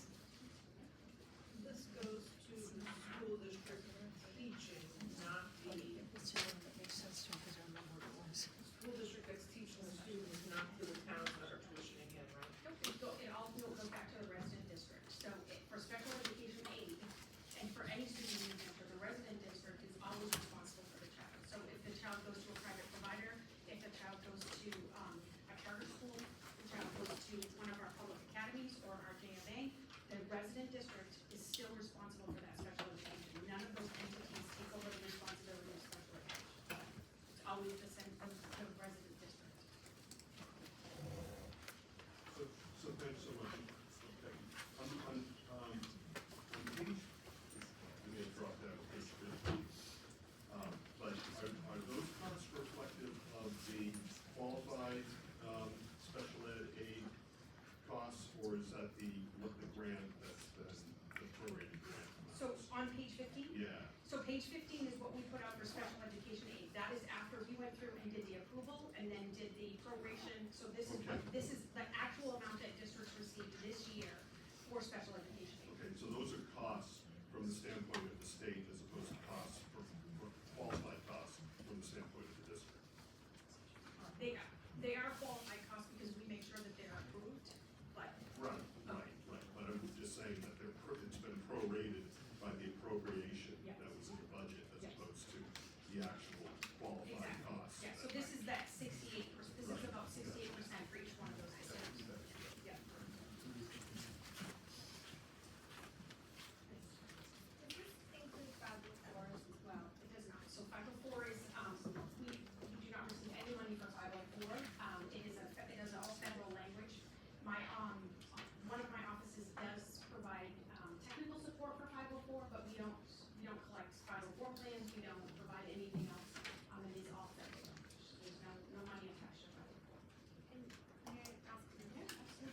So, I'm assuming that every district is only giving the IEP if it's necessary. And I understand that you have a litmus test. But do you ever see where there are certain districts where it's really heavy and you question whether or not they're. So that would be done through our monitoring process. We have a cyclical monitoring process that goes every 6 years, and we go through 2 cycles of schools each year.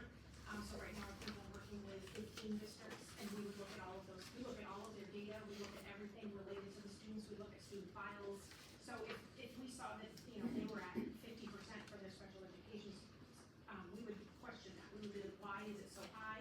We would look at how they're identifying students, what criteria are they using. We would look at all of those pieces when we went through that monitoring process, because that would be part of their data that we're using to monitor them. In all fairness, though, if they do have a great program, they could be a magnet. I'm not gonna deny that. As a parent, I've heard, you should go to this district because they have really good special ed programming. I'll admit this is not an area of strength for me. But to follow up a little bit on what she was just asking, I've heard from a few parents that their kids have been in our school district with IEPs. They've moved their kids to a private school. They are not requiring IEPs there, and their kids are doing fine there. So how are we managing that difference? Like, why would the school district think that they need an IEP, but the private school is not thinking that, or not, and the student is showing that he doesn't. So for eligibility for special education, there are certain assessments that need to be done for each type of disability. So for a specific learning disability, you need to conduct an academic evaluation, you need to conduct an intellectual evaluation, you need to do an observation, and then you need to do a vision and hearing screen, so you can rule those 2 things out. From those scores on those assessments, you would make a determination if the child is eligible. So it's not just a random, I think they're eligible, there's specific criteria for each disability. So each one of those disabilities that's across that chart, there are specific criteria that the district needs to look at to determine. I will say that a lot of times not all the schools have a smaller student to kid ratio, they may be providing services differently. There's a number of reasons why that child might be doing well in a different setting. As I said, everything is gray because you have 32,000 kids that all need something different. Yeah. Hi, Brian Morris from Franklin. So our school districts are at 40% capacity of all 3 schools with IEPs. We've seen similar with parents pulling their kids from the public schools, putting them in private or charter schools, and those IEPs are no longer required. I've also had a couple of parents come up to me and say that they get housing assistance and rental assistance for having their kids have IEPs. So just kind of clarification. So I believe that this is not in IDA, so I'm giving previous knowledge of being a special ed teacher for 25 years. I know that if a student has been identified with a disability, there are times that a parent will ask for Social Security, which would pay for housing and all of those pieces because their child has a disability. So that has nothing to do with IDA, it's through federal programs that would support those students. That's what we were talking about. Any other questions about special education? Any other questions that you can ask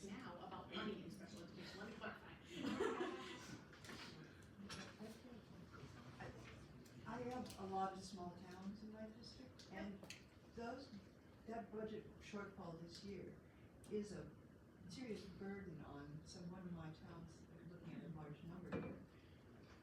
And there's no recourse, nothing. So looking in the future, our numbers aren't secure then. Because we don't know how many students are going to submit for special education aid.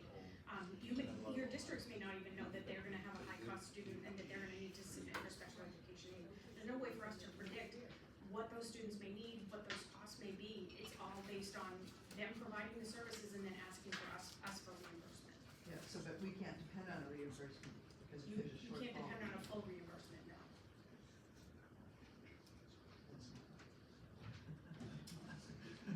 What is the current status of the special education audit? When do we expect to see that? It is my understanding that they anticipate, in, I think, middle of next year or towards the end of summer, they're planning to. End of summer of 25 or 26? 25. Oh, you said next year, I was like, what? Sorry, I'm still in December, that's why I was Checking. projecting. End of this summer, I think, is what they've anticipated. Yes, that's the other piece too, because it was supposed to be January of 25, and then it's been pushed to, the end of the summer. On a similar line, we have the report of the dispute resolution, social education dispute resolutions. There were recommendations and action steps, and there was supposed to be a quarterly report. Can you direct me as to where I might find those? Sure, it's on our website, that is, dispute resolution is not within the Bureau of Special Education, it's actually in governance, but I can point you to that, I can pull it up Thank or you. send it to you so you can see. Thank you. They're providing those at, the school every, quarter, on a quarterly basis. Okay.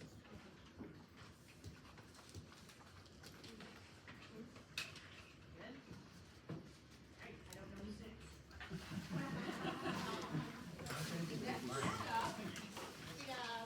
It's Jeff, who is the administrator of our career and tech education program. So Jeff's gonna give you again, just like Becky did, a brief overview of the program and how it works, and then we'll get into kind of the day-to-day operations of the funding. Thank you. I know with special education funding, you guys are saying, oh, this is a problem as far as the funding is concerned. So we're talking about a state program that has state laws that establish it. So if you think this is an issue, you as a committee may want to have a conversation, consider changing the law, and there's certainly ways that you could get around that. So, with all of these programs we're talking about, they're state programs, we could do the exact same thing with career and We're looking at them right now. So yeah, but the answer is that you guys have the power to make the changes, not us, you. Thank you, Caitlin. So, Caitlin did steal a little of my showmanship. I was gonna introduce myself and say I'm Jeff Beard, I'm the state CT director and the administrator for the Bureau of Career Development. And then I was asked for a show of hands, who knows what CT is? See that? Tremendous, thank you. For those who don't know, CT is short for Career and Technical Education. So the one little charge I always give when I speak to business owners, lawmakers, the general public, take a look at the map that's on the Bureau of Career Development website, and take a look at the closest CTE center to you. So within your district. And then, if you like, I'll make sure that I have my business cards available. I'd be more than happy to connect you with district level leadership so you can do a tour. Because there's really nothing that takes the place of walking through these centers and seeing what they do day to day.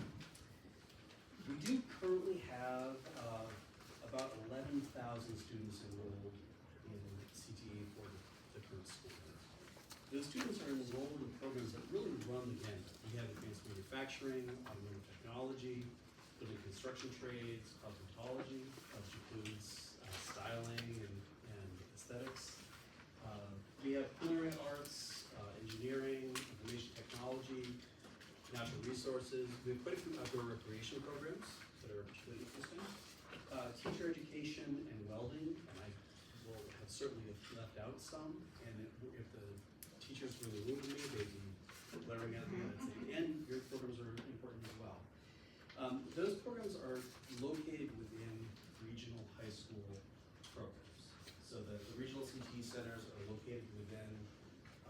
high schools in the state. We have around 26. We also send to 4 schools in Vermont, bringing the total up to around 30. The schools in Vermont are right there along the border, where we don't have CTE programs available readily for students in Hampshire.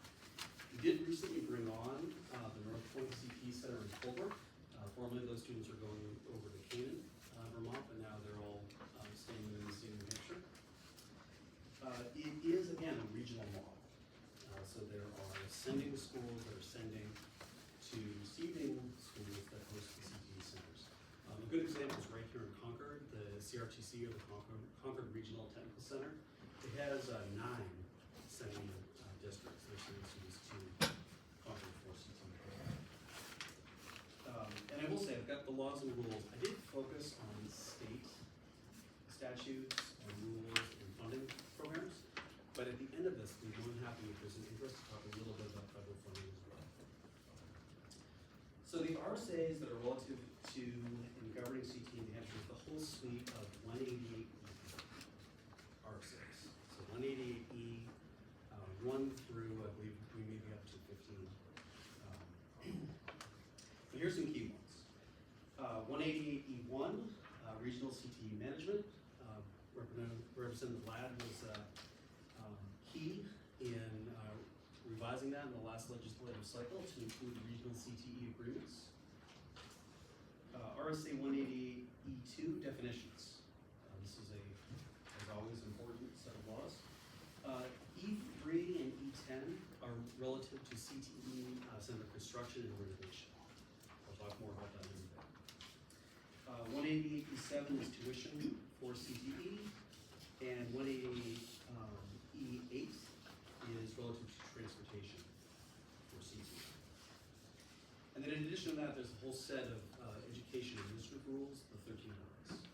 Those all give more clarity and more definition for those RSAs. I'm going to jump into tuition and transportation. Before I do that, does anyone have any questions about the statutes, the avenue lists? So for tuition transportation, which we call T&T, there's a $9 million annual appropriation from the legislature to NHED for the department to use in its operating budget to make payments to sending districts for the costs of CTE tuition and transportation. That $9 million is a per pupil expenditure, so it directly informs a maintenance of effort, or MOE, that we have for our major source of federal funding. So we have to, on a dollar for dollar basis, meet that maintenance of effort every year. Per the RSAs, the transportation costs, they get paid first. So the districts calculate their transportation cost. That gets paid first before tuition. At what rate? Well, and thank you for bringing this up. So it is currently based on a rate of per pupil per mile of travel. Current rate is 10 cents per student per mile. It's 2025, school buses don't cost that. But again, Representative Ladd did introduce legislation that was passed that directs the department to revise that formula based on type of vehicle rather than the simple 10 cents per student per mile for this. The tuition charged for CTE, since we've heard about the DOE 25 several times today, the rate can range from 20 to 40%, and that's reported to my bureau from the CTE centers. They'll say, here's our rate we're going to charge. The 20 to 40% will devolve to 40% if they don't report. I'm happy to say that everybody does. So they'll say our cost is 20% of that DOE 25, 35%, 40%.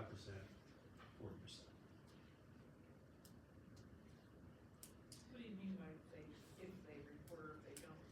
Well, they have a deadline to report their amounts. So the reports in my office, here's how much we're going to charge for CTE tuition costs to our sending districts. If they did not report per the state RSA and the admin rules, it would be 40% of the DOE 25 that they would charge. To date, that hasn't happened. Everybody reports. They say, here's our actual cost.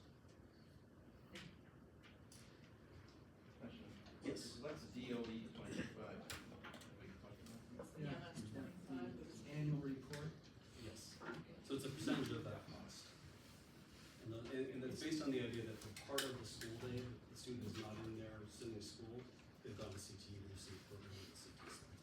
The DOE 25 is the financial report that districts submit, and is what we use to calculate cost per pupil. It's at the bottom of DOE 25, you'll see the cost per pupil calculation. Thank you. So, is that the statewide number? We use the DOE. $21,000 of Yes, change? we do it for each district, and then we roll it up to do a statewide number, but that's all data from the DOE 25 that we use to make those metrics. So for the current biennium, the legislature also appropriated an additional $4 million for CTE transportation aid. We did need to put that out in discretionary grants, and the reason for that is that $9 million is that maintenance of effort for federal funding. If we exceed that, we reset the maintenance of effort. That maintenance of effort must be met dollar for dollar forever. So you can never go below that maintenance of effort once you've established it. However, it has to be based on a per pupil expenditure. So if we put it out in discretionary aid grants to districts, they can put in for that, and it's no longer a per pupil calculation. They're saying, here's our cost of transportation. We can do that without receiving any money. So to date, we've been able to get about $2 million out to sending districts for transportation aid. We did revise the criteria in the RFA so that it originally had been based on 22-23 school year cost. Every December, the department makes a payment for tuition and transportation to districts. In order to get that additional $2 million out to districts, we revised the criteria and are now basing it on 23-24 school year costs as well. So they can put in for that transportation aid to help cover some of those costs. Any questions about tuition transportation? So the transportation money is paid out of that $9 million first, and the remainder is used for tuition. Correct. And in any given program year, it's about $600,000 to $650,000 that has gone out in transportation costs. Again, because the current rate is 10 cents per student per mile. So the additional X number of millions of dollars over that 600 to 650,000 is tuition payments to districts. So CTE center renovation is the next part I will cover. So the RSA's and the admin rules direct the department to make budget requests each biennium to renovate CTE center facilities. So those facilities out at the public high schools that have CTE programming. And again, in the statute, it simply says, make the recommendation as part of the budget. So it's part of this budget process to say, we recommend these projects. The state may fund between 50 and 75% of the allowable costs. Historically, the legislature has funded these projects at 75% of allowable costs. The priority for recommendations, so with the department's recommendations, the priority is established in ED 13 of 305. And there's a table within that admin rule that says these are the order by which you have to prioritize these funding requests. Those are based on the opening date of the CTE center. So you might hear, someone might talk about the so-called renovation queue. That's that table that's in that admin rule, 13 of 305. Any questions about that? Could you please explain to them the group that's looking at that capital improvement money right now in terms of not by the order in which they were CTE center, but by programs they're offered? Absolutely.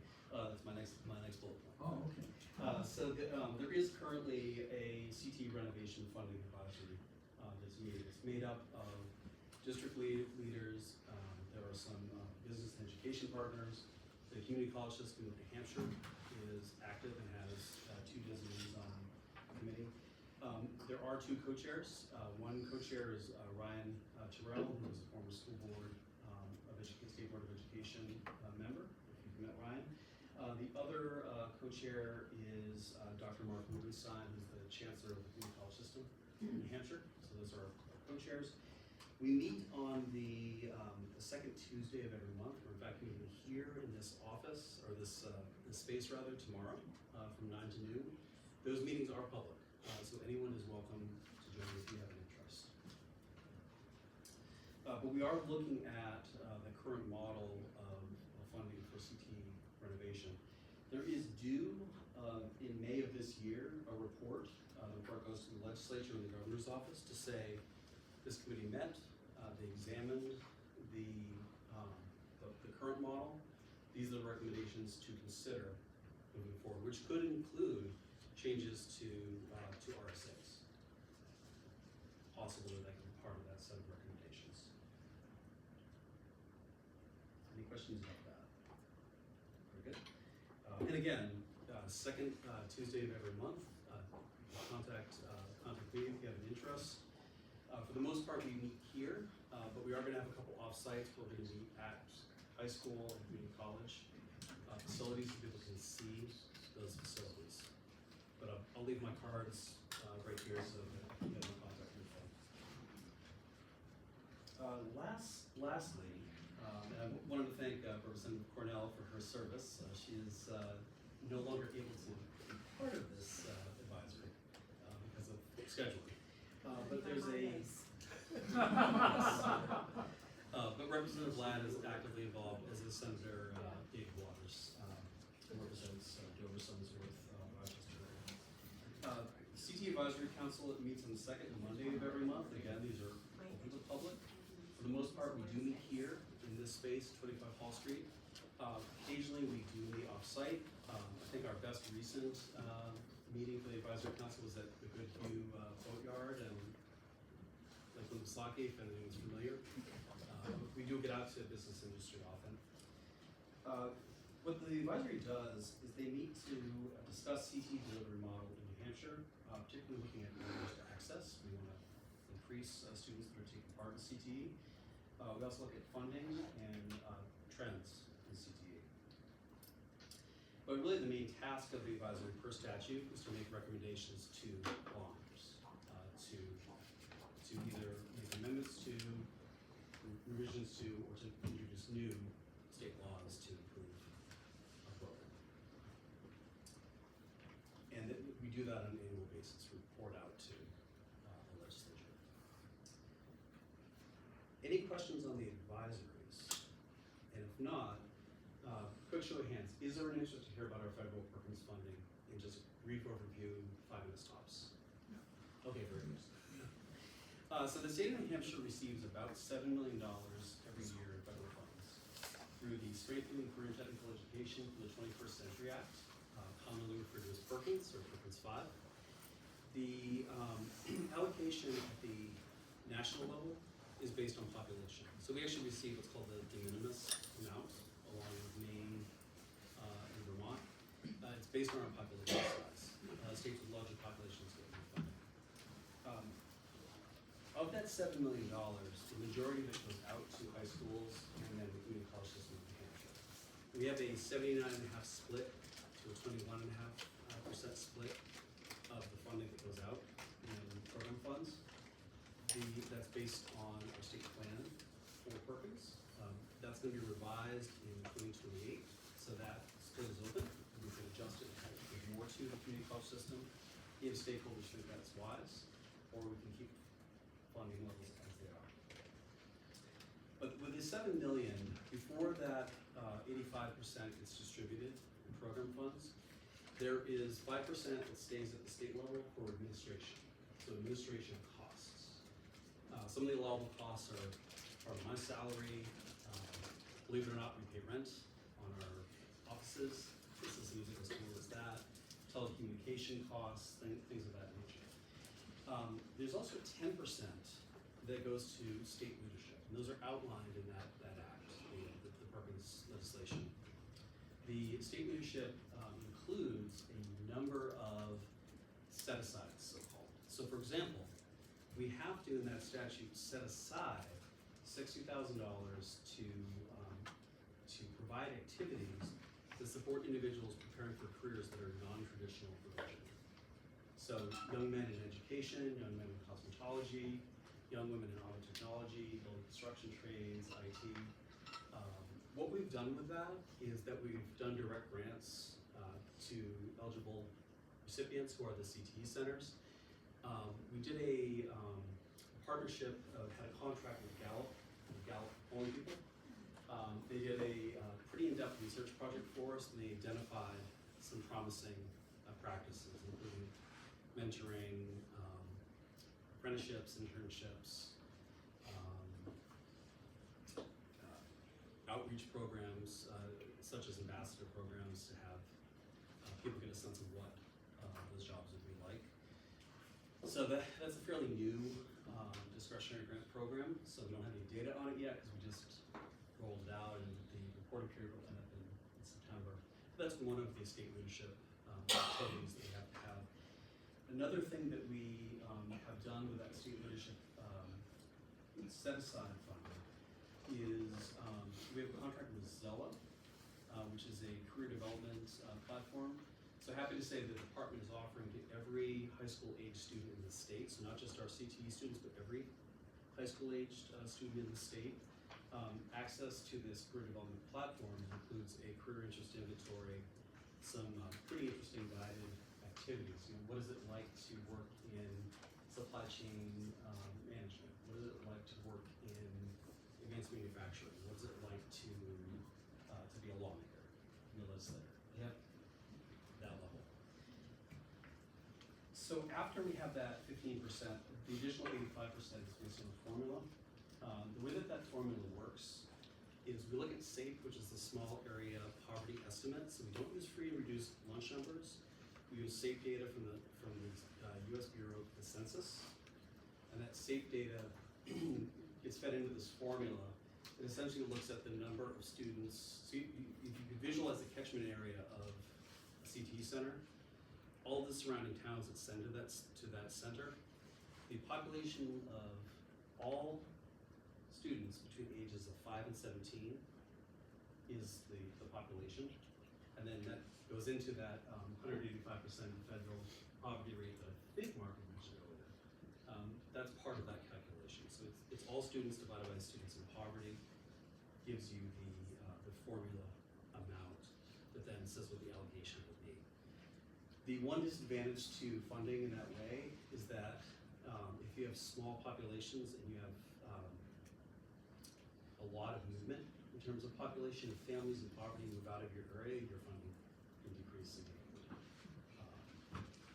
But that's the one consideration. Generally speaking, Perkins funds can be used to buy equipment, they can be used for professional development costs for teachers. They can also be used for career development exploration activities such as industry tours, work-based learning activities, which includes paid and unpaid internships. Any questions on that? And any quick general questions? I know I went a little in the weeds there. Any quick general questions? Yes. Since you don't have any, what are the strings attached to the federal funds? There are all limitations of that. Perkins, aside from the set of regulations around costs, so for example, little things like if you pay for a cost using non-federal funds, you can then not use federal funds. You have to the federal or federal. There aren't any strings specific to Perkins, but the more general federal laws and regulations that we I'm going to buy business cards right up front in front of Representative Ladd if anyone wants to get in touch with follow-up or additional questions. Thank you for your time. Thank you.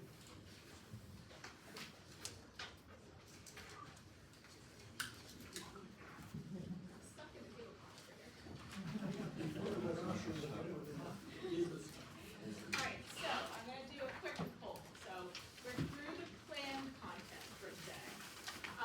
With the exception of one thing, which is assessment, and we'll do a demo of iReports. That's how we put our data.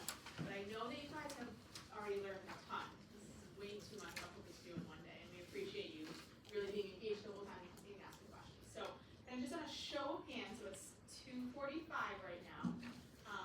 Would you like to do assessment in iReport? Raise raise your hand for yes, or no, if you need a break.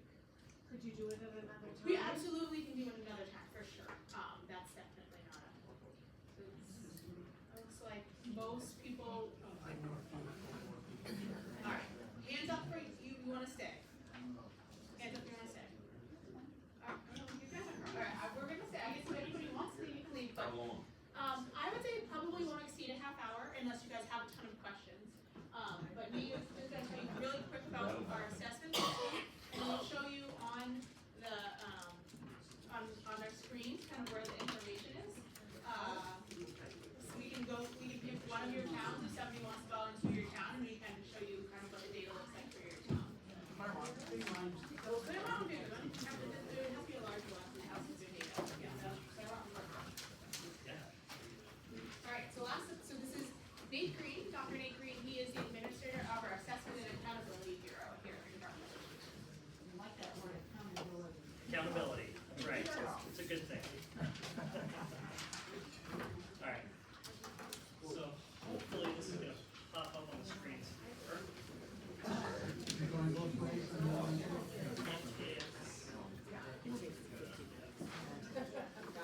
Alright, so people facing me, you should be able to see it on the two screens here. Oh yeah, we'll pull that out now. Folks sitting up front here, it's the same thing as on the TV right there. So I'm a little smaller. Yeah, I can almost read that.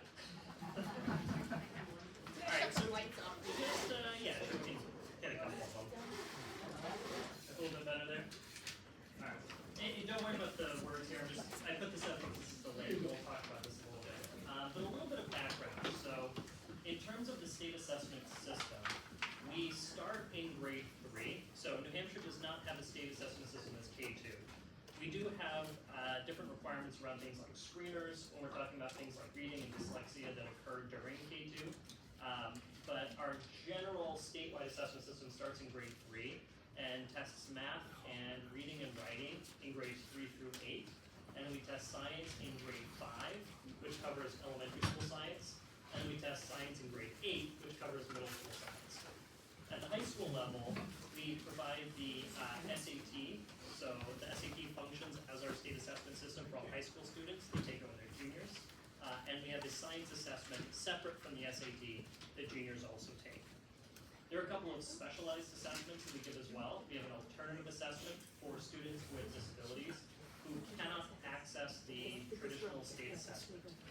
This is your students with your most significant cognitive disabilities, and by federal requirement, we can't have more than 1% of our state take that alternative assessment. It is very, very specialized, and it is for students with severe cognitive disabilities. We also have an assessment of English language proficiency, and that assessment is given to any students who are in our New Hampshire schools whose first language is not English. Because we have a subcategory, we have reporting around English language learners. In order to verify English language learner status, each year they take an assessment of their English language proficiency until they've passed that, and then they sort of think about graduating out of that subcategory. And those are the general assessments that we give. So grades 3 through 8, and then high school grade 11, math, reading, writing, science, and then the assessment of English language proficiency. I'll very briefly touch on it because we do have this as well. The United States Citizenship and Immigration Services Assessment, USCIS test for civics. We do that as well under my office. That is a requirement of New Hampshire statute. It's not part of our federal requirements. And I think 2 years ago, maybe 3 years ago, that was made a graduation requirement by New Hampshire statute. So it's an assessment. We make it available to schools. Students can take that as many times as they need to throughout their high school career until they earn a passing score on that USCIS test. And that's part of their civics course. So where do you go to get all of the data? We have a variety of different dashboards. They all start with I, and this is what we commonly refer to as I-Platform. So there's I-Achieve, I-Grant, I-Report, and I-Explore. And mostly what I'm going to focus on today is I-Report. I don't, in my office, do anything with I-Grant. That's specific to all the federal grants and information that school districts receive. But I-Achieve, I-Report, and I-Explore are all focused on assessment and accountability metrics.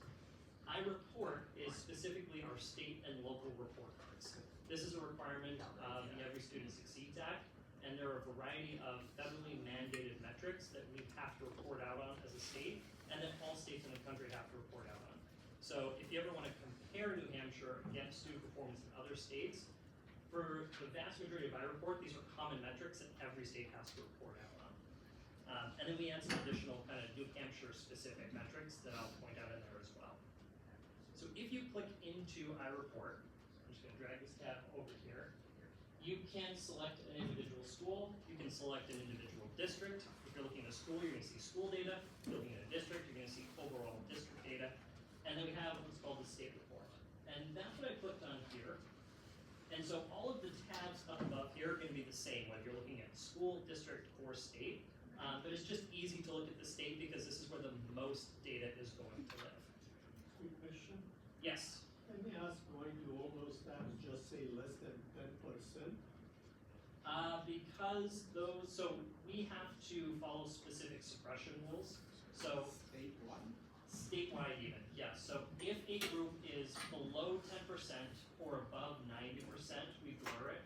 So if it's say 1% or 2%, instead of reporting out that it's 1 or 2%, it's reported as under 10%. There's probably a case to be made at the state level for a variety of those groups to be larger because it is larger numbers. Normally what we do is we start at the school level and we identify those suppression rules, and then they just apply universally to our data that we publish. So it's not necessarily specific to N size, it's just a general rule. Something that we could potentially take a look at. So on the profile tab, this is where you're going to find things like total student enrollment, you're going to find population by gender, by race, ethnicity, and then some of the various student subgroups that we report out on. So economically disadvantaged versus not economically disadvantaged, English language learners, students with and without disabilities, and then students experiencing homeless, students in foster care, students who are migrant students, and students part of military connected families. There's an additional suppression rule. If you see here star N, anything that has a star N means there is a certain number of students there, but there are fewer than 11. So this is even statewide, fewer than 11 migrant students that we have data on. So it's incredibly, incredibly tiny population there. Fewer than 11 count, not 11%. Count, correct. So there, it's not 0. If it was 0, it would say NA. Star N means there is a number, but the total number is less than 11. Yeah. It could be there's 4 students statewide or 5 students statewide. Very, very, very small number. But particularly when it comes to tracking migrant data, it's a difficult population to track as well. It's a difficult population to get data on. But historically, New Hampshire's been a very, very small population. We have it up here because it is federally mandated that we report out on these particular groups. So again, if you go to any state's report card in the country, you'll find these specific student subgroups with reporting data attached to that. I have to remember my mouse is over here. It doesn't look the same on my screen. It's pushed over here. All right, so let's pop over to achievement, since we're talking about assessment here. And in the achievement tab, this is where you're going to find data on student performance across the state assessment systems. So here are 3 subject categories. You have ELA proficiency, math proficiency, and science proficiency. And I just want to point out, this does say ELA, it doesn't say reading. Oftentimes we talk about we're testing students in reading, but really we're testing students across a variety of metrics, not just reading. There's reading comprehension, there's writing that's part of this. So it's a variety of things you would find as part of an English language arts curriculum, not just reading. And that's why we have this as ELA. Math proficiency and science proficiency. And when we talk about proficiency, generally we're talking about proficiency at grade level. So if we, in fact, let me grab ELA proficiency here. If you click on that arrow, you're going to get a flyout wheel, and you're going to get these same subgroups that we saw on the homepage there, and the percent of each of those subgroups that is proficient. And if we come down here, you'll see we also have it out by grade. So if I pick grade 5 here as an example, and I say 56% of grade 5 is proficient in ELA, what I'm saying is 56% are proficient at a 5th grade level in ELA. It doesn't mean, and I try to really kind of, hit this, that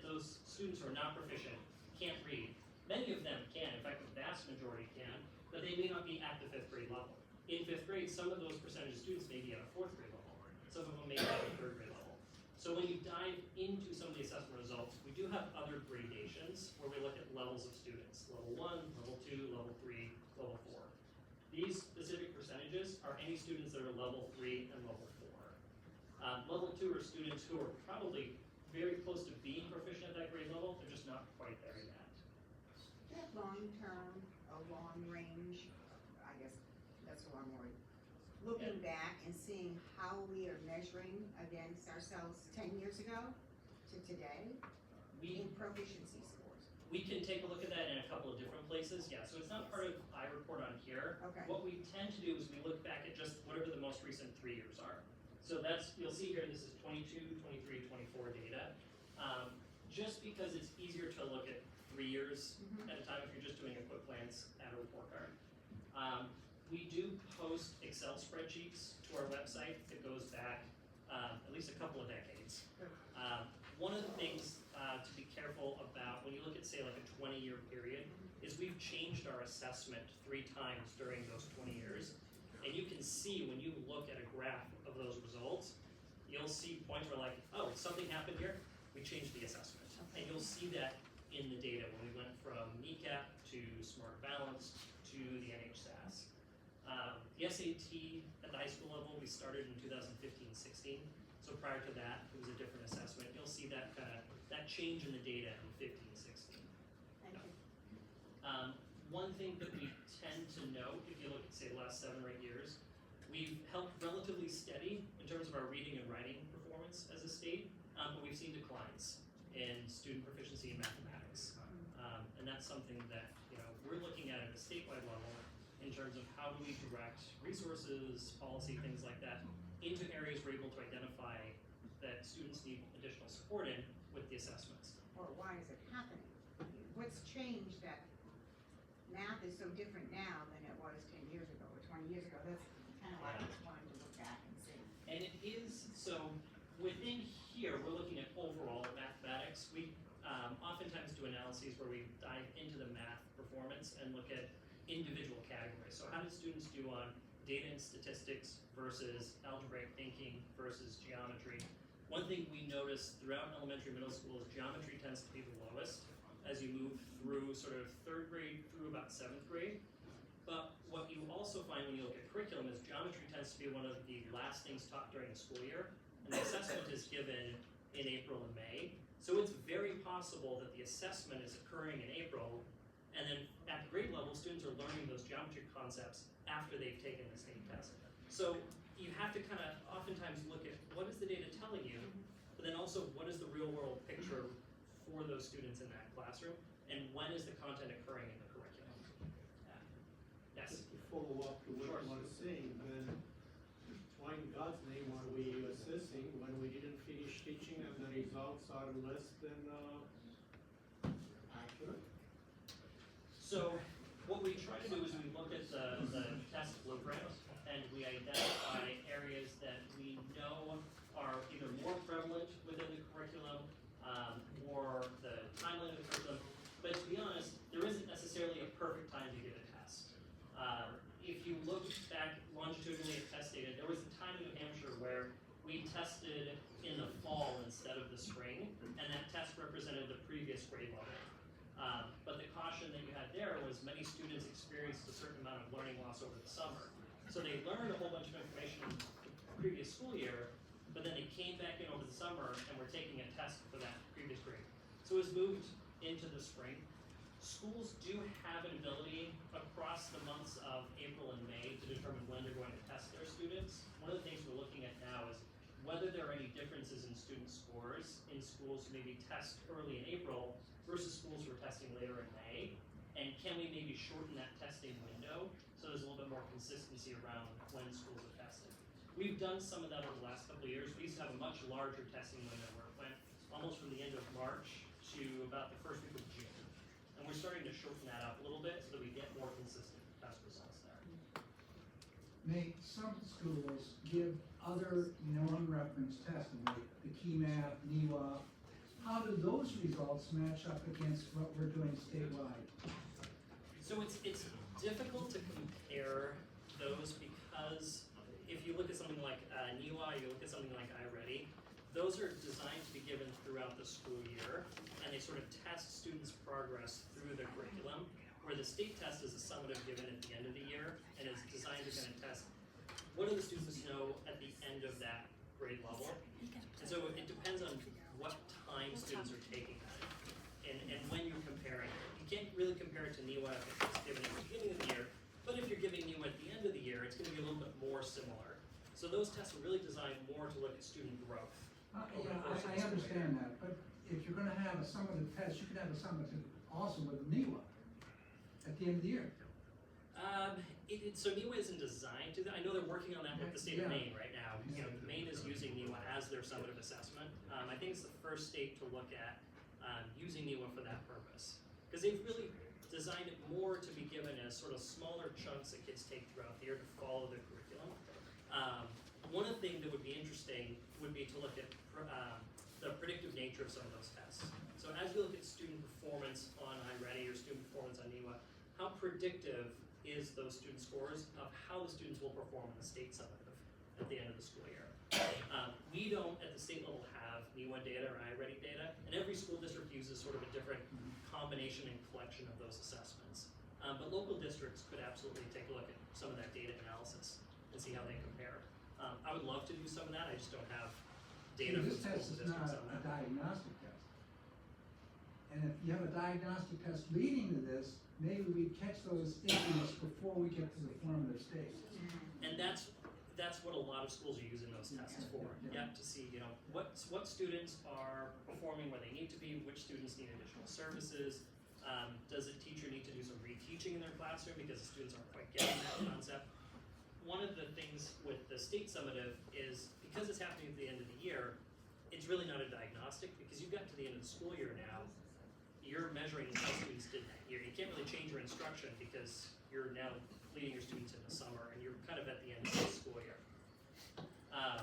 Just in terms of the state test itself, it is a very complex instrument that we give to students. So it is a computer adaptive test, and what that means is there is a very large bank of items that go in and feed into that test, and not every student sees exactly the same questions. As students progress through that test, the test is looking to see how did the student perform or answer on this particular question, and given how the student performed on that question, what next question should the test feed to that student to gain more information about that student's proficiency? So the test itself is a computer adaptive test, and the bank is large enough that you can have, you know, thousands and thousands and thousands of iterations of a third grade reading and writing test or a fourth grade math test. And it's really being tailored to how do we get the most information about a student's performance on that particular test. So let me just talk about a couple more things you're going to find on here. One thing as we scroll down, as you're looking at maybe your schools, your district, is assessment participation. And this is where you'll see the total percentage of students who participated in each of those tests. And then we have national data over here. So the National Assessment of Educational Progress, this is NAEP data. This is an assessment that is given by the U.S. Department of Education to all states. So if you want to compare performance across state lines, the NAEP assessment is the best assessment to do that because that's the one assessment that every state has to give. It's only administered to a sample of students though. So not every school takes it, not every student in every school takes it. U.S. Department of Education has a formula where they determine what population of students in every state is going to get selected to take that test. And it's designed to kind of give a broad picture of the population in each of those states for comparisons across states. Because it's a sample, you won't find NAEP data by school or by district. In some schools in New Hampshire, only 3 students are selected to take the test. Sometimes there's 75 students in a school selected to take the test. So we only report out on a state level when it comes to NAEP. And we actually, the department, don't even have data on schools and districts. We only get data at a state level. It's also only given every 2 years, so you're not going to find NAEP data for every year. And then the other bit of information you'll find on here is information on English language proficiency. This is the other assessment I talked about. We give the access assessment, and you can just see what percentage of students are on track to proficiency, the number and percent of proficient English language learners as part of that population. Other questions here? Yes? So can you just share with the group who needs to take those tests? Public schools, not grade level, but public school, private school, charter school, Sure. homeschool, Yeah. who has to do it? So all public and all chartered public schools are required to take these tests. So all of the assessments that we give is a requirement for public and chartered public schools. And it's part of our accountability system. It's one of the metrics that we use to hold schools accountable for student performance. Private schools, non-public schools, are welcome to participate in any of the state assessment programs. And we do have a number of non-public schools that participate in state assessment programs, but they do that by their own choice because we don't have an accountability mandate when it comes to non-public schools. So even though I do have a cohort of non-public schools that give some of our assessments, none of that data is published, and the department doesn't have any authority to really do anything with that data. So we make the assessment available to them. They can use it. We provide those schools directly with the data, and they, I assume, use it to drive their own instruction, to drive their own curriculum choices. And home education students may also participate. And we do have a number of home educated students that take the state assessment system because they have parents that want an objective measure of performance from year to year. Usually what a home ed student will do is they'll come into their local resident district and they'll let them know, hey, I'd like to take the test. And they just come in when the resident district is normally testing their students, and that student will take the test. The data does not go back to the school though. We just provide that data to the home education family whose student took the test. So, isn't it part of the statute that if they take EFA money that they have to do an assessment test? It's one of the options, yes. It's an option. Yeah, so the state assessment system is an option under EFA. I believe there's 2 or 3 other So they assessment can options. participate in the state assessment, they can take a nationalized norm reference assessment, or they can do a portfolio review, like a traditional homeschool student would do. And they have to provide that information to the Children's Scholarship Foundation every year to determine if they're eligible for an EFA the following year. So if they don't provide that, then they are not eligible to receive an EFA again. Okay, so it's a shall statement, they have to do one of the 3, otherwise they don't get money. And there's Steve. Yes. So could one of you just speak to what's the breakdown among those students? You know, how many do which kind of assessment? And I think you said, Caitlin, that data is reported to Children's Scholarship Foundation. Is it available to DOE and to us? So the Department of Education does not have that data. The Children's Scholarship Foundation is responsible for ensuring this requirement is implemented. And so we don't know how many take either this testing We have or not asked national the Children's testing. Scholarship to provide that information to us. And we would So be we have able to- accountability for public school students and charter public school students. Is there a reason why you're asking for it from charter school, public school, but you're not asking for it from the scholarship? Because that's what RSA 193C says and RSA 194F, which establishes the education freedom accounts. Yeah, it's just that's what the statute says.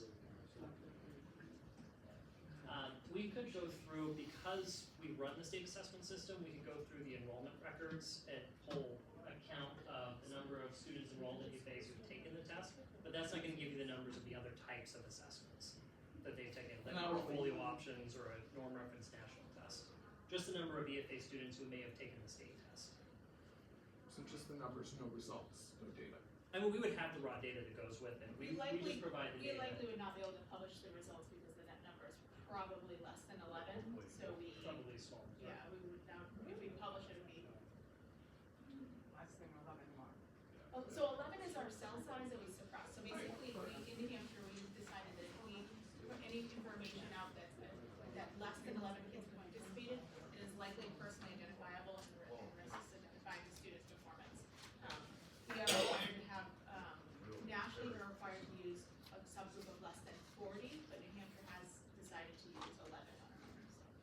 And most states tend to use either 10 or 11. That's pretty common across the majority of states. Yes. All right, under the assessment of efficiency by subject, it shows a target bar, what does that represent? So in 17-18, when we moved, or 16-17, when we moved from No Child Left Behind to ESEA, the state was required to set annual targets of student progress for the next 10 years, and that's what that bar represents. So each year, and these were set back in 16-17, we determined, based off of the performance in 16-17, what did the state project for what we wanted to see statewide for the next 10 years. It should have ended next year, but because we had the sort of 2 weird years of COVID, during one of the years of COVID, we weren't able to get the state assessment because students weren't in schools. We pushed some of those state targets out 2 more years. So what would have ended in 26 now ends in 28. But for 3 years, those targets just remained the same because we kept them static through COVID. And if there isn't a target bar, what does that mean? It means that we probably weren't required by the feds to identify a target in 16-17. Yeah. Yes? And so, if we've got the No Child Left Behind, who's watching this scholarship entity to make sure that they're paying attention, that no child is left behind, and that they're passing these tests? So No Child Left Behind is federal legislation and does not apply to the Children's Scholarship Foundation. No Child Left Behind is specific to children enrolled in public schools. And so the public schools receive a fair amount of federal money to ensure that they're participating in assessments and various different federal programs and different services are being provided. But the Children's Scholarship Foundation, or the scholarship organization as a whole, is not entitled to receive any of those funds. So as a state, we're obligated to make sure our children are being educated properly. Who's managing or who's monitoring those homeschool kids and those private school kids to make sure that they're being educated properly and that they're passing the assessments that they need to pass for their age group? The Department of Education follows the law that the legislature has written, which for the public schools, it requires all the kids to take assessments, and the laws do not require that for non-public schools, so for EFA students. Yeah. So if someone uses an EFA to go to a religious school or private school or whatever, they don't have to take an assessment, they don't do assessments. They have to do one of those 3 options, either a national assessment, our state assessment, or a portfolio. So there's one of those 3 options that they have to then report back to the Children's Scholarship Foundation on. So if they want to participate in the state assessment through our program, we put them into the system and we give them access to be able to take that assessment, and then that data goes to the Children's Scholarship Foundation. But my office really oversees the administration of the assessment system itself. Thank you, but that's only if they choose to take it that way, is that what you're saying? That's correct. Yeah, they don't have to choose. They can choose one of it. So an example of a national test might be the ACT. So if you're at a high school level and you're taking the EFA, you could take the ACT, and that's going to count as your assessment. There's also many students I know take the Iowa Test of Basic Skills, which is a norm reference national assessment. Many of our homeschool students and our private schools take the Iowa Test of Basic Skills because that's one of those tests that's been around for a long time. People are pretty familiar with it. It exists at a national level. But we don't get any of that data because we don't administer the test. We don't have rights to access that data, so it's not anything we could report out on. Yes? And no public school or charter school student could opt to take one of those other tests. Maybe they don't like this and they would rather do something. They don't have that Or in option. lieu of this? No. Or portfolio, or they have to do this. And the reason for that is that you believe it holds them accountable. An for state individual standards. student could opt out. So the parents have the ability to opt out a student. That of course creates some conflicts with our federal requirements because the federal requirement does not allow parents to opt out. And so we have some issues with that, especially because we're supposed to have, public schools are supposed to ensure 95% of their students, they're supposed to take the assessment. But as far as the portfolio or another assessment, no. But the entire purpose of what we're trying to do is, it's called a standardized assessment for a reason. So we have standardized results that we can publicize so you can compare those. And much of this data really does help us to support the overall educational system of the state. And I'm showing you 3%, 4% of the data that we have here. When you start diving into this, there's a huge amount of data behind this that you can go in, you can take a look at, you can break down in so many different ways. This is really just a short overview of here's where the system exists, and please go use it. And then email me directly, call me directly if you want any help, if you're curious about where that might live, and you're not seeing it, do we collect it, do we report out on it, ask ask me and I will help you find that or tell you whether or not it exists or we have it. Yeah. To come back to something you said earlier, but that's related to this, you said that no more than 1% of the students can use a different testing mechanism. In a state where 20% of our population is special education, is that even possible to do? What's gonna happen to the next couple percentage kids who are not the worst of the scale, but still, Could we maybe have a benefit from that. snowball's chance, workplace?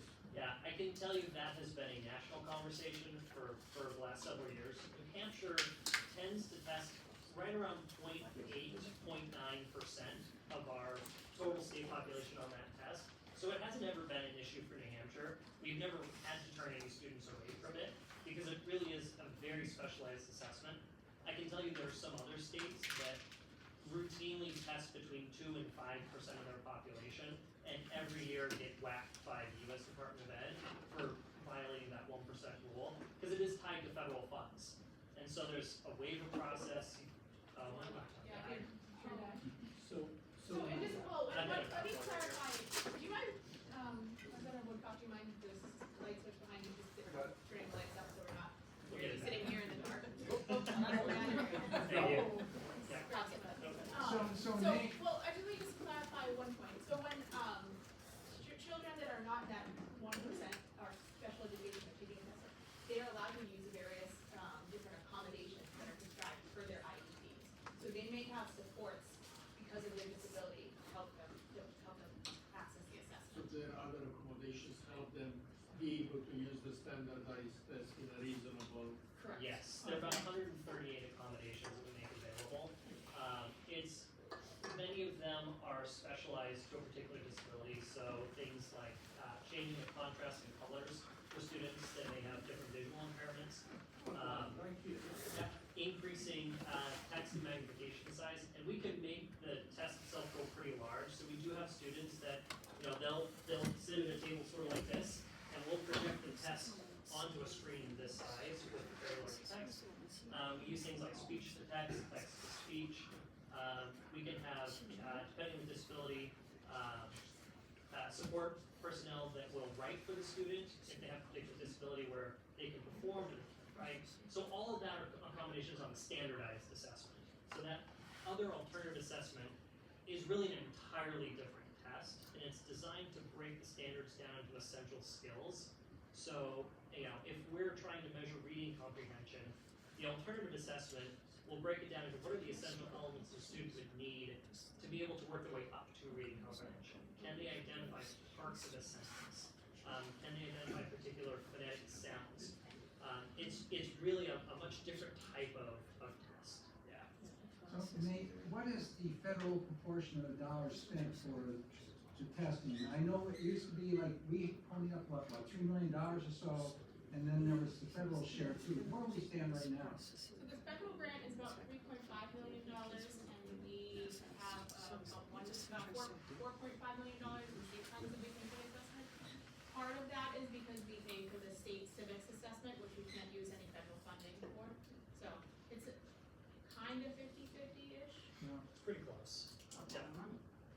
So is there any effort that we pursued or talk about the PSAT, because we give the SAT one time grade 11, PSA possibly the year prior to, and some states are moving in that direction to prepare for the SAT.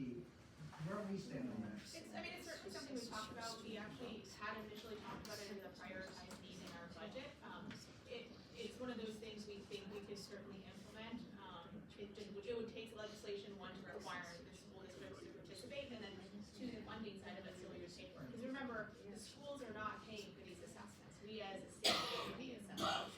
So every time, one amazing benefit of our assessment system in New Hampshire is every single New Hampshire high school student, regardless of being a homeschool, non-public school, or a public school kid, can take the SAT for free. And that's awesome. And we also then turn around and use that information for our accountability results. So we're really kind of killing two birds with one stone. So on the PSAT side of things, we as a state, we assume if there was a state requirement, we would pay for that. There'd be some costs associated with the per student costs, and then also just the expansion of our systems and things like that. But we certainly believe that we could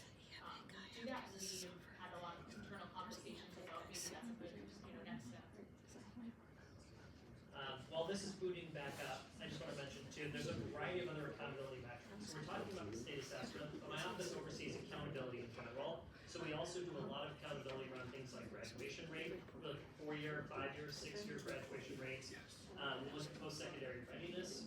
We look at a lot of college and career ready metrics and which students or the number of students that are meeting different college and career ready metrics. We look at a specific type of growth metric where we look to see how are students growing in terms of their academic achievement from one year to the next year. We publish all that growth data on our website. And then there's a variety of other metrics that go into calculating indicators for schools. And then we identify what are called CSI, TSI, and ATSI schools in the state.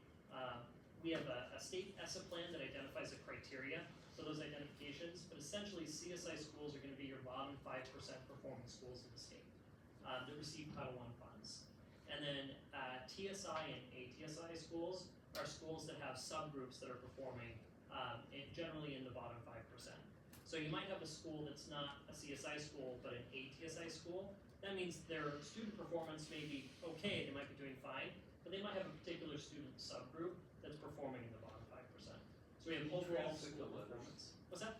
Translate the letter. Oh, sure, yeah. So CSI is comprehensive support and improvement. It's a federal term, That's the federal lower end. designation. CSI. Yep, comprehensive support and improvement.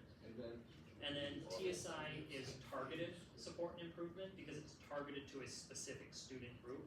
And ATSI is just additional targeted support and improvement. Some states took those and they changed the names for their state. We just took the federal probably change the terms. letters. Right. Yeah. Yeah.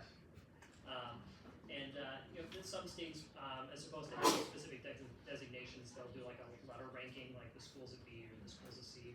We chose to go with the federal designations. So, Yes. well, if you don't mind me asking, Not at all. on the different data that you collect, Yep. this weekend, I happened to be on this, website, and I noticed that our suspension rate went from being 9% to 7% to 0% in 2024.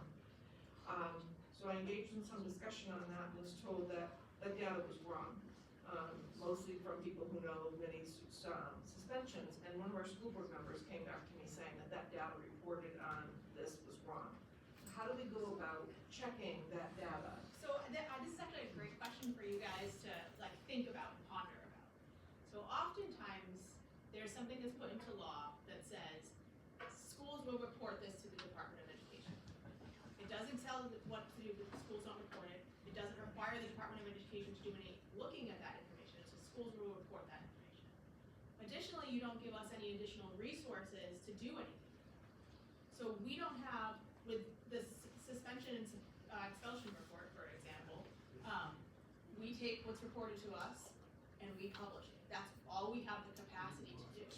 Is another question, and I think with the gifted and talented education, that's great. If we just send a report to the Department of Education, the Department of Education can do it. If you want the Department of Education, and think about this throughout the session, if you want the Department of Education or somebody to be doing additional work with that information, which I would think if you're writing a bill that says this is important enough that it needs to be reported, probably some additional work needs to be done, we need the resources to do that.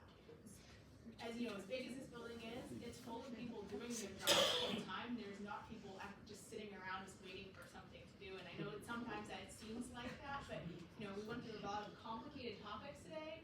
A lot of work goes into making sure all of this work is done, and we need to make sure that we're dedicating our resources to the work we're doing. I didn't mean to say that you weren't doing your job. I know you're not, and we don't say what we are doing what the legislature has given us the capacity to do. And I had one person come back saying it was her job to key this data in. So are they sending you the data electronically by keying it in, or are they sending it to you? Yeah, so we, for the most part, try to get everything electronically. We have a system, we're actually right now in the process of switching systems to collect student information from schools. But we try to make sure everything is electronic if possible, standardized, that we have data definitions. So suspension means one thing in Hillsborough as it does in Concord, as it does in Hopkinton. We really do try to do that, but again, that's a lot of work for the department to do that. So Would it be reasonable for you to expect that if they're noticing this difference, that they would contact you and let you know that something seems to be off? Would that be a reasonable expectation? And that does happen fairly frequently. Somebody says, oh, this was reported as this. But the other thing too is, we need processes to go back, once if we're gonna republish this report, that takes a lot of work. And is it data that was already certified by a superintendent, and did they look at the information that was sent to us? So it's just, there's a lot of arguments. There's Oh, perfect. I was tens just gonna of say this. thousands of data points, and so there's many of them that we have set up processes to verify the data in there, but there's just so much data that comes in that we're still building some of those processes. And a lot of it does come in to us from student information systems. I just wanted to bring this up for two reasons. One, it kind of gets to what you're talking about a little bit with checking some of the data. But two, this is iExplore. So this is one of the tools that we've built for people to go in and use the data or explore the data. So what you're able to do is you're able to take any of the indicators of data that we have in here and compare them to each other. The first one that pops up here allows you to compare average class size against math and reading, writing proficiency here. However, this chart is wrong, and we're in the process of fixing it, because as you see here, 3 schools reported to us that they have class sizes over 100 students per teacher. That is probably not true. And so now I have to go and I have to call those schools and say, why did you give me that data? What's the real data? Let's go and fix it. So right now, you should see a relationship here, but this is all depressed at the bottom because you've got these 3 outlying data points. So if you look at the number of dots of data down here that we're collecting just for these 2 metrics, and you multiply that by several hundred metrics, it's a huge amount of data to have to parse through and check every single number. So we do rely on data administrators within schools and districts to be putting in good data for us to use as well. But just question. Yes. So probably that 0% proficiency is also wrong, right? All those points. So there are some districts that may be popping up there that are a district that exists but maybe doesn't have a school in it. So things like maybe Hale's location, Albany. So you really want to go in and filter down to what is it that you want to look at. Do you want to look at all high schools in the state? Do you want to look at all elementary, middle schools? You can look at all schools with a particular population of students. This is where I really encourage school boards and superintendents to say, when you go in, don't just look at your school and district compared to the state. Think about the character of your school and district, and then look to see how are other schools and districts performing in the state that are like your district, that have similar sizes of numbers, similar populations of, say, special ed or free reduced lunch students. You can do a lot of that filtering here within this iExplore data, and you can get much more specific with it. So we're starting out here with all the data thrown in here, but I really encourage people to dive in, choose the specific metrics and parameters that you want to look at when you're doing your data analysis. Because some of the things you can look at here include, obviously things like the class size that we're seeing here. You can look at average cost per pupil, teacher salary, classes taught by certified educators, things like dropout rate, economically disadvantaged students. There's a whole list of metrics here. And then you can also choose the different school years that you're looking at as well. So if you're going to look at historical data, you can go in and take a look at historical data as well. This is the Explore tab. There's also a Compare here as well. This is going to let you compare